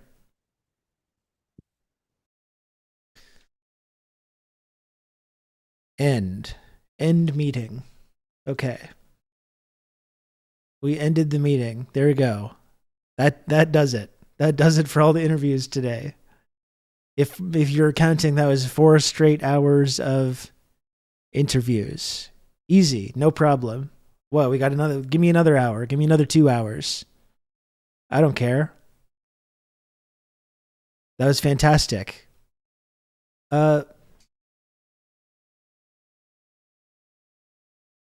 Again, folks, if you're in Canada, please check out Unrigged, and you should, if you're interested in being part of this kind of news media ecosystem, bookmark unrigged.ca. I think it's a great place to check in every single day. There's so many, as we talked to today, there's so many fantastic people that are part of this, different outlets and amazing journalists and other folks from a wide variety of perspectives and cultures and backgrounds and all across the country. That was a shit ton of coordinating. Well, it was Andre that did the coordinating. I just showed up. I just said, just put me in front of a microphone and I'll talk to whoever you want me to talk to. So that was more Andre that did that stuff. That's okay, Lodane. That's all right. Again, it was mostly Andre that was doing the actual coordinating, and as often goes when it comes to like progressive media in Canada, Andre is really a big part of that in bringing people together and creating these kind of communities. He does love coordinating. He does. And I love that about him. Nick, are you going to Grumpy's tomorrow? I'm just the pretty face. That's right. Again, you can follow Unrigged on x.com, the everything app. Depending on where you are in Canada, there's a bunch of different like launch celebrations across the country. Is this a PSYOP? No, it is not. You can count on me. You're going to have good old Rob to talk you through all this. No, it is not. You should work with Andre. I can put you in touch with Andre if you want to work with him more. I'm sure he needs all the help he can get, Lodane. So if you want to be involved, you'd be more than welcome to. And thank you, GMO Radio, for the gifted sub. Thank you for that. And yeah, I got to go pretty soon, folks. It's been over 4 hours of talking to all kinds of people today. If you can, we're 20 subs away from the goal. We're a mere minor, measly 20 subs away from the goal. So if you enjoy this program, if you've been tuning in today or yesterday or any other day, and you enjoy this community and you enjoy the commentary and the conversations, and if you enjoy tuning into this program each and every day, please, if you can, subscribe to TRRS. It's $5 a month. It's totally free of charge. You can count on me. You're gonna have good old with Rob an Amazon to Prime talk you account, through all this. which you can convert to a Twitch Prime sub. Thank you, Diego, for the 2 gifted subs. I really appreciate that. And as you know, it was from the conversation that we had today, if you're progressive media, you don't have big you can count on fracking me. billionaires or whoever Rob else to talk you through all this. Great job today, Rob. And on the day of my 3-year sub anniversary. After 3 long years of torture, I think I have earned the reins to the show. Tune in tomorrow for the G Cluppy Show. Everybody smiley face. Oh my goodness. Oh my goodness. G Cluppy, thank you very much for the 36 months of Tier 1. Enjoy the brand new and extremely elite and exclusive Pearl sub badge. The Pearly badge. Thank you so much, G Cluppy. Tuning in all the time, despite you can count on me. not liking me or the show. Rob I think to, that's the talk you ultimate through sign all of this. dedication to the community. We're going to have to fact check the whole G Cluppy show tomorrow situation, although according to some ominous chatters, maybe my time on this platform is limited. Maybe Eric or G Cluppy or Lodane or someone else is going to have to step up. If one of the many haters and losers that are out gunning for yours truly gets their way, perhaps my time is limited on this platform. Ernalda, thanks for a gifted sub as well. I appreciate that, Ernalda. Thank you. One G Cluffy, that's right.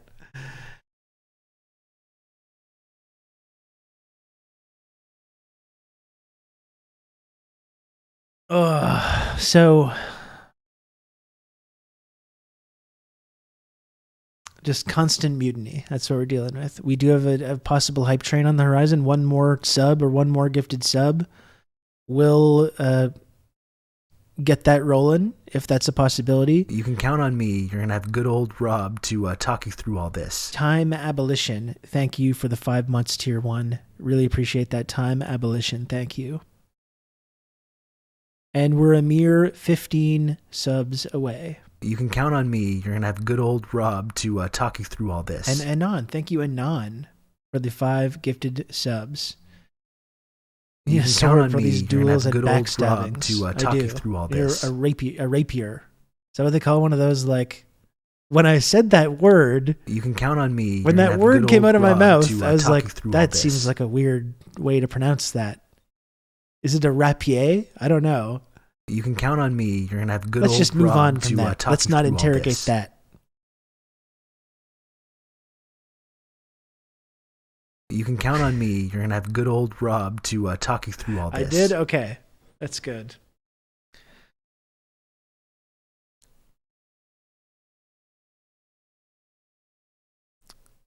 My father slaved a year before it was done. After a year, the 6-fingered man returned, demanded it, but had 1/10 his promised price. With the sword. Thank you so much, Anon, for the 5 gifted subs. I really appreciate that. Thank you.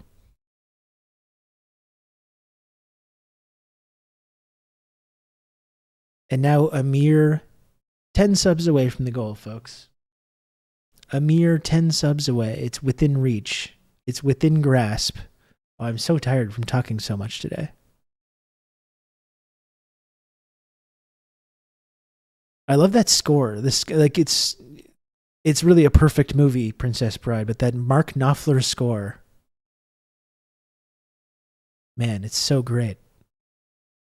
Incidentally, 10 subs triggers the celebrated VJ alert. That's absolutely right. Yeah. That is absolutely right. You look amazing for doing a marathon like that. Thank you, Arnalda. I appreciate that. You're going to fit right in this community. Very generous.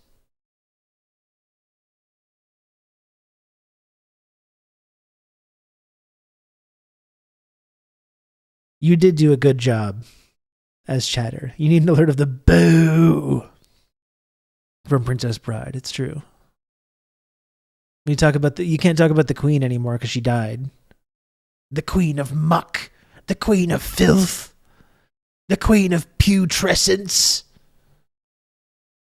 Boo. That lady's so creepy. Yeah, Clobocop bailed out the stream yesterday. It's got to be someone else who's got to take the lead today. Go on, bow to her.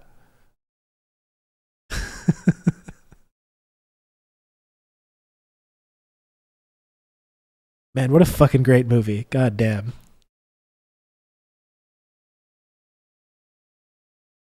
So what else? So tomorrow, I guess there's a lot to catch up on tomorrow.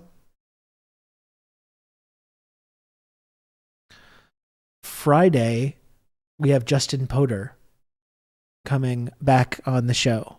I had a fantastic conversation with him a few months back. Really looking forward to having him come back.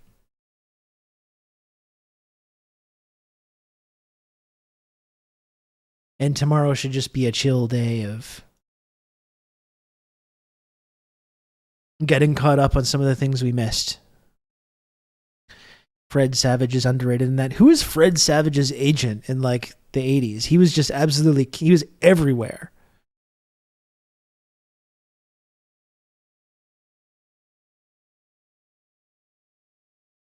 How many interviews are you doing tomorrow? I'm taking a little break. Folks, we got 1 minute left in this hype train. A mere measly, minor 10 subs to go to get to the goal. Going on 4 hours, 18 minutes of this stream. It's been a marathon day. Launching the Unrigged website. Fantastic conversations all day today. If you can, please help me make the number go up. Help me make the line go up. The only way, as you know, that I'm able to continue doing this program until I as long as I'm able to do that, is through the incredible generosity of this community. So if you can, please subscribe to TRRS.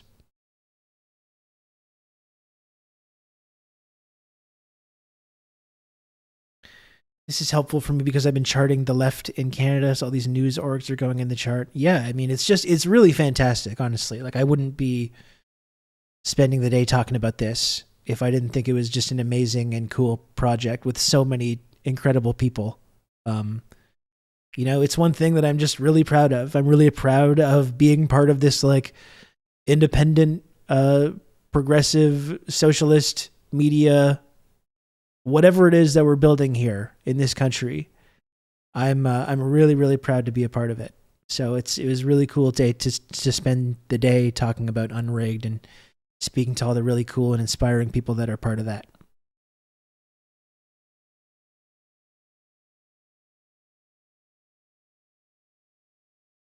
Yeah, Lula's been, I think Lula had some criticism for being like buddy-buddy with Netanyahu, but he's someone who's taking a really bold stance on this. And a correct stance as well. And of course is being attacked for that. Oh shit, what am I doing? Oh crap. Sorry.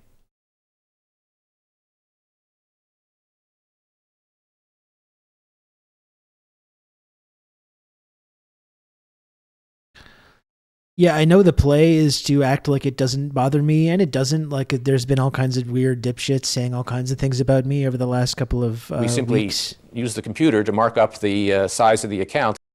300 friendship coins nets you more money than a sub. Therefore, it should count as one towards the sub goal. Thank you, Matt, for the 300 friend coin, and thanks for the support. I really appreciate it. And everyone should follow Matt at Unelectable Airwaves as well. Unfortunately, that's not how it works with the sub goal, but I do appreciate all the support. And I hope people follow Matt, aka Unelectable Airwaves, as well. Yeah, no, I gotta say that, like, I know the play is to act like it doesn't really bother me, and it doesn't for the most part. Like, people can say about me what they want. I realized a while ago that if you're gonna stand alongside Palestinian people, if you're gonna criticize Israel, there's going to be people that are going to saying that you support terrorism and you support this and that, you're an anti-Semite or whatever. I realized that a long time ago, like when I was paying attention to the Corbyn movement, and I just have told myself, as long as I've been doing that work, that I'm not going to allow myself to be intimidated by anybody that's going to throw around these kind of accusations. In fact, I'll wear it as a badge of honor when these Zionists and fucking freaks come and say all kinds of things about me. I must say, though, that I am genuinely a little nervous about being able to have a platform, and so I should not let on that it gets to me, but it does freak me out a little bit when people come in here and say like your time on this platform is numbered. Considering the kind of climate that we're in right now, I've known for a while that some of the tweets that I put out on October 7th before the full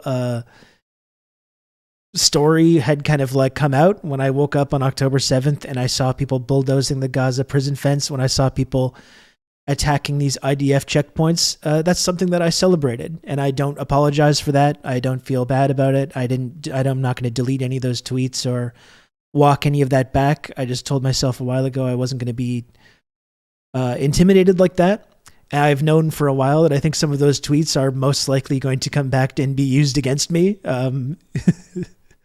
And people are going to try and use those tweets to try and suggest that I support violence against innocent people or civilians or kids or whatever it is, which, as you know, in this community, I do not support. But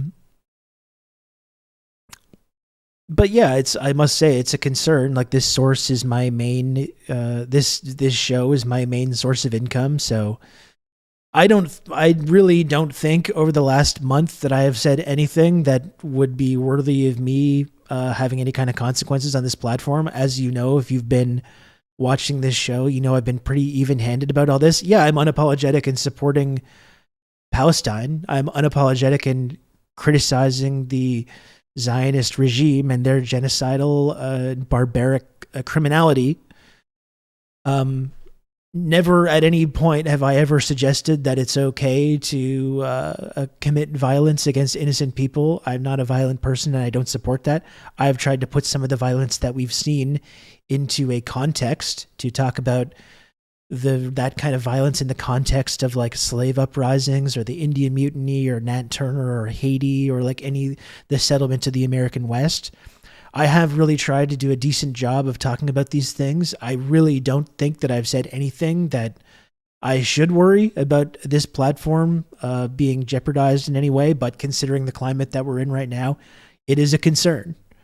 So I imagine that person that was in here, show it like with a list of tweets that I liked on October 7th. I got to say, it's a little creepy to think about people like going through that and collecting little. It's not nice to be put on little lists like that and have weird freaks come in here to start using it to threaten me and like my livelihood. I depend on this show to have income, to pay rent, to take care of my son and all this stuff. So I can't say I appreciate that too much, but I think anyone that watches this show knows that I've been even-handed about this. I know a number of people have found the commentary and the coverage that I've done on this program valuable and helpful to them. So I just, I'm going to have to hope that, I'm not really threatened in that way. I imagine that some of the tweets that I put out on that day are going to be used against me at some point, but, I really don't think that anything has been said on this show over the last couple of weeks that should meaningfully threaten my platform here. But that doesn't mean that it's something I'm not concerned about.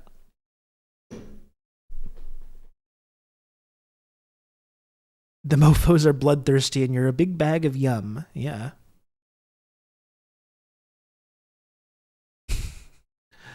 I don't think I'm going to get Epsteined. I don't think I'm quite that important, Vork. And also for a number of reasons. But I do worry about being deplatformed when it comes to like this topic and when it comes to other things, other controversial things we've talked about with Ukraine and Russia and all this stuff. I mean, it is something that is a source of anxiety. But at the same time, am I going to change my viewpoint? Am I going to start, apologizing or walking this stuff back or equivocating? No, I'm not going to. I am not going to let anybody intimidate me out of saying the things that need to be said right now. I decided that a long time ago.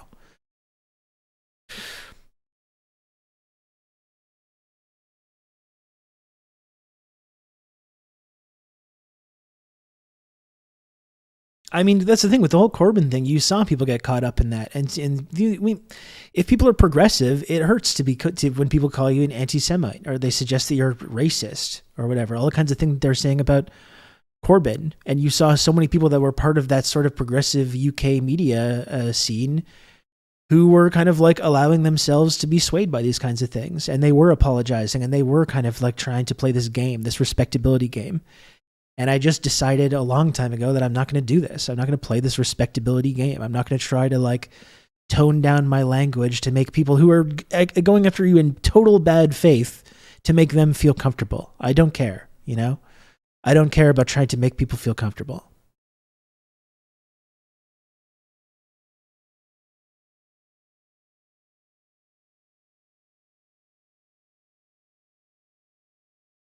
That's when you know you don't have to take them seriously. Yeah, absolutely. I think it's been freeing in a way to refuse to be intimidated by like this kind of the people that wield this kind of like social justice-y language in order to shut down people on their left, you know? I got kind of nervous because I got into an argument with a Zionist on my real name socials, and I've been posting on there, but ultimately I was like, there are people losing lives, and it's not worth their lives or my self-respect to not to say what I think on the issue. Yeah, I think so too, G Kleppy. I mean, that's the hard thing about this kind of climate that we're in right now. Like, as intimidating as it can be. And believe me, like on October 7th, when more details about some of the violence that had happened started to come out, I thought to myself, like, should I apologize? Should I delete some of these tweets? But it's just like, I just told myself, no, I'm not going to apologize. Like I said, I woke up on that day on October 7th. I saw the Gaza prison fence being bulldozed. I saw IDF checkpoints being attacked. Anyone that knows anything about the Israel-Palestine and what's been happening in Gaza should celebrate that. And I'm not going to, if people are going to take those tweets that I put out on that day and try to suggest that I support, you know, violence against innocent people or whatever, I'm not going to allow those people to make me back down about this. And everyone in this community knows that I don't support that I don't support violence against innocent people. That's the context that I've been trying to put this stuff in over the last couple of weeks and months. Not to say that the violence is good, but to put the blame for this violence where it should be, which is the institutions of apartheid and settler colonialism and what Israel has been doing, how they've been treating Palestinians and the people in Gaza for the last several decades. That's where that violence is coming from. It doesn't mean that you like it or you think it's great, but that's where we have to understand that context. And that ending that cycle of violence means ending the occupation. It doesn't mean condemning Hamas or Hamas surrendering. You know, that's not going to stop the violence.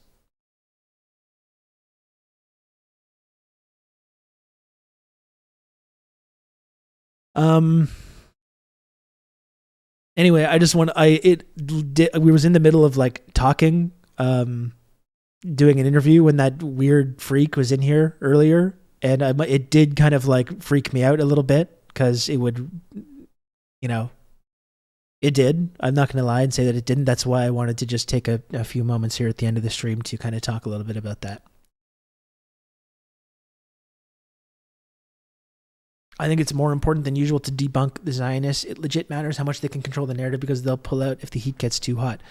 Well, the thing is, Matt, I think that some of these folks have been used to being able to get their way using these kinds of accusations, and they're used to being able to make people back down. And you can sense that there's this palpable kind of frustration that this shit is not working anymore. Because normally they say, like, why do you just, if you hate Jews, just say that, you know? Or they said they call you an anti-Semite, they call you a racist or whatever, and they're used to people going, "Oh, well, no, I'm getting all flustered," and it's not connecting anymore. It's not working. That's why they're getting desperate. Yeah, you can see it in their low-tier propaganda, like they're barely even trying, you know. So yeah, there's a sense of panic because this shit is not connecting with people anymore. This kind of browbeating is not working anymore.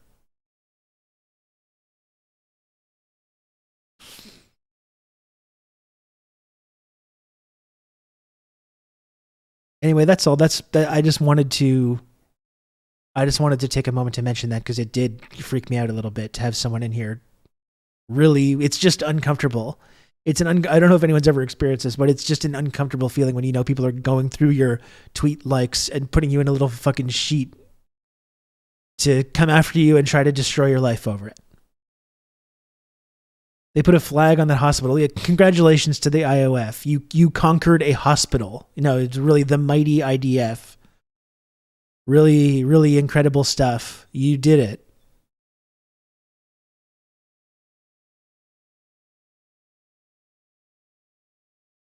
We'll talk more about that tomorrow. There's plenty of stuff to catch up on that we didn't get a chance to talk about today. So we'll get caught up on that tomorrow. Anyway, folks, I got to go in about 10 minutes. We are a mere, minor, measly 10 subs away from the goal. We are only 10 subs away from the goal. 4.5 hours, an entire day of interviews and commentary. A wonderful day launching the Unrigged website. You can count on me. You're going to have good old Rob to talk you through all this. Thank you, Crackety Kraken, for the gifted sub. I appreciate that a lot. If anyone cares about we're only 9 subs away now from the goal. Only you 9 can count on subs me. away. You're going to have good old Rob to talk you through all this. Oh shit, Sunny Sola.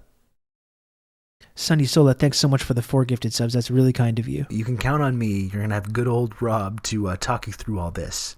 I really appreciate that. And thank you to Part Ian also for gifting a sub. Thanks, you can Part count Ian. on me. You're going to have good old Rob to talk you through all this. And thanks, Comrade Bushy, as well, for coming through. As usual, coming through and helping me out and helping support the community in the stream. Thanks, Comrade Bushy, as well. Only 3 to go. Me. You're going to have good old Rob to talk you through all this. And thank you. Gilf of Tonkin is such a fantastic username. Every time I see it, it makes me chuckle. Gilf of Tonkin. You're going to have good old Rob to talk you through all this. Converted from a Prime sub to a Tier 1. Thank you, Gilf of Tonkin. And thanks to G Cluppy as well for the gifted sub.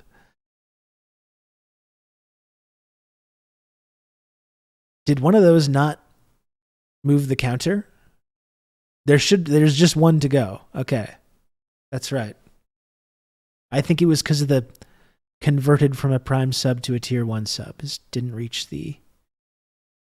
I'm going to go ahead and manually do that just to know there's no trickery. There's no trickery going on. Manually bump that up to 34.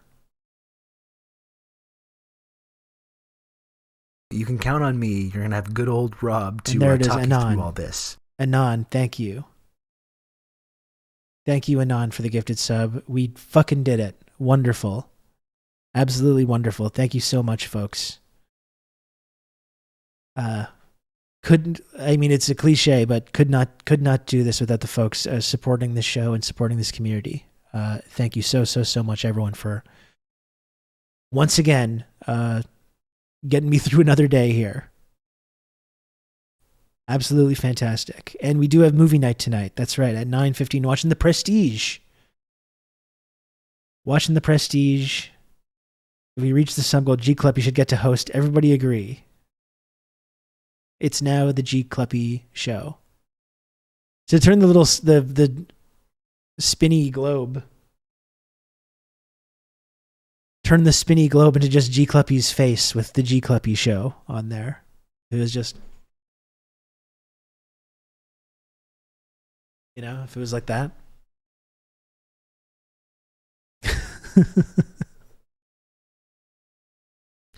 Okay. Well, folks, thanks so much for spending time with me today. Really honored to be part of this project, Unrigged. It was really fantastic to speak to so many cool people today. I hope you enjoyed it.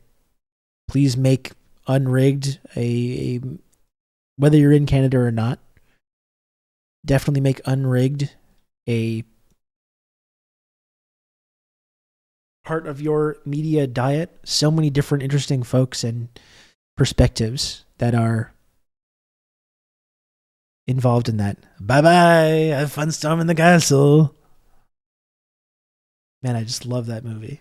I just love that movie so much. It's just a perfect movie. just on every level. There's not one thing I would change about it.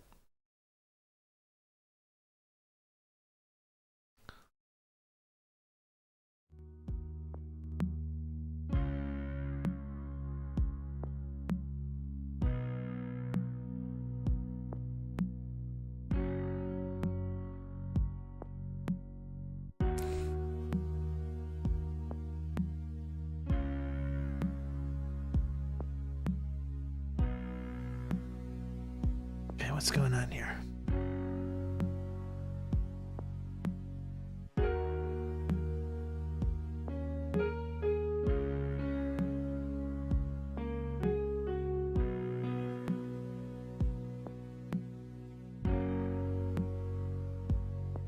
Thanks again, gang. I'll be back tomorrow. Plenty of stuff to catch up on tomorrow that we didn't get a chance to get into today.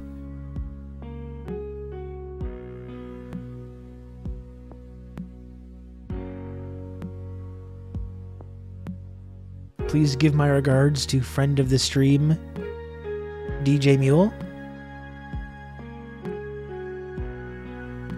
I think this is the saddest goodbye music, isn't it? I really think.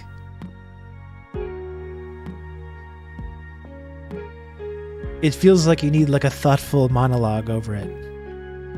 I learned a lot that summer.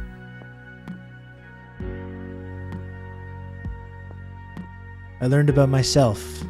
I learned about who my real friends are. The end of summer fling vibes for sure, yeah. The vacation was over. It was time to go back home.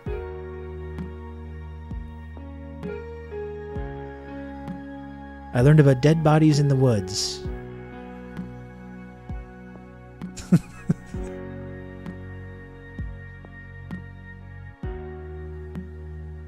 I had a relationship with one of the townies. She's staying there. See you tomorrow, folks. Bye.